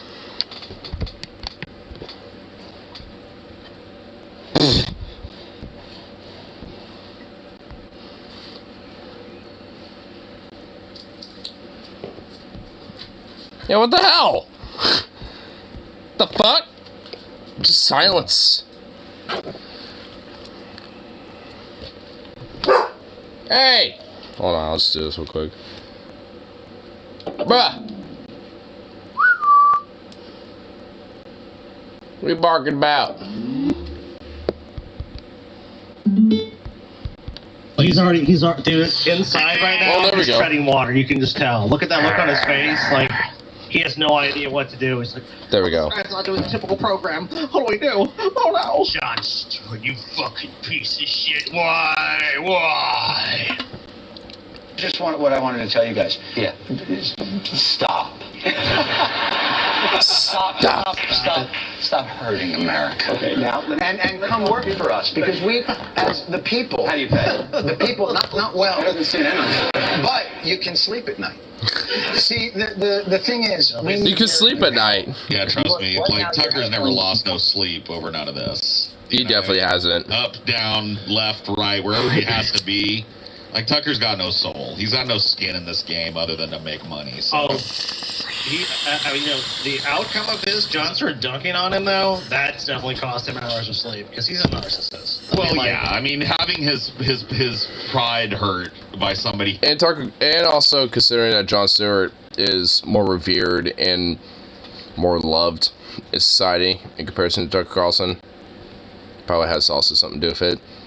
Because Jon Stewart is still, like, even though he's, like, retired at this point, like, he's still making the waves. Like, I think there was, like, some thing that he did recently where he was, like, fucking on George Santos, and it's just, like, it was honestly pretty fucking hilarious. I mean, it's, like, the dude is, like, still out there, like, you know, making fucking bangers and shit. He got a job at an animal shelter when he left, Daily Show. Oh, you mean the Jon Stewart show? Or whatever it was called? He's gonna stick with him, of course. But, like, he's got no... Yeah. Dude, I mean, like, the funny thing is, and I Tucker Carlson. Oh, wait, Tucker Carlson got a job at an animal shelter? told them really, but, like, this echoes throughout Tuckerson. Like, he fucking... It was called Daily Show, yeah. Huh. Like, even to this day, like, he'll fucking still bring this shit up, like, God damn it. Honestly, when I think of The Daily, I think of The Daily Wire. So, honestly, I'm just, like, starting to think of, like, that more so than anything. Tucker Carlson probably tortures animals, too. He probably does. But, yeah, like, yeah, John, yeah, like, okay, yeah, no. Actually, no, you're right. Yeah, because now I'm starting to remember it. Yeah, like, he straight up, like, you know, was working at an animal shelter, like, helping animals and stuff. Like, like, Jon Stewart's based. Jon Stewart's great. What he said on the show was really quite inane, stupid drivel, and, you know, he's a fucking asshole. He's still mad at me, bro? To this day. I don't blame him. Is Tucker still mad about this? And I wouldn't be. Yeah, I don't. I wouldn't be surprised. Down, he's like, what's that? Oh, it's that fucking old wound from when Jon Stewart. I hated this angle that he took. This is like we're seeing right now why I thought like back in the day when I watched this, like Jon Stewart really could have went harder. This whole like appealing to their humanity thing. Like, he knows as well as we do that there's no humanity on the Crossfire. You know what I mean? But I think he's kind of like Crossfire. Just so I think even more than coming out and being like, you guys have no humanity, I think fucking appealing to it and showing that it falls on deaf ears demonstrates that even more clearly. Yep. Maybe, I don't know. To me, I think that the reaction would have been better if he would have just kept going with your show's bad. You are a pair of fucking political hack idiots that prey on the fears of Americans and stoke them for a living. You're a I also agree with Paul on this too. Example of the two-party system and the pointless divide that exists between liberal and conservative in this country. You're cheerleader politicians and fucking, you suck. I think if he would have went down that road, it would have been a way more poignant thing than him trying to appeal to the humanity of People who don't have any. of two people. Probably two, so he pops his squirt. He probably just turn their brain off like this is a loon. You know, this guy's crazy. He probably does. He's just disenchanted with the system. What the So it's like I think giving up. I think people have heard those opinions, but I think I think a lot of times like they just turn their brain off. They just go like, not no, on their show though. Like you'll hear That's somebody true. say like, "Oh yeah, Tucker Carlson fucking sucks." People would have admired the balls of it to just go to your face and say I that. definitely think Jon Stewart could have pulled it off. Though I agree with you there. If there's anyone that's not, I mean, he's doing it now at this point. Silence. I feel like, I mean, if he didn't know it then, I mean, he definitely knows it now. I mean, because he's doing it now at this point, and people still, fucking, love him for it. I mean, if anything, like, there are people that are just like, at least me especially, that kind of wish that he was kind of like more harder like that, prior, when it was like on a show, on the Daily Show and shit, but hey, I mean, it's like, if anything, it just kind of at least shows that he was always, true to his convictions when it came to the ideas that he actually believed in. People have been trying to. So I respect Jon Stewart. Like, he's legitimately just like one of the few people who are just like unironically, just like unequivocally, without a shadow of doubt, just like base. Just there really isn't like any flaws about the motherfucker. Like, there's really not much you can say bad against him. Really, I mean. Sure, there's probably like maybe a few flaws about him, but like, I mean, there's not really much you can really say about the guy. I mean, the dude's just like great all around. While and not take him seriously, and he's been effective. I mean, he got Congress to pass a fucking 9/11 thing to fund it unlimited for people who were affected by that, and that's difficult to do. I mean, we know like most things never passed the Senate. He got all of it passed because he shamed them in doing the right thing. He's like, you guys don't give a fuck. And you're right, you have no humanity. So I'm going to have to be your fucking humanity for you and tell you, like, you're going to have to do this, or you're going to have to basically face down, just like, oh, fuck 9/11 first responders. Fuck them. And they can't do it. Because our country, if there's one line in our country that has to keep going for the military-industrial complex to keep growing, is that we love people they're heroes. They're heroes. That served the country. Yep. We love our heroes, don't we? Our patriots that serve the country. Those people, and they tried not to. They tried their hardest not to do the right thing, and they probably still will fuck up and fuck them over, but just less so. So, I don't know. Politicians and the corporations, and we're left out there to mow our lawns. You just said we're too rough on them when they make mistakes. No, you're not too rough on them. You are part of their strategies. You're partisan, what do you call it, hacks. That's great. Partisan, what do you call it? Hacks. Like Hannity and Colm, remember that show? Oh, Hannity and Colm, what a fucking what a crock of shit. I love this. Was the fucking beautiful. Fair and balanced news. This is the best example. You got fucking Sean Hannity versus the fucking ultimate liberal cream puff.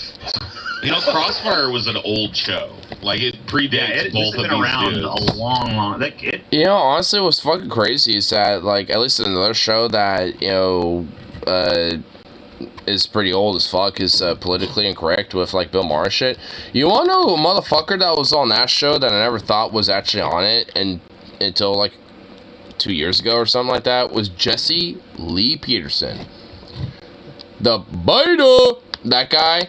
Like, I mean, but man, like, that dude was straight up on Politically Incorrect back in, like, the fucking 90s. Like, that dude was doing this shit all the way back then, dude. It's just like, honestly, what kind of gets me kind of, like, thrown for a loop is that, like, you know, some of the shit that was going on in the 90s, at least when it came to, like, these political shows, is that, like, a lot of these dudes are still around and still doing their shit. And it's just like, what the fuck? It's like Jesse Lee Peterson, Bill Maher, like, I mean, Jon Stewart and Tucker Carlson, all these dudes are just like, they're still doing shit. It's like, I mean, I guess I'm not surprised, but it's like, I mean, at least for some of them, I'm a little surprised they've been going on since, like, straight up, for, like, over 2 decades. It's like, they've been making, like, a whole fucking, like, lifestyle over this shit. It's just like, holy shit. Especially Jesse Lee Peterson, like, that one, like, I think they're straight, here, hold on. I'm pretty sure they're straight up, like, a YouTube video showing this. Here, let me look it up.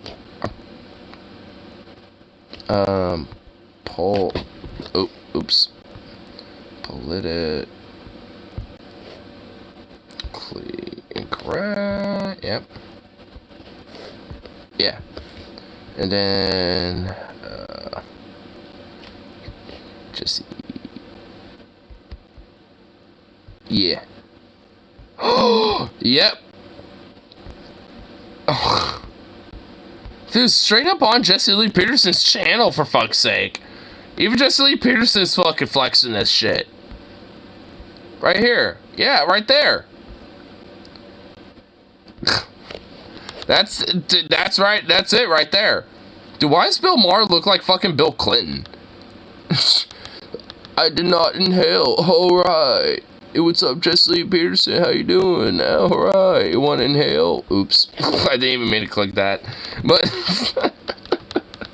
like, why does Bill Maher... I just noticed that. Bill Maher does straight up look like he's, like, Bill Clinton in that frame. Like, what the hell?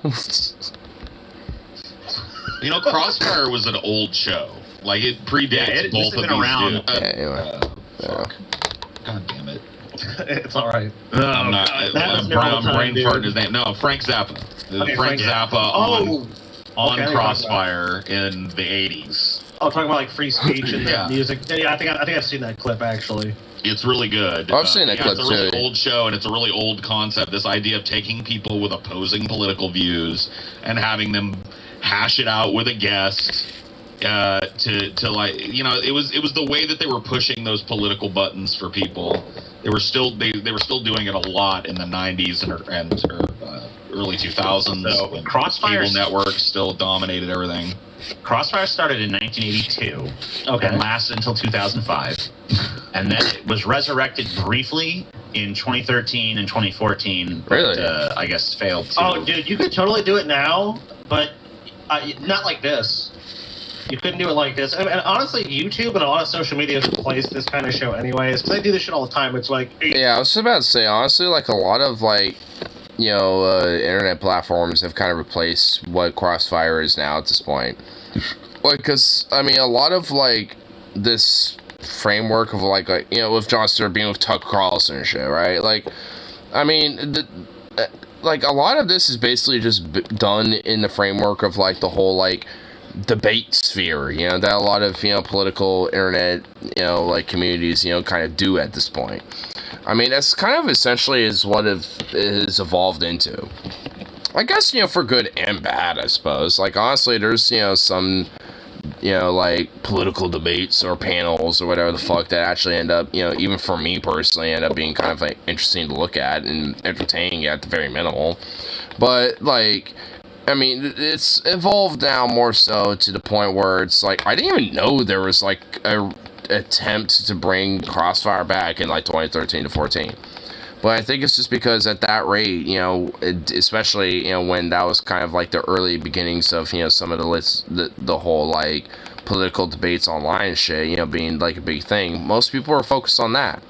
You know, they didn't really give a shit about seeing it on a cable, especially when it's, like, very furbished and, like, monetizable, you know, at least on the internet. Back then, at least, wasn't as much so. So, I mean, it's like there wasn't really as much restriction to it. And in fact, there was, because of the more free reign of it was a lot more popular because of that. So, I mean, like, it's kind of the interesting thing, you know, I guess with the, you know, with like the whole concept of like the whole like, you know, with Crossfire and stuff, with like that whole like political like buttons, you know, being pushed and shit, you know, having people on, you know, having their disagreements and stuff, because it's like that still most certainly exists, but it's just kind of evolved, or I guess depending on your opinion, devolved into different forms to where it can be like, whether good or bad, just, you know, I guess how you see it. Talk to Christians or whatever. Well, this is not the typical Crossfire format. Usually there's more than one guest. Usually it was a little bit more like, you remember Bill Maher's old show, Politically Incorrect? Yeah. It was kind of a little bit more like But that. they had like 3 people almost each side kind of thing. I don't remember exactly how many We're people, just but it looking was at usually that. more than one guest. I think it was Yeah, like 6 people or so, usually. Yeah, like at least 2 or 3 people hashing it out all at once. And also that Jesse Lee Peterson one that I was talking about, there was at least 4 people on that show that I remember.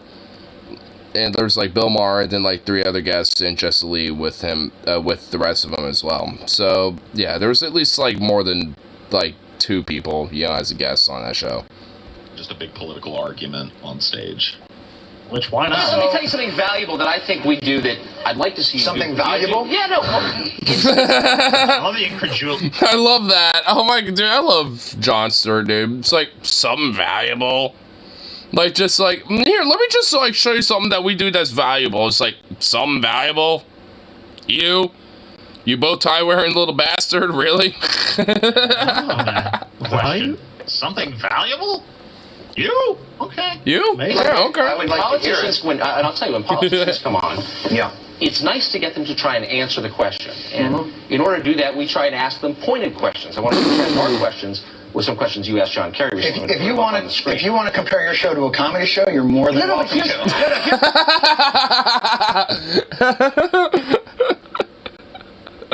Oh my god, man. All these years later and he's still fucking, you know, throwing that banger out. Oh my god. If that's your goal, No, it's not. I would aim for us. I'd aim for Here's the Seinfeld. problem. See, I always thought, like, in it... Dude, I love how Tucker is actually like all flustered because of that. He's like, no, like, hold on now. You little fucking bow tie wearing bastard. It works. But I always thought that I love Jon it. Stewart's use of "I'm a comedy show" as a deflection from any kind of critique You know what? was. I totally agree with you. It is. I always hated it because It's he was disingenuous. he was a comedy show, but he was an intensely political comedy show that a lot of people went to for their news. Yeah, tons of people fucking were really strongly politically influenced by Jon Stewart. So I was, for sure. And honestly, it's just like, I see what they're getting at, but I don't know. I mean, it was, I mean, at the end of the day, it was comedy, but, like, I guess with that logic, wouldn't you say that George Carlin wasn't comedy at that point because he was making very poignant, like, very strong political positions of a lot of his, like, comedy stand-up and shit, right? Like, I mean, it's like, I mean, Jon Stewart is, I mean, basically kind of doing a similar thing. I mean, and I guess in a way, not to say that they're, like, equivocal, but at least, you know, they're both pretty similar when it, you know, when it comes to just like, you know, making very poignant, you know, political commentary when it comes to the comedy that they, you know, perform. It's just in different mediums, you know. It's like, you know, Carlin did it with stand-up and Jon Stewart did it with, you know, TV show. So it's like there was different mediums, you know, done with that, but I don't know. I mean, you could do both at once. I mean, I don't necessarily think it's disingenuous. I think, you know, he was, I don't know. I feel like he was just doing it in a way that, like, I guess in a sense, it's like, I get why he was saying, like, why, you know, it's just predominantly a comedy show, because when you get, like, right-wingers saying, oh, you got, like, these young libs and blah, blah, blah, blah, blah, you know, just looking up to the guy, it's like, I mean, because he's funny. I mean, at the very end of the day, like, that's why, because, I mean, especially for me, I thought he was funny. And it's because, it's not necessarily because of, like, the politics, necessarily, though I also was, you know, tuning into him because of that, but it was also because of the comedy, because the guy was funny.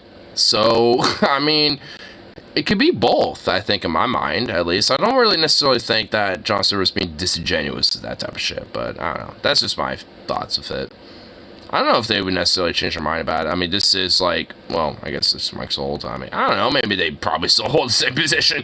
I mean, but I don't know. I mean, it's not one I 100% agree with, but I get what they're coming from with that. Yeah, like he always tried to walk around like he had absolutely no impetus to have any kind of journalistic integrity or to take any kind of responsibility for anything he said because I'm a comedy show.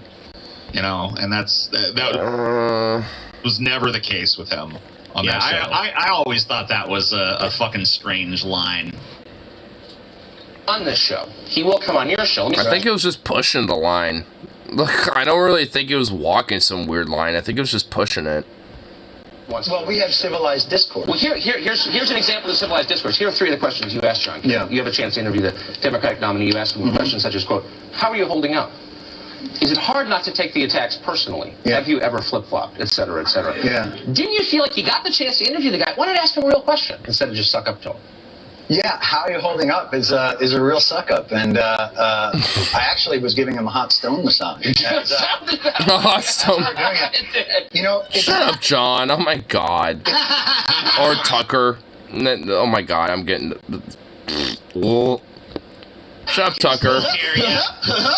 I'm still in control of this. You see, I've got everything under control here. You ask bullshit questions. We ask pointed questions. This doesn't smack of desperation on my part at all. That's the great thing about this. Completely desperate. He's floundering, dude. He's floundering so hard. He wants the show to go this certain way, and it's not going to go that way. For the sake of fairness, Jon Stewart later started saying he was a comedian first, not only. Yeah, I know that, like, in later days, he's admitted, like, the political role that he had as a news person. But back in the day, he used this defense all the time. He was constantly like, I guess, I guess I suppose why I have my bias about it, because I grew up when he was in ology and this type of shit. Because, like, I mean, obviously, you know, the DFF crew is a lot older, so, I mean, their experience of, you know, these individuals, you know, goes a little farther back, I guess, when it comes to their exposure. But, I mean, I don't know, I feel like it's just because, I mean, as younger, he's a young buck, I mean, you know, I don't know. I mean, I have a bias towards him, I'm just gonna admit that. Yeah, I'm willing to die on Jon Stewart's hill. I don't give a shit. He was backed into that corner. He was on Comedy Central, like, you didn't not CNN. I mean, exactly. Or journalistic. That's another thing. Here, or whatever the fuck. He always pretty much relied on that. Luckily, in this case, his opponent is fucking Tucker Carlson. I mean, to be fair, this was 6 months ago. This was like, you know, whatever. I mean, I'm not gonna, like, you know, hold it against these guys. Really? It's not that big of a deal. No one goes. Like, whether you beyond just the comedy show thing, no one ever went to the Daily Show for, like, hard-hitting fucking interviews. That was not part of the fucking selling point of that show. Humor's potential. It's primarily Is a potent messenger. course, Like, absolutely. I mean, this is why so many people, like, I mean, I've referred to him already, but this is why so many people, you know, look at, you know, George Carlin as a, you know, very influential person in. And when it comes to, like, one's politics or just, like, one's worldview. I mean, same thing when it comes to, like, people like Bill Hicks or Richard Pryor and all these other comedians. You know, it's just like humor and comedy is very potent as a messenger because people love it. I mean, there's a reason why it's, I mean, like, no matter what, it's always going to be, like, a genre that is always has a background radiation into whatever prevalent genre is going on, because no matter what, everybody loves it. You know, everyone wants some of that.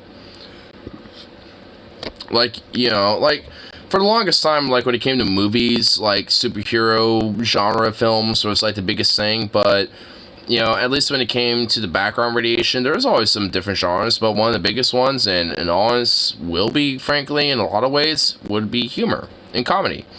And, like, and sometimes, you know, like, what might compete with, like, that background, you know, prevalence might be horror, but, you know, and I feel like, you know, horror's going to start, you know, kind of taking its place, you know, for a little bit, you know, because there's been a lot of pretty decent horror movies, you know, as of late.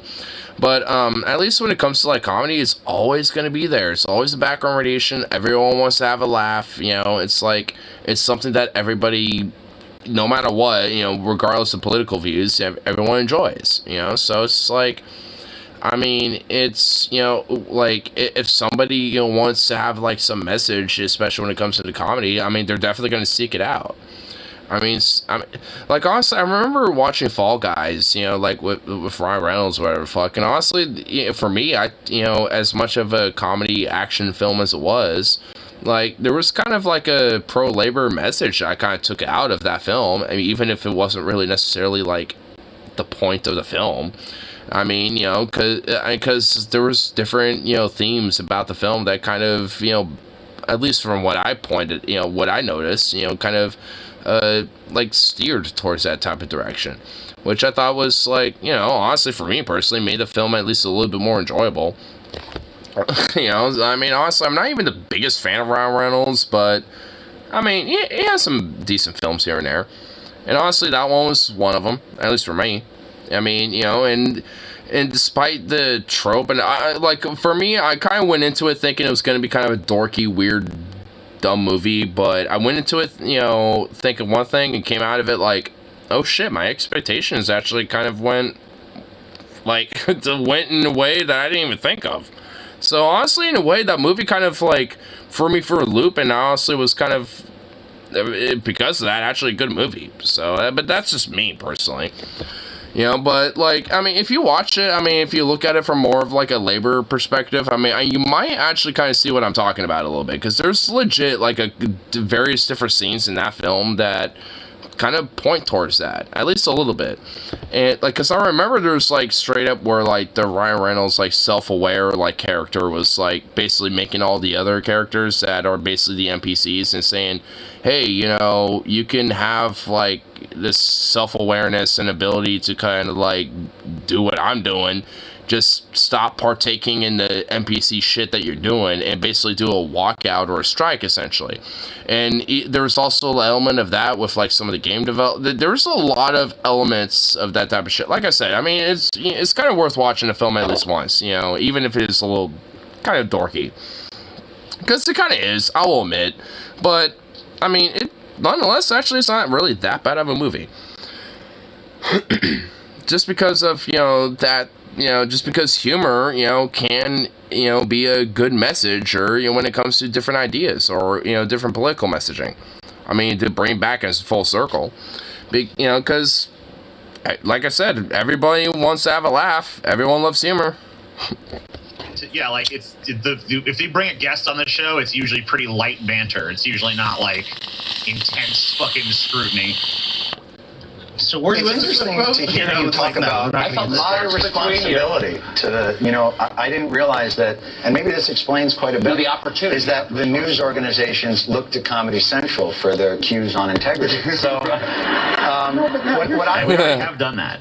The last, if you look at the last few... I love that. Like, where mainstream media has to, like, look at Comedy Central for their integrity. Oof. I mean, man, Johnson. Can we just, like, clone him or something? Can we just make him, like, an eternal being? Monday shows, they've been multi-hour shows. We've stopped with the 30-minute shows because it just didn't give us the results we wanted. So we've already done... You're holding politicians' feet to the fire. I think that's disingenuous. I think you're... How are you holding up? I mean, come on. No. I don't... But my role isn't... Look what you're doing. Ask him a real question. We're talking about what you're doing, Tucker. Instead of saying, you know... I don't think I have to. By the way, I also asked him, you know, were you in Cambodia? But I didn't really care. Because I don't care. I can tell. Stupid. Well, but my point is this. If your idea of confronting me is that I don't ask hard-hitting enough news questions... We're in bad shape, fellas. We're here to love you, not confront you. No, but what I'm saying We're here to love you, not confront you. It's like, fuck off, Tucker. Like, your whole, like, grift is basically, you know, confrontation, not loving. Like, what the fuck you talking about, you son of a bitch? I'm not. I'm here to confront you because we need help from the media, and they're hurting us. And it's the true. idea is if we don't... Hurting or hurting? Both is probably true. Yeah, you can take that one either way. Hurting and hurting. Yeah. Both. I think I'll move on because I know we want to get to some of Tucker's. I mean, honestly, I mean, I kind of wish it went more with that because honestly,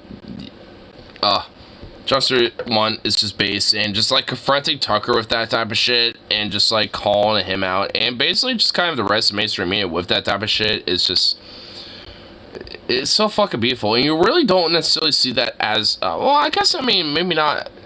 I mean, you do see it, you know, a little bit more, you know, lately. You know, like there's been a couple times where there was like some dude, I forget his name, but it was like some Dutch guy that it didn't even air, but it got leaked out where he would call that Tucker Carlson and Tucker basically literally cursed him out and shit.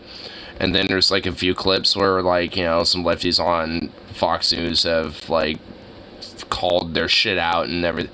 Like it's happened and it started kind of being a little bit more of a thing. But there's been like, it's been such a long time since we've actually seen shit like that.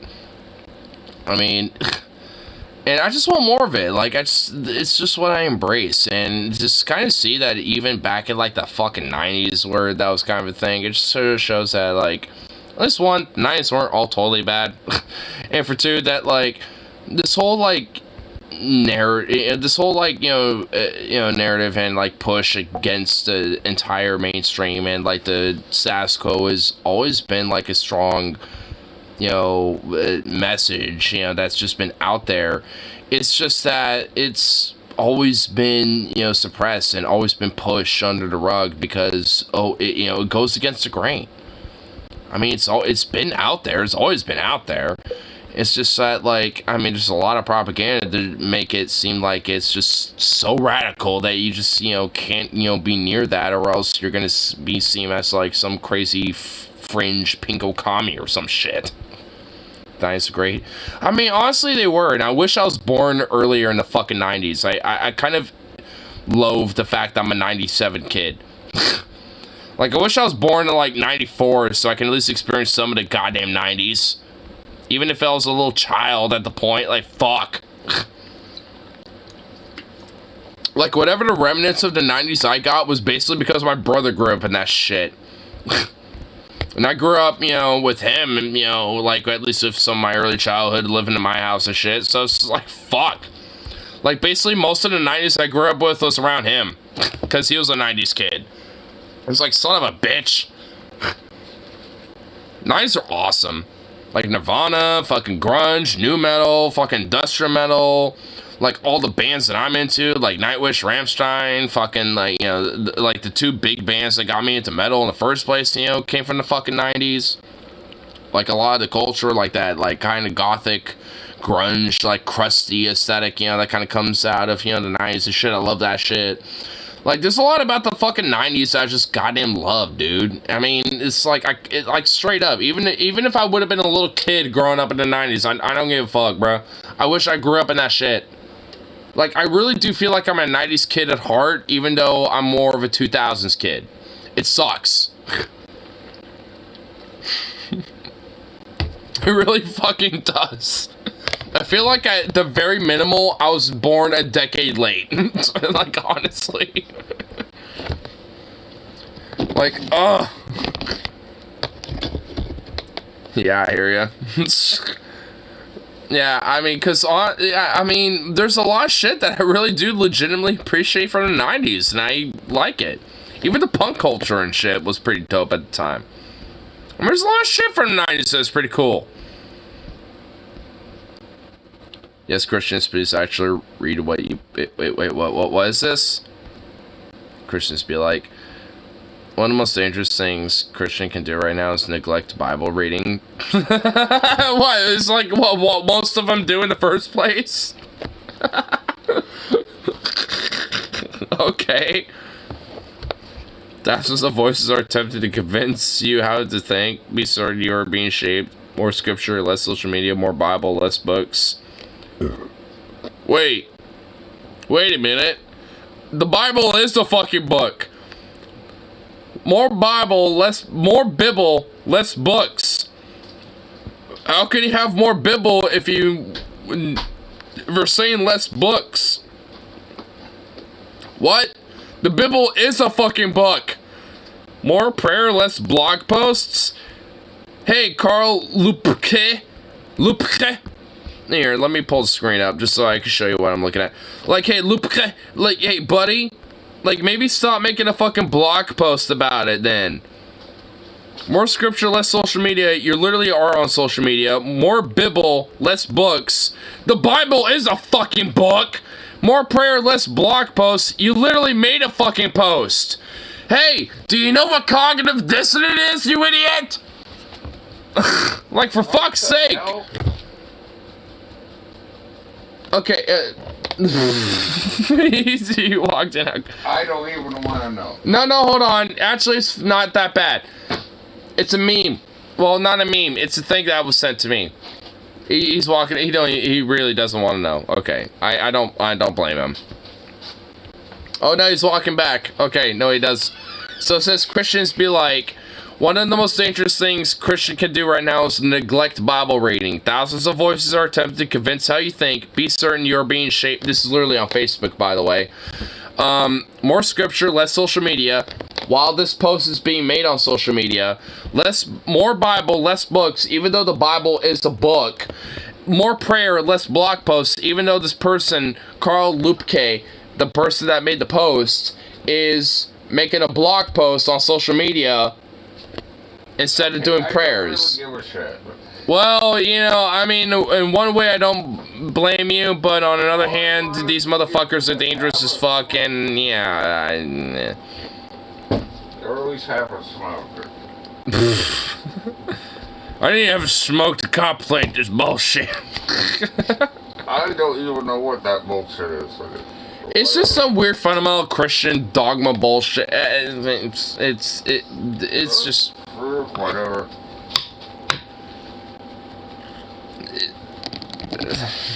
It gives me a Mario is real vibes. It's a me, Mario. Oh God, he's real. Blessed be the Mario.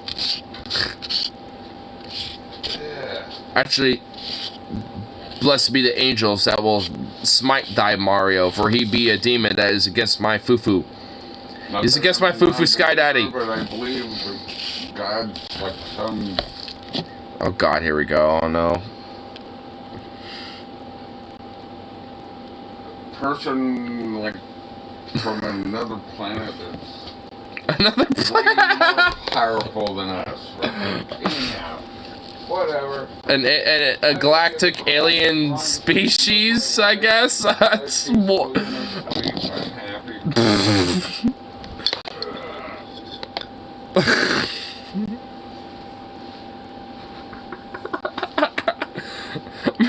I'm not trying to laugh because I'm being mean. I'm just laughing because there's just finding the way you just said it's so absurd. Whatever. I'm not trying to be mean. I'm just. Eat what you want. I'm not being mean. Don't be offended. It's far into this.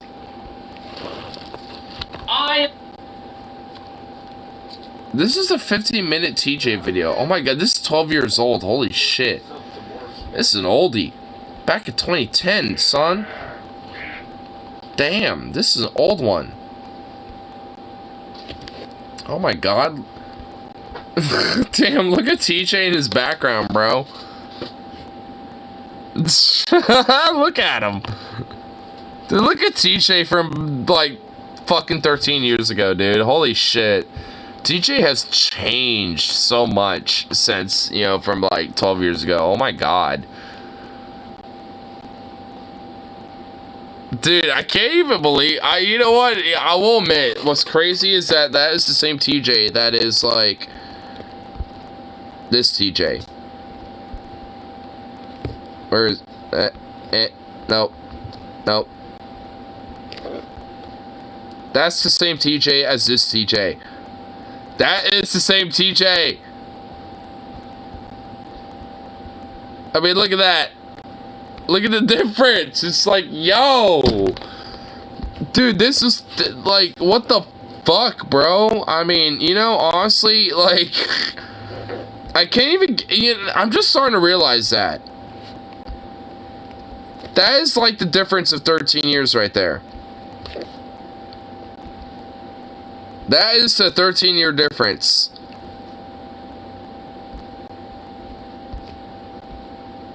got like, boom, 13 years ago, and then, boom, now. Or at least as of 3 days ago. It's just like, damn, dude.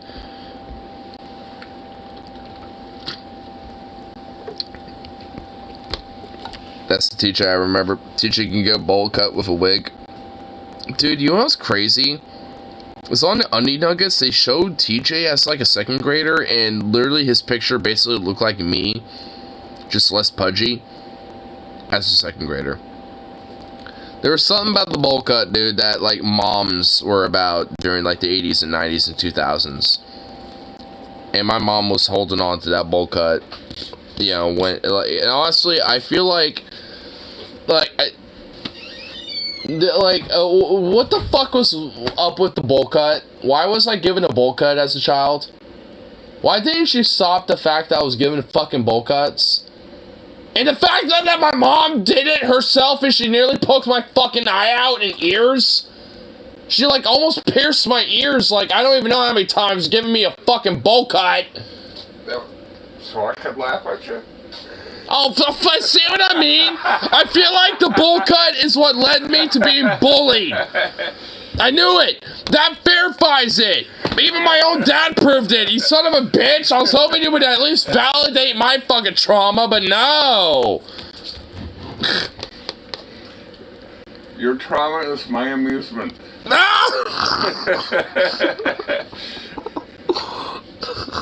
Son of a bitch. Bowl cuts should be considered borderline child abuse. They should be. No, bowl cuts should be considered child abuse when outright. We die, we're either gonna go to heaven and go. Nah, there's no. I have a special reservation in hell. No, I already have a reservation in hell. When I die. No, I have a reservation in hell. I have a special seat right next to Satan himself. Like, I already know. I already know myself. Like, I already have the reservation. Like, I accept my fate. I don't care. At least there's a bunch of cool ass like demon bitches, like a fucking like crazy demon orgies. I mean, there's at least like cool BDSM Satan demon orgy. See what I mean? See, hell's awesome. See, this is why I accept my fate. I accepted the fate of being in the satanic hell embrace. I think it's just gonna be lights out. Oh my god, wow, he's getting really existential. I mean, I don't disagree fundamentally, but like, oh my god, we're getting really existential out of nowhere. I was just trying to have fun. That would suck, but yeah. I mean, it would have sucked, but I mean, okay, well, alright, he's okay. Lights out, stories. Oh my god. But the demon bitches all have bowl cuts. What, like the emo, like gothic bowl cuts where they have like kind of the bob shit going on? I mean, I don't know, that might be kind of cute. At that point, that might be kind of cute. I mean, if we're talking about like that kind of like gothic bowl bob cut and shit, then I don't know, we're okay with that. But if it's like full on bowl cut, then the back kind. Oh man, you bastard! You know what? I could look past it. I'm willing to look past it. And don't blame me for anything your mom told me to do to you. What? Don't blame me for anything your mom told me to do to you. Like give you a bowl cut. Were you the one that actually convinced her to do that? No, she was the one that actually convinced me to do that to you. Why did you let her? Why did you let her do that to you? What? Why did you let her manipulate you into let me get a bowl cut? Why couldn't you let me have a fucking mullet or something, for fuck's sake? I mean, fuck, like looking like a weird pudgy wannabe Jean-Claude Van Damme would look a lot better than a bowl cut. I mean, goddamn. What would have been worse, but anyhow. I mean, no. He got coerced. He got manipulated and coerced into it. Oh my god. Oh no. Oh my god, my mom was the mastermind behind the bowl cut. Ah! No, I'm not letting her live that up. I will never let her live that up. Now that I've now truly found the source of where my bowl cut came from growing up as a kid, oh my god, that is not going to be let up. Holy shit. I was hoping maybe, you know, he tried to defend it, or maybe he might have been the origin. There might have been some ambiguity. But nah, nah, she manipulated his ass and convinced him to let me. No, that is some bullshit. That is some horrible, evil shit. Oh my god. Why? No, why? What the fuck? What is with mothers that had the bowl cut as like a phenomenon that is just like that was just something. Oh my god, why was I succumb to such a horrible wretched abuse? What the fuck? Oh my god, man. This is why I got my shit the way it is. I don't even give a fuck the way it looks now. It's better than a bowl cut, no matter what. It's better than a fucking bowl cut. That needs to be criminal. Like, a bowl cut needs to be a fucking crime. Like, I don't even give a shit. It needs to be a fucking, like, federal felony. That's some bullshit. Cramping the fuck up. I'm starting to cramp up. No, don't. Top 10 anime betrayal. Oh my god. I'm in.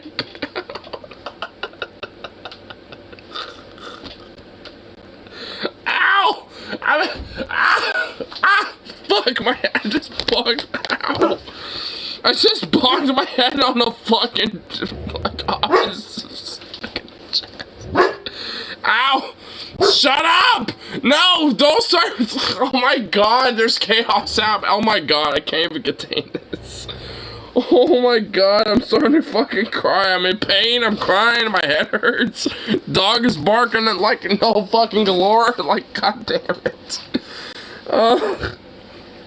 Holy shit. Fuck. I need a breather. Holy shit. I need a fucking breather. It's me getting a bowl cut. You actually had a bowl cut? Eric, sir. Oh my. Wait, you actually uploaded this just to me? Oh, wait, no way. Oh my god. It's like a little kiddo. Wait, that's you straight up getting a fucking bowl cut?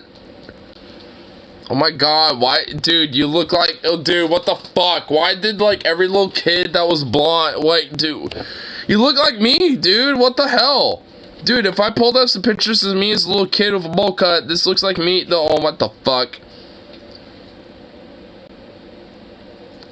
it's basically like my mom doing it, oh my god, why, wow, oh,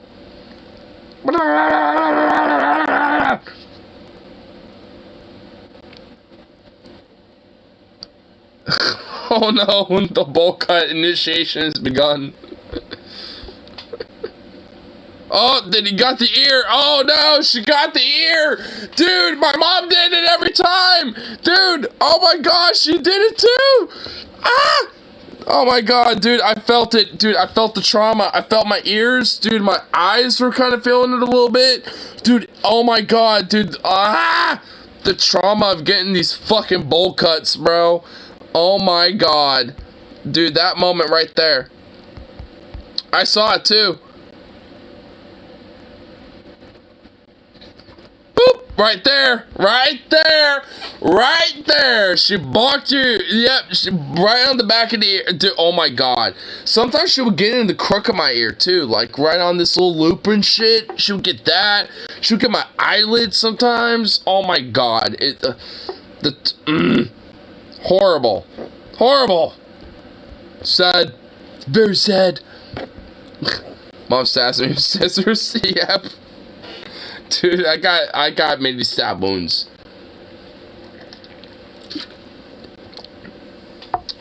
I guess I don't have the scars because, I mean, mean, there were scissors. I mean, it's not like there were fucking, like, Bowie knives or some shit. But, like, still, I mean, it's like... Deep down inside, I got scars. We got the bowl cut scars, man. I'm giving that a like. I have to like that.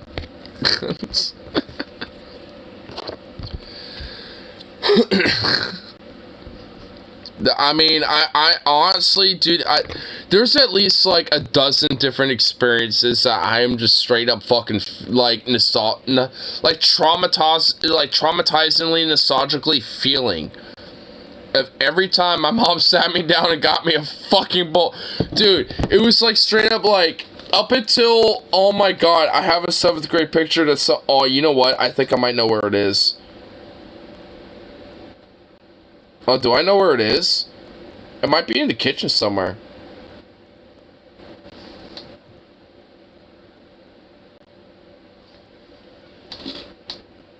Let me see. Actually, I might have a picture of me in middle school with a bowl cut. Hold on. Let me find it. I unironically, oh my, dude, I don't even know if I want to even show this, but if I find it, I have to. Let's see.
Now I have like a fucking 7th grade picture of me being all like a bowl cut status and looking horrible, but couldn't find it. Can you imagine your mom cutting her hair? Oh boy, oh, fuck. I mean, I do technically. I don't have like a bowie knife, but I might as well be one. It's just not like your traditional bowie knife where it has like the brass knuckle spikes and shit, but you tried? Yeah. I tried to find it. I tried to think of like, you know, where like the picture might have been, but at least the spots I remember wasn't there. So, yeah, whatever. It's somewhere around.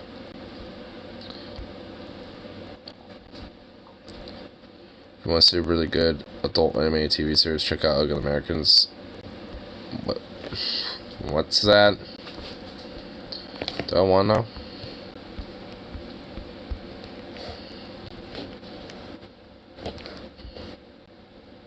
It's a good show, or was? Well, it's on Comedy Central.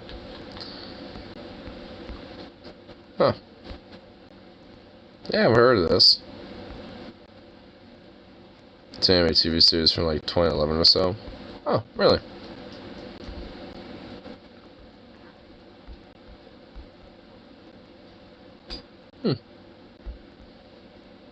It's like BoJack Horseman. Huh. There's like a whole video that's showing that, saying that's like it was underrated. So I don't know. I'll check it out.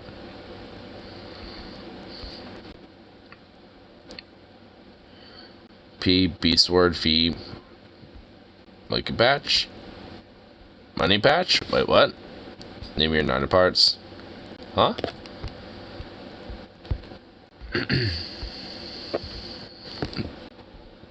My Benis name? My penis.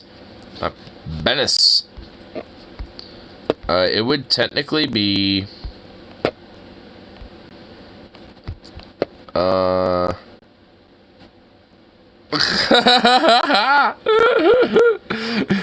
It would technically be Long Destroyer, bro.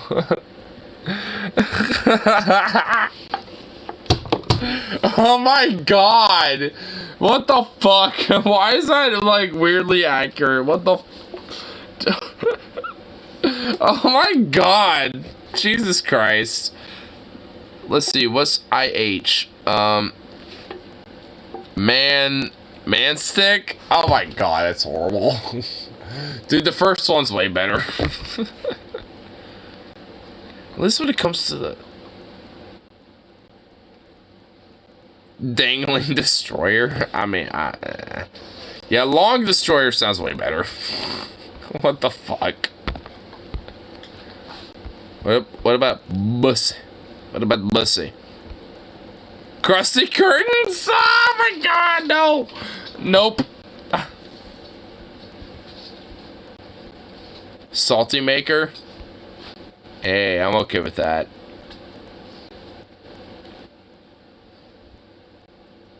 Cum curtains? I like that one too. I'm thinking of different iterations of my names. I'm Pleasure Tube, lol. Pleasure Tube. Wait, hold on. Wait, where's... I got... Oh! You got, like, a interesting last name if it starts with Z. The Tube. Pleasure Tube. Oh my god, that just sounds... It sounds more comedic more than anything. What the fuck? Oh my god, dude, this is great. I love this. You know, I mean, they're kind of cheesy, but like these little like, what is your ex name, or like what's your whatever the fuck, you know, like what would name be, or yeah, those little like things, like I honestly kind of like them. They're funny.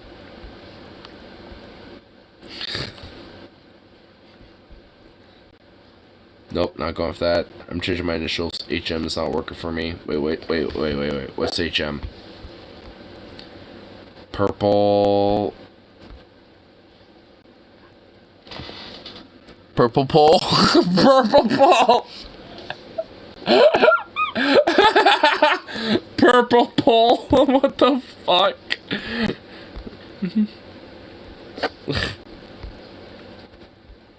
Wait, what's the female version? Pretty Rose? I'm assuming it's Purple Rose. Dick small, fortunately. Bro, what the fuck are you talking about?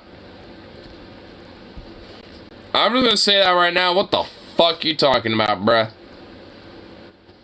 It's at least equivocal to me. If you're saying that you're small, then what the fuck am I, a chode? Like, I mean, bruh. I mean, ball and shit, son. I'm just gonna put that right out there. What do you mean? You're at least equivocal to me. And I'm at least above Av. So, I mean, dude, I've seen what it looks like. It is not small by any metric. I'm just trying to be vague, but nonetheless, I'm just saying. It's not small.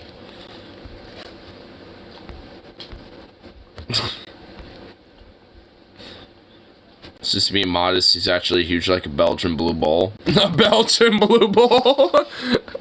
I mean,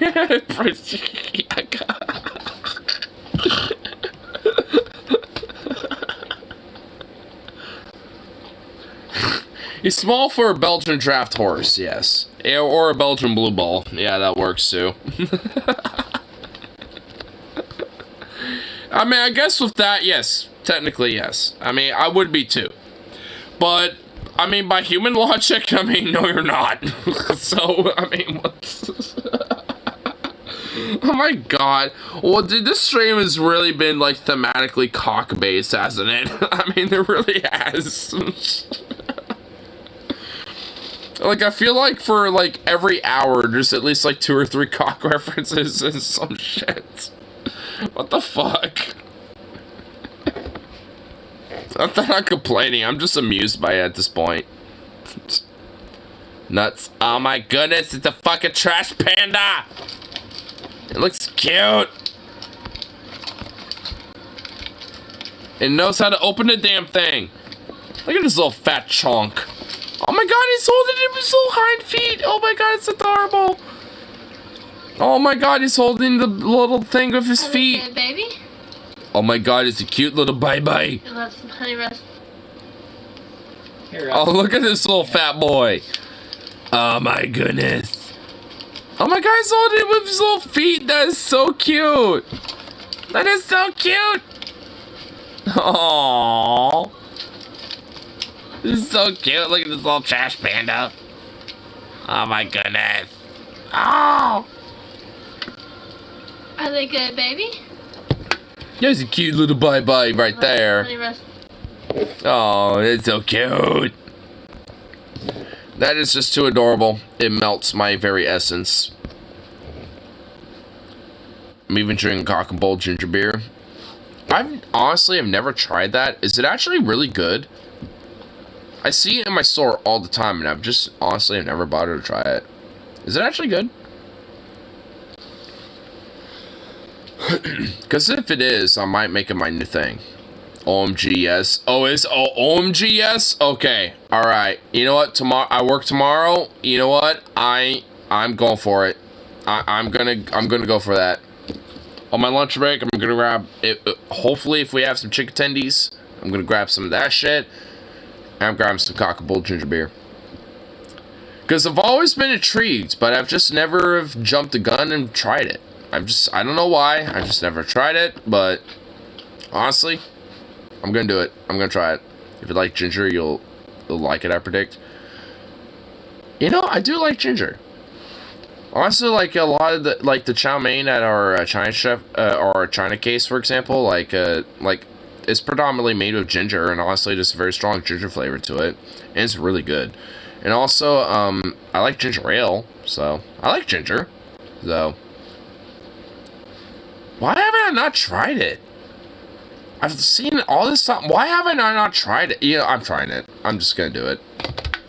I know why I have not tried it, and now I'm just gonna fucking try it, because I'm now just realizing why haven't I not? Because I do like ginger. It's awesome. I like it. But I'm just now realizing this. What the fuck? Bundaberg's good also, but has more of a brewed flavor. I've never seen that, so I don't know what that is. But it sounds good. Bundaberg's. I mean, that honestly sounds delicious. I mean, I don't even know what it is, but it sounds good, and I want it. So, I'm down for whatever the hell it is. Yeah. It's also cute ginger beer and Fever Tree, but it's usually put those in mixers section.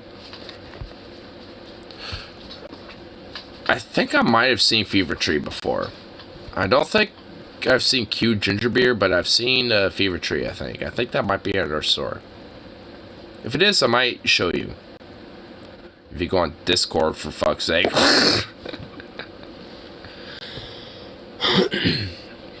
But now you're not working at this point, so now you have an excuse.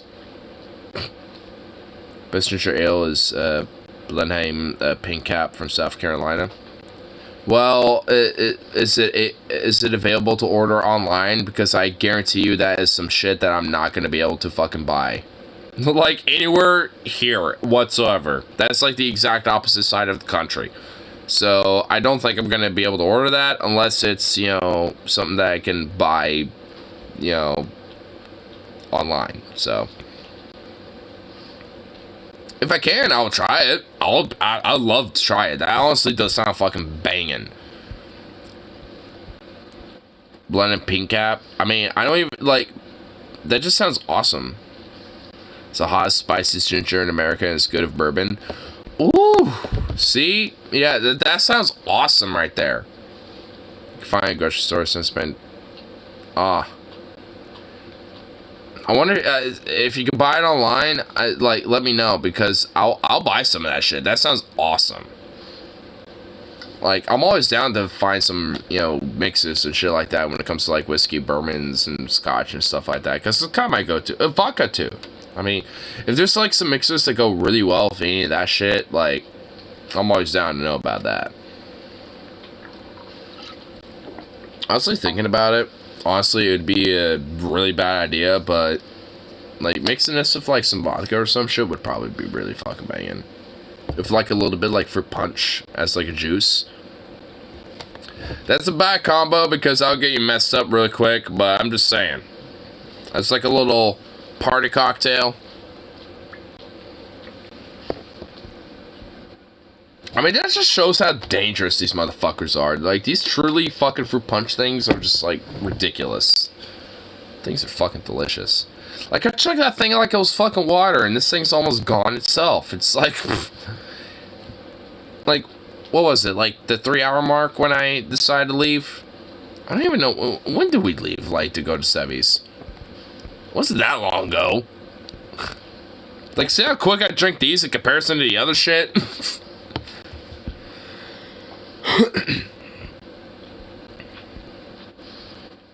Wait, what's this? Wait, what the fuck? What if the rapture... Wait, huh? Here, hold on. I'll pull this up. What if the rapture actually happened? It is time. It is here. The good, the righteous, and the worthy are consecrated. So long, you godless, unbelieving, left behinds. Wow. Wow. And they all run to the White House or the Capitol. Gun laws expand. NRA rebuffed. Abortion rights protected. EPA gets new powers. Obamacare sees major expansions in comparison to the past overwhelmingly. Climate change. Ominous bill passed. Fracking banned. Progressive tax rates to return to pre-Reagan era. New liberal Supreme Court majority over Georgia's minimum wage high.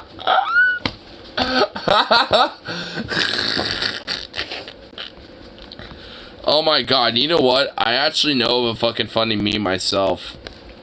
I have it saved somewhere. Hold on, let me find it.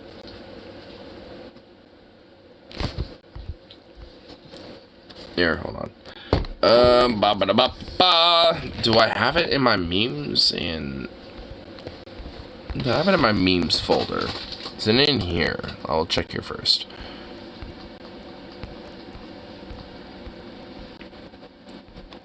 Oh,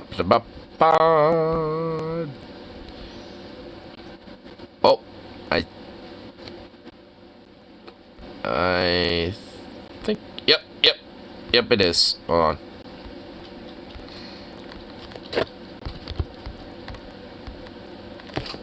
I have to kind of like hyper zoom in, but we'll expand as we go along. How Republicans describe Democrats. It's time for your re-education. Communism for the transgenders, the musical.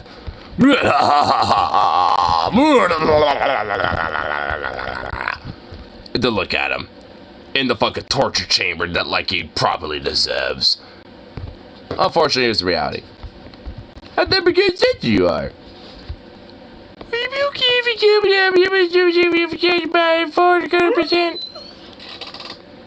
God damn, bro, what the fuck was that about? No. A half? No. Half they keep chit-chat? No. Give me my seat. Oh, wait, what? Where'd it go? Ah, there we go.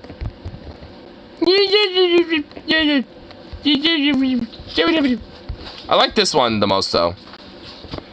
I like this guy. He looks so fucking sinister. It's like, yes, the communism transgenders of the Welcome Lab will fucking consume you all. The musical. It looks so sinister. Fucking great. It's amazing. Oh, I've seen this. Dude, yeah, the only reason why I found these is because, like, his art's on D621, because I guess the guy's actually legit a furry, but he makes his art every now and then. I actually did have another one of his. I actually have a bunch of them. Select. It wasn't that bad. Antifa did it. He was just like, what do I click? What do I click?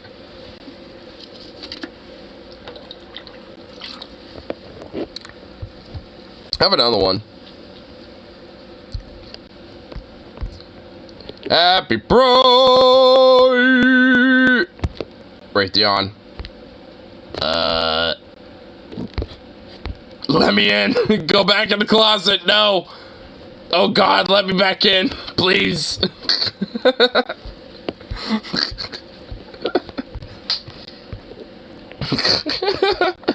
I love some of these, honestly. Like, his little memes are actually pretty great.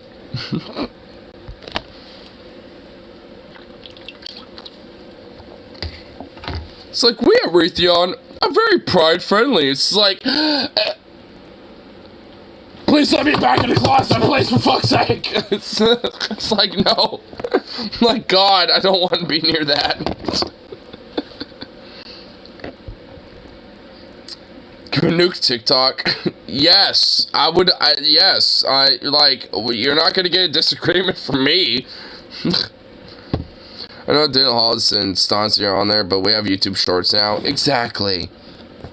Wait, what is this? Wait, hold on.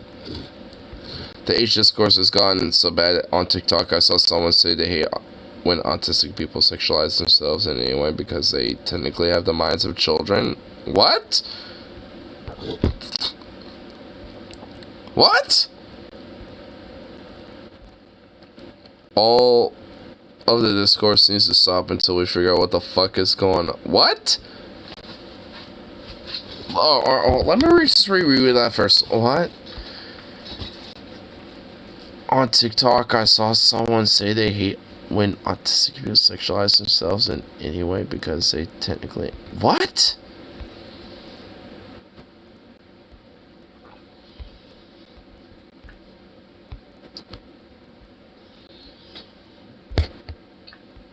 I'm just confused.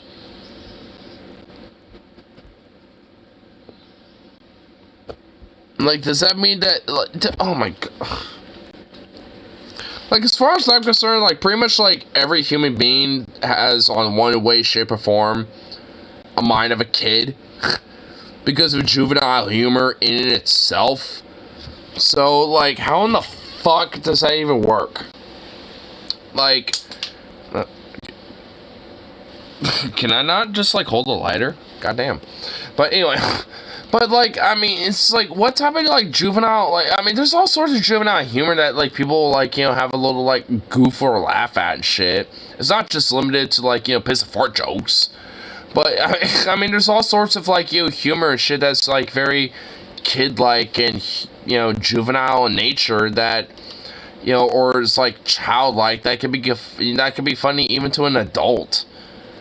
I mean, like, that's why there's, like, you know, all ages, like, family, you know, oriented, like, type of anime shows where there might be some jokes that are, like, subliminal to adults that they might get, but to kids, they're not going to. You know, it's like, you know, shit like that. So it's like, huh? Thinks all autistic people mentally challenged and therefore can't consent, which is retarded as fuck. Because, how in the fuck do I have sex then? Because I consent to a bunch of fucking that humans have done to me. So, and thus have done to them as well.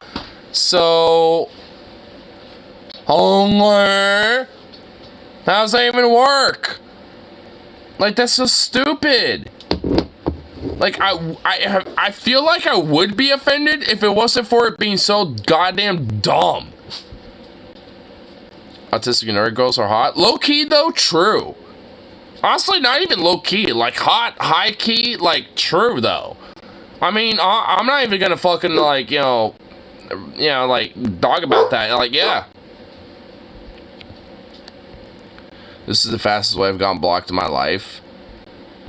He hit me in your profile. No wife in your bio. Divorced dad of 2 gifts. Christ driven and committed to helping people find Jesus.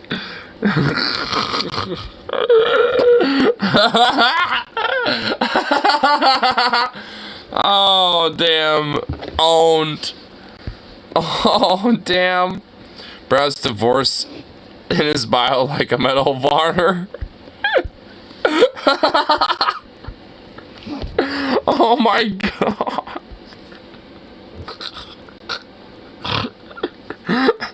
Oh my god, I've really been like hog snorting, you know, like a lot with my laughter lately tonight. Oh my god. You know, like that's just how you know my laughter is just so goddamn genuine right now with the fucking shit that I'm being amused by. Because, oh my god. Like, fuck. It's divorce in the bio like it's a Medal of Honor. Yeah, dude, oh my, he does. I'm a divorced dad of 2 gifts. Christ driven, even though the divorce is a fucking sin in the Bible. Like, oh my god. Can we even see that profile pic? Can we see that? Oh my god.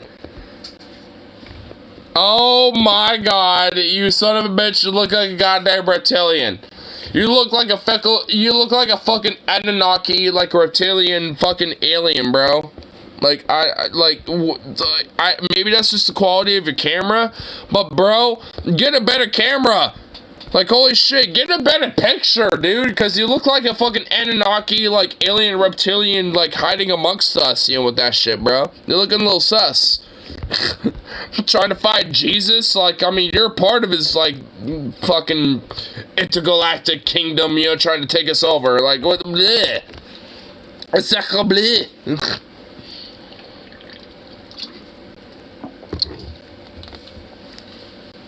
When I have soft passion, and snuggle after his way. And that's adorable and cute. And based and awesome. And hence why it's hot. Because, like, that's just... Who doesn't want to have, like, a bunch of adorable snuggle cuddling sesh afterward? You know, like, after sex cuddles is just, like, the most cutest fucking thing. I mean, you can't even deny that. Don't even try to deny that shit. It's adorable. I mean, so, I mean, if you do, like, there's something wrong with you. I mean, straight up. Like, there's snuggles, and then there's after-sex snuggles. I mean, it's like, you can't just deny the after-sex snuggles. I mean, you just can't deny that shit. If you do, there's straight up something wrong with you. It's like, come on now.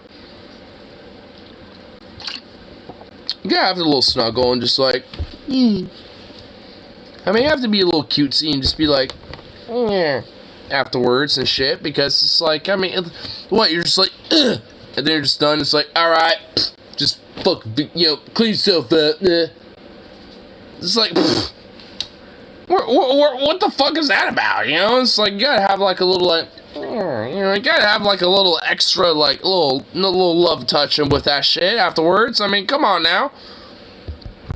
It's like, that's what true masculinity is about right there, brother. Make sure that there's true passion, fucking satisfaction going on right there, I tell you what.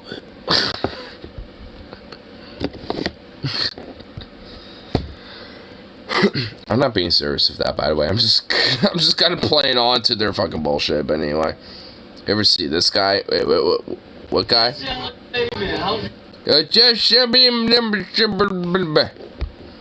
Oh no! Oh no! The Aki oh no! I saw the channel name. Yeah, I know this guy. I know exactly who this is. Yes, young lady, may I help you today? Yo, can I get a cheeseburger on a waffle? Okay, oh my god. Dude, this, I will admit, this right here is straight up staged. But, I will admit though, like, whatever does come out as a result is pretty banging. Toast the Aki way. Show! Put the burgers on the grill. Put the burgers on the grill. Then we put the waffle mix in the waffle maker. Once the burgers is ready, now we season them up. Then we put the mozzarella sticks on the fry. Once the burger is ready, now we put the cheese on top. After we put the cheese on top of the burger, then we're gonna hit it with the Dorito. It's all crushed. Once everything is ready, now we put everything together. Whoa, where are the waffles? Oh wait, yeah, you already made those. Never mind. Then we add up ketchup. What the fuck? Dude, look at that fucking thing. See what I mean? I don't even give a fuck that it's staged. I mean, look what the fuck that he makes, though. I mean, look at that shit. I mean, it's like, god damn, son. And mayo.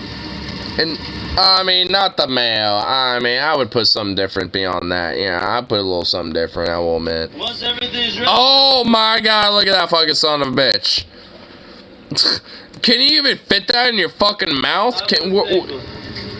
Yeah, get it, put it on that paper. I'd like to see you try to stuff that son of a bitch. We wrap it up.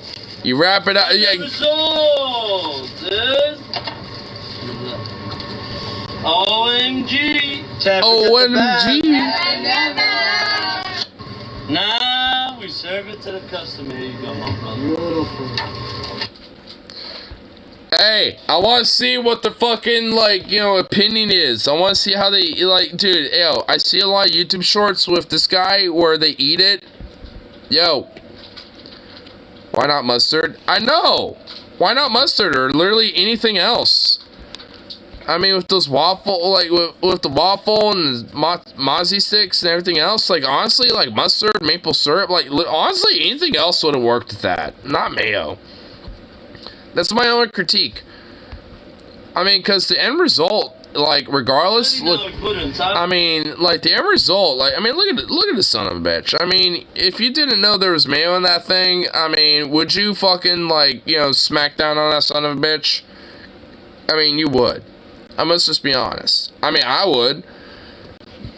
I mean, like, yeah, I'm just saying. Even if I knew there was no mayo on that thing,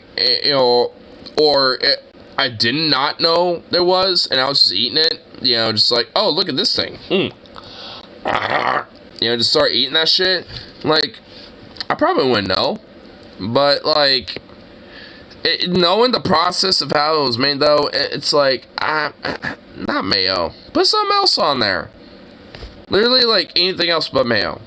Beyond that, that shit looked actually pretty fucking banging. I mean, you cannot deny that shit looked pretty fucking banging. That looked delicious. Like, that is like did the Awwww way, like, that's honestly low-key, though, like, if you think about it, it's just a stoner way. It's, like, he's just, like, doing a professionalized mastering of the stoner, like, way, really. And just, like, putting a new flavor to it. The Awwww way. I mean, honestly, that's what he's doing. I'm all for it. I don't even give a fuck. I'm all for it. I love it. It's awesome. Because every now and then, there's straight up some banging shit that he makes. I mean, there's a hit and miss every now and then, I will admit. But, dude, every now and then, there's some shit that's banging. But let's admit, as stoners, like, we have a hit and miss every now and then. Like, we're thinking as a stoner, oh, dude, this sounds like this would be dope. And you make it in your munchy craze. And then you eat it and you're realizing, oh, it wasn't what you thought. But you're munching it out anyway, so you eat it anyway. But you're realizing that it wasn't what I thought it was. You know, so it's a little bit of a disappointment. Like, I mean, there's a little element of, like, the stoner munchy, like, culture where it's like, every now and then it will be a hit and miss. Where you will get some shit where you're like, you know, my munchies say this sounds good, and you try it, and it actually ends up not being that good. And you know what? That's fine, because for the most part, most shit is banging. So, you know, for every time you have a miss, like, for the most part, like, you're having, like, 3 or 4, maybe 5 or more, like, you know, fucking bangers going on after that, you know? So it's like, it ain't even that big of a deal, but, hey, it happens. And, you know, whatever. You know, it's like, even the masters, every now and then, you know, have a time where they slip up, you know? It's like, even the masters have a time where they slip. So it's just like, you know, it's not even nothing to fret about. I want to go there like, yo, Awwww, let me get a shredded barbecue chicken with pepper jack, got 2 donuts sprinkled with cocaine and acid, the Awwww way. Sure! Dude, he would totally fucking do it too, bro. He would totally... he would totally do it. First we shred the chicken, and then we shred, and we add the sauce, and then sprinkle the cocaine, and we inject the acid right into the chicken breast. Yes, just like that. Dude, oh my god, oh, I see him doing it. I can picture the whole process. Oh my god, I love it. Dude, he's a personality, and I embrace it. I love it. It's great. I didn't even notice he had like a little ponytail, so he has like some long ass hair. It's like, dude, I want to see that shit just like embraced. I want to see that shit flowing. Like, he's got some like long ass curly hairs and shit. I want to see that shit flowing. He needs to get like a big ass crazy beard and look like some like Babylonian like war chief or something. I mean shit. I mean, he could look pretty badass if, you know, if that long ass hair and shit. I didn't even notice he had that. I didn't even notice he had the ponytail going on. I honestly thought he had short hair this entire time.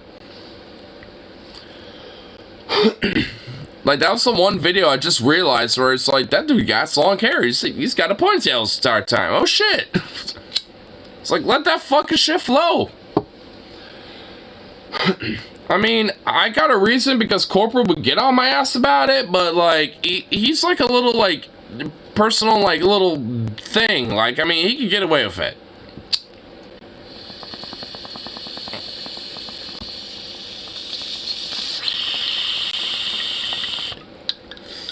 At the end of the day, it's just the Awwww way.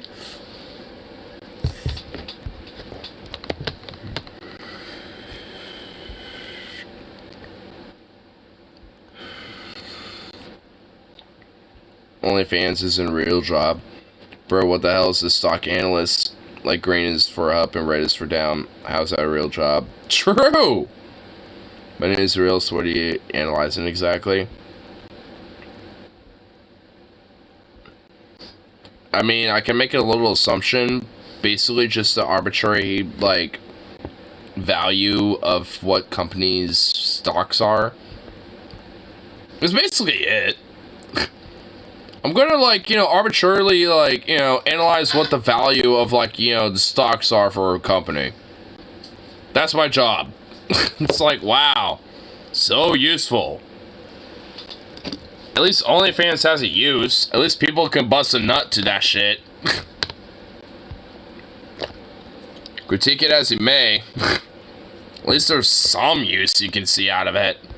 Like, fuck. What the hell are you pawing at?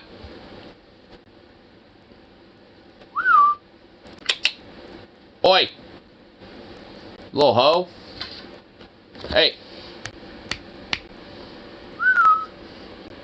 I can see your little tail, dude. You're just laying down there purposely just ignoring me, dude. What the hell? Come here. Come here. Come on. Seriously?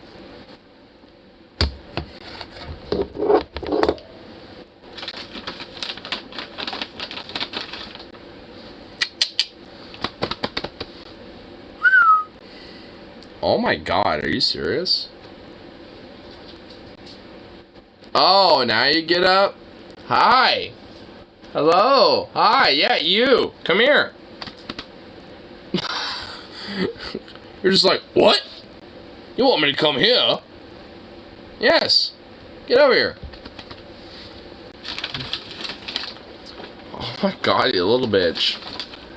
Get the fuck over here. Come on. Come here. I'm literally gonna put this right on my knee. I'm just gonna let it sit there. Come here. Come on. There's a treat right on my knee. Right there for you. All I have to do is walk over here. He doesn't know I'm gonna pick him up and hold him. I'm gonna put him on my lap. I think he knows. You know what I'm gonna do, don't you? Would you get the fuck over here? Come here. There's a treat right here for you. Come on. You know what I'm gonna do, dude. Don't you? Yeah, you do. Come on. I saw you lick those lips. Yeah, you want this fucking treat. Now get over here. Come on. Come on. Come here. Oh my fucking god. Are you serious? Are you really that serious? Or are you just gonna sit there? You just stare at this. Oh my god, he's staring at this, but he refuses to come here. Come here. Don't sit in the chair! Oh my god, he's laying down in the chair. Oh my god. Are you serious? Get over here! Oh my god.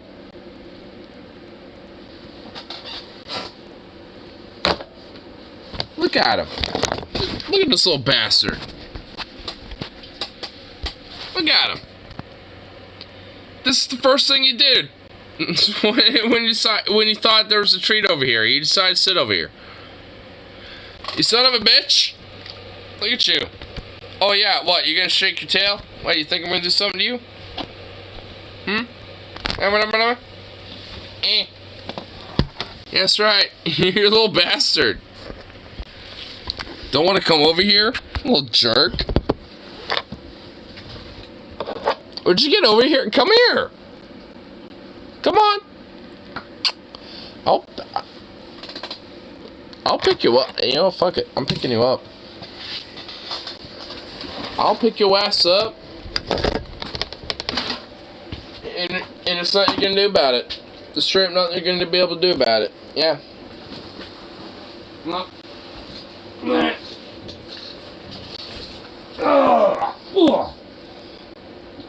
Yeah, what you gonna do? Alright, hold on. What the fuck am I even, like, touching? Oh, it's that. Okay. Alright, yeah.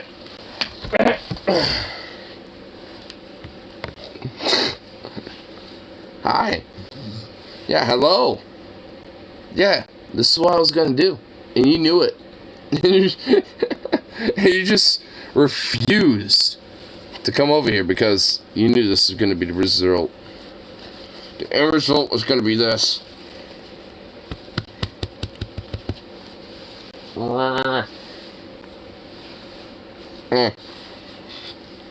you doing? Oh, you see this? Yeah, you want this? Well, guess what? You don't get it yet. Oh my God, you're. Oh my God. Oh my God. Oh. Oh, you buddy. Papa. Well, now you just dropped it. Now you just dropped it like a little idiot. You little goof. Hold on. Hey, hold on. Hey. I'm gonna get it for you. Hey. I'll grab it for you. Just give me a second.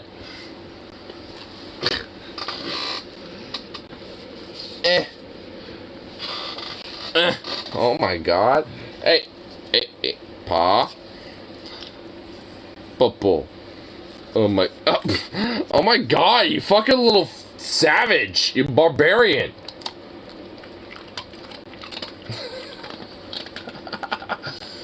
Oh, you goofy little thing.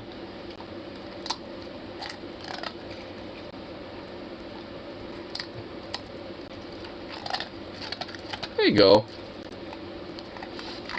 Good boy.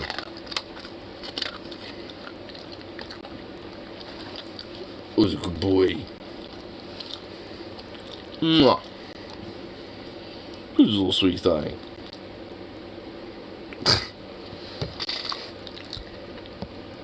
I guess there was something fishy. Wait, what? I can't stop thinking about the first fish to do financial crime. Fish play Pokemon Scarlet and Violet accidentally committed credit card fraud? Huh? What?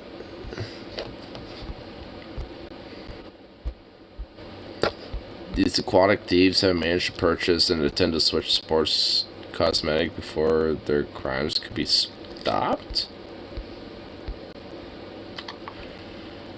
A YouTuber created an alternative Nintendo Switch controller for their pet fish, which allowed them to play video games on a live stream. That fish managed to spend real money on some digital purchases while trying to beat a gym leader Pokemon in Scarlet and Violet. And all this happened because Scarlet and Violet is so buggy they can sometimes cause the game to crash on the homepage. Wait, what the fuck? Wait, what the hell? Bruh, what the fuck? What are you doing?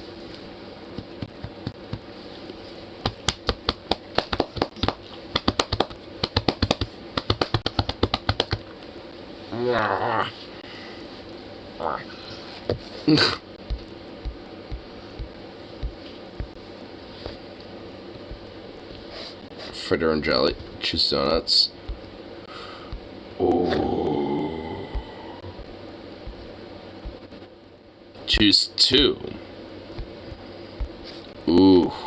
Fuck. This might be fucking... This might be straight up difficult. Cream filled. Jelly filled. Frosted. Ooh. Sugar. Fritters or glazed. Oh my God. You know what? For me personally, it would be sugar. And because of this like sugar glaze. I mean, you know, those little like sugar glazed donut holes like this. I mean, you can't go wrong. I mean, and also, I don't know, bro. Those frosteds. I mean, I'm not as big a fan of a cream filled, but those jelly filleds are banging as fuck, especially if they're like a strawberry or like a orange cream filled or a grape cream filled or something like that. But those glades are pretty, you know, traditional as they are, pretty amazing. Fritters are, this is so hard, dude. I mean, if I have to go with my gut, the sugar and the frosted are probably going to be my go-to. With my gut, at least as it stands right now, that's how my gut says. But this is so goddamn difficult that I truly can't. I don't know if I could really truly pick, you know, when it comes to like, you know, technicalities and all this shit. I guess cream filled would be, you know, the only rule out. But fritters, the sugar donuts, the glazed, the frosted, and jelly fills, like those ones, oh my God, those are slam dunks right there. Every single one. The cream filled though, that's the only one I'm not really a fan of myself personally. I mean, usually because most cream fills are just like cream cheese filling or some shit. It's not really a great filling.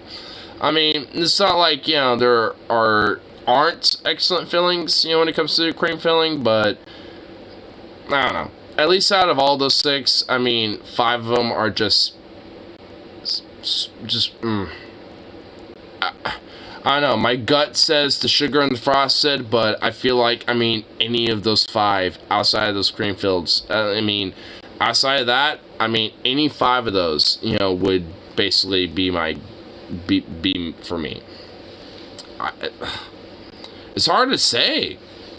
I mean, I'm just saying what my gut says right now. And those frosted and those sugar donuts is what my gut's saying concurrently, but tomorrow my gut might say those jelly filled and the glazed. I mean, you know, honestly, or maybe a fritter, you know, but I mean, I might have an odd hair in my ass where I might say even those cream fills, you know, so I don't even know, you know, it's like, that is a really hard one, dude. That's a hard one. You have to pick 2 donuts, and out of the 6, it's, that's really hard. Like, I had a really in-depth analysis, but I don't even know if there's a true consensus. At least for me. Can I help you? How you doing? You're just looking around, just being a weird goof. And your legs are sprawled out for your balls for everyone to see, dude. Like, I don't need to see these peaches. You can, like, close these legs up. Like, can you close these legs? There you go. There you go. No one needs to see that.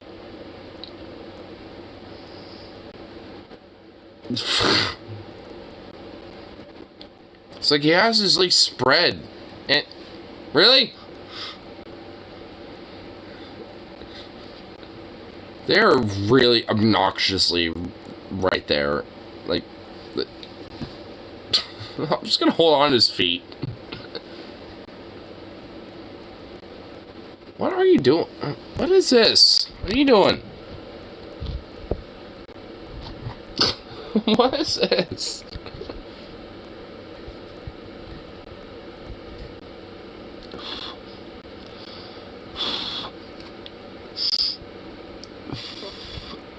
What are you doing? Ah! What are you doing? Yeah, you, what are you doing? You goofy little loof.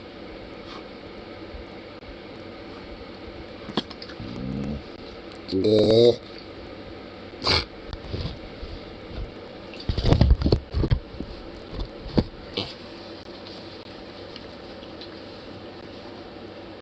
What is up with you? Like, do you not care that you're in this position? You really don't. He's not really having, like, any sense of wanting to move away from his just spot.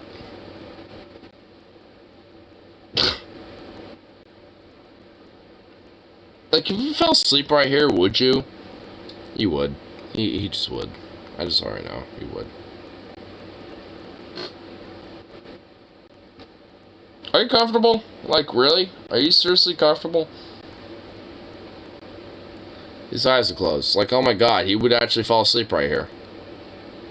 And eventually my arm would lose fucking feeling. Like, he's weighing down on my arm to the point that I'm starting to feel a little bit of a tingly sensation in my arm. Not enough to where it's starting to get numbed out, but I'm feeling it. Like, are you serious, dude? Are you actually gonna, like, take a nap right here? You got, like, a leg, like, kicking out right here, bro. Yeah, there's like, a leg right here. That's just, like, kick it straight out. Like, what? What, you just gonna let this sit there? Do you not care? Oh my god, he doesn't care.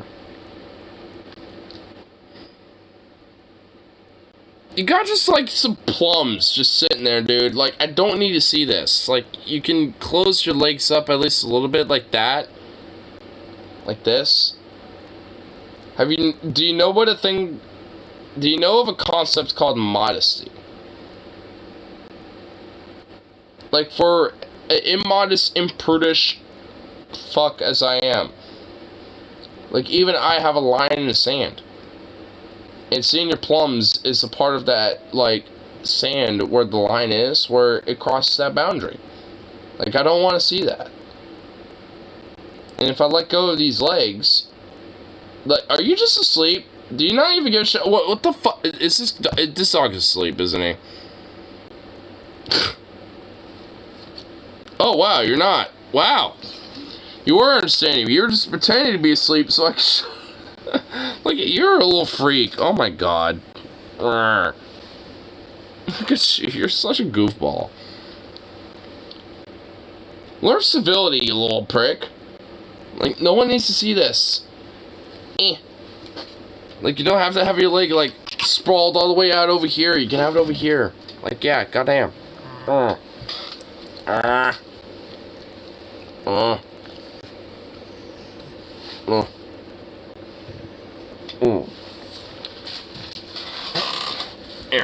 There you go. You can just, like, oh my god, you don't even know how to, like, there you go. Go on. Oh my fucking, oh! Why do you do that? That hurt. Oh, why does he do that? Oh my god. I don't smack your ball. I don't, like, crush your jewels. Why, like, why do you do that to me?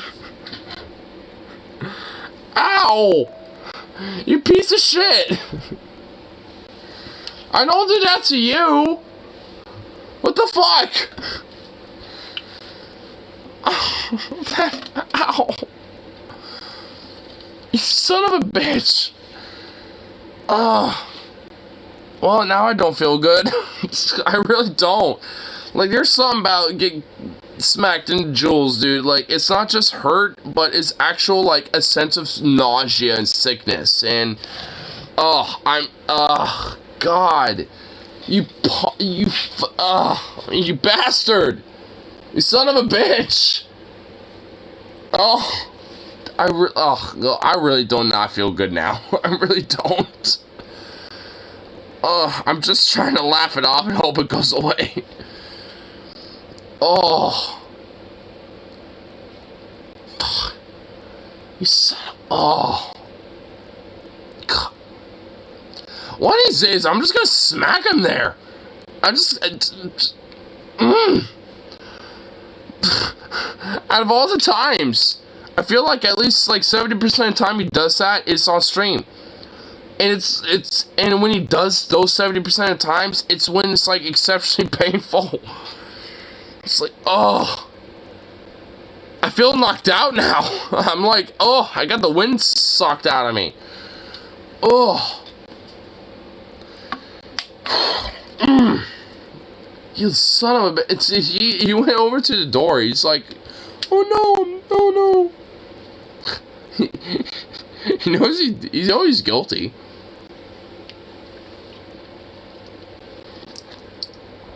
Oh, prick.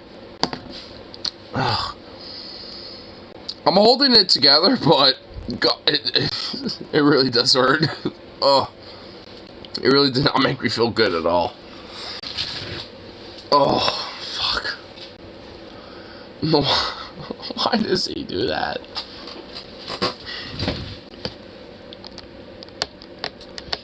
I will have my vengeance, sir. Vengeance will be mine. It's gonna be like that YouTube video of that little bear, that's like brushing up against a tree, but then it like steps on that like rake and it smacks him right in the balls. I'm just gonna make sure Zukov feels like that in a nutshell one of these days. I will have my vengeance.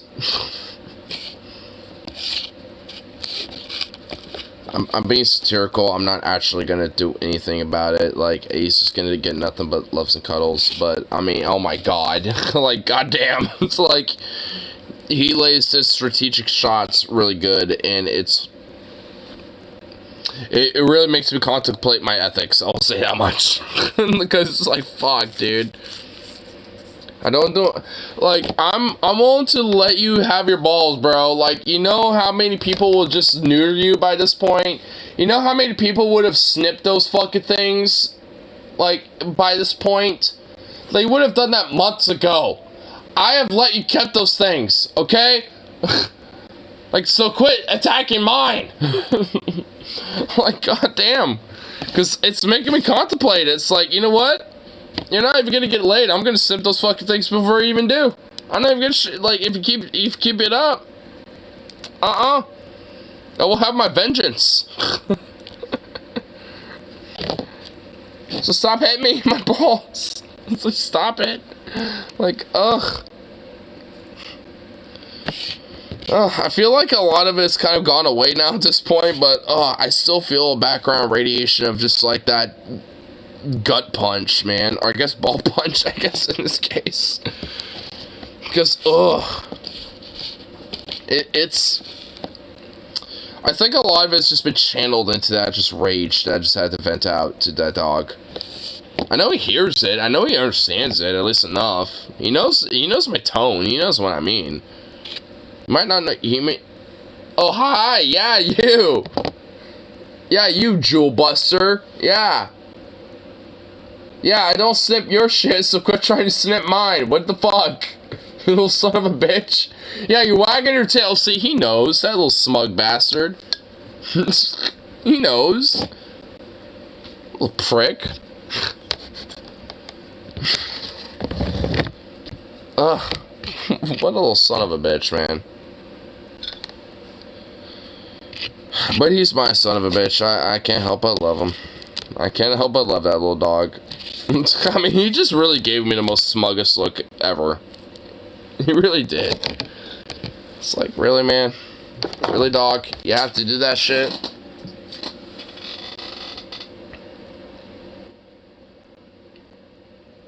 Yeah, you're doing it again. Giving me a smug look. Reveling in your victory.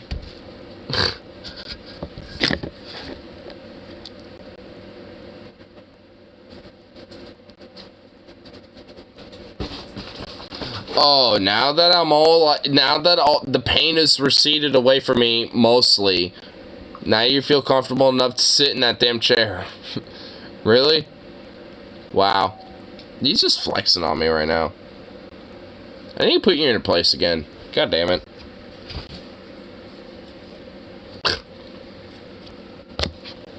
What an asshole.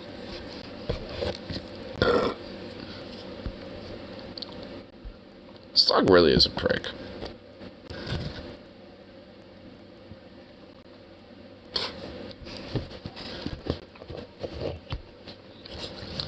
I do say he's an anarchist, and honestly, I mean, holds true to the word.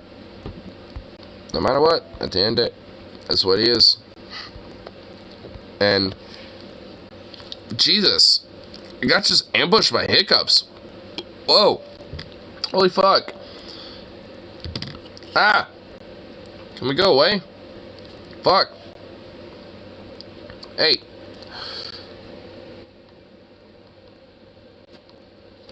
Damn it! Really? Oh my god. Jesus Christ. This is like a full-on, like, D-Day Normandy invasion of, like, hiccups. Oh my god. Ah!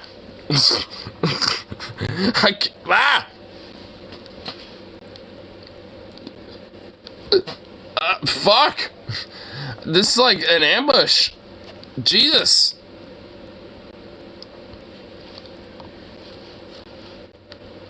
Fuck.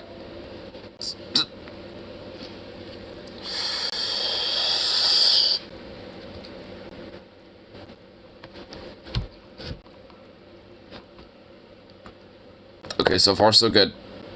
Just get hold my breath for a second. Jesus. That was like a full fucking ambush. What the fuck?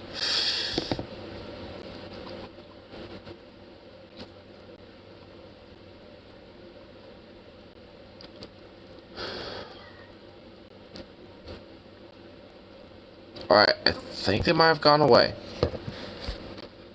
Gee, that was like a full-on frontal assault. What the f... That was like a fucking ambush. Jesus.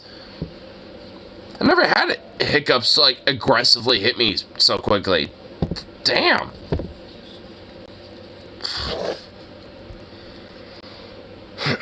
I was just about to smoke my last bowl. Damn. There ain't no way I was gonna be able to do that with those hiccups.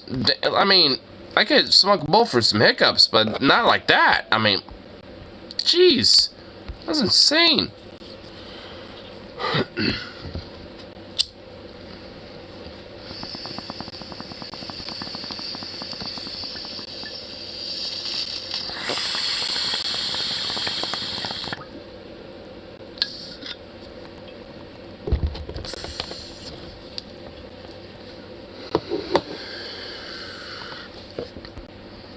But anyway, I'll definitely at least skulk over the rest of the evening. At least for now. Until the next evening. But I want some ramen. I've been having a major strong craving for ramen. And luckily I bought a bunch. So I'm just gonna chat out on that. So I'm gonna get myself in a food coma and all that fun shit. And be back around for the next evening. So peace out, and I'll be around for the next one. So toodaloo and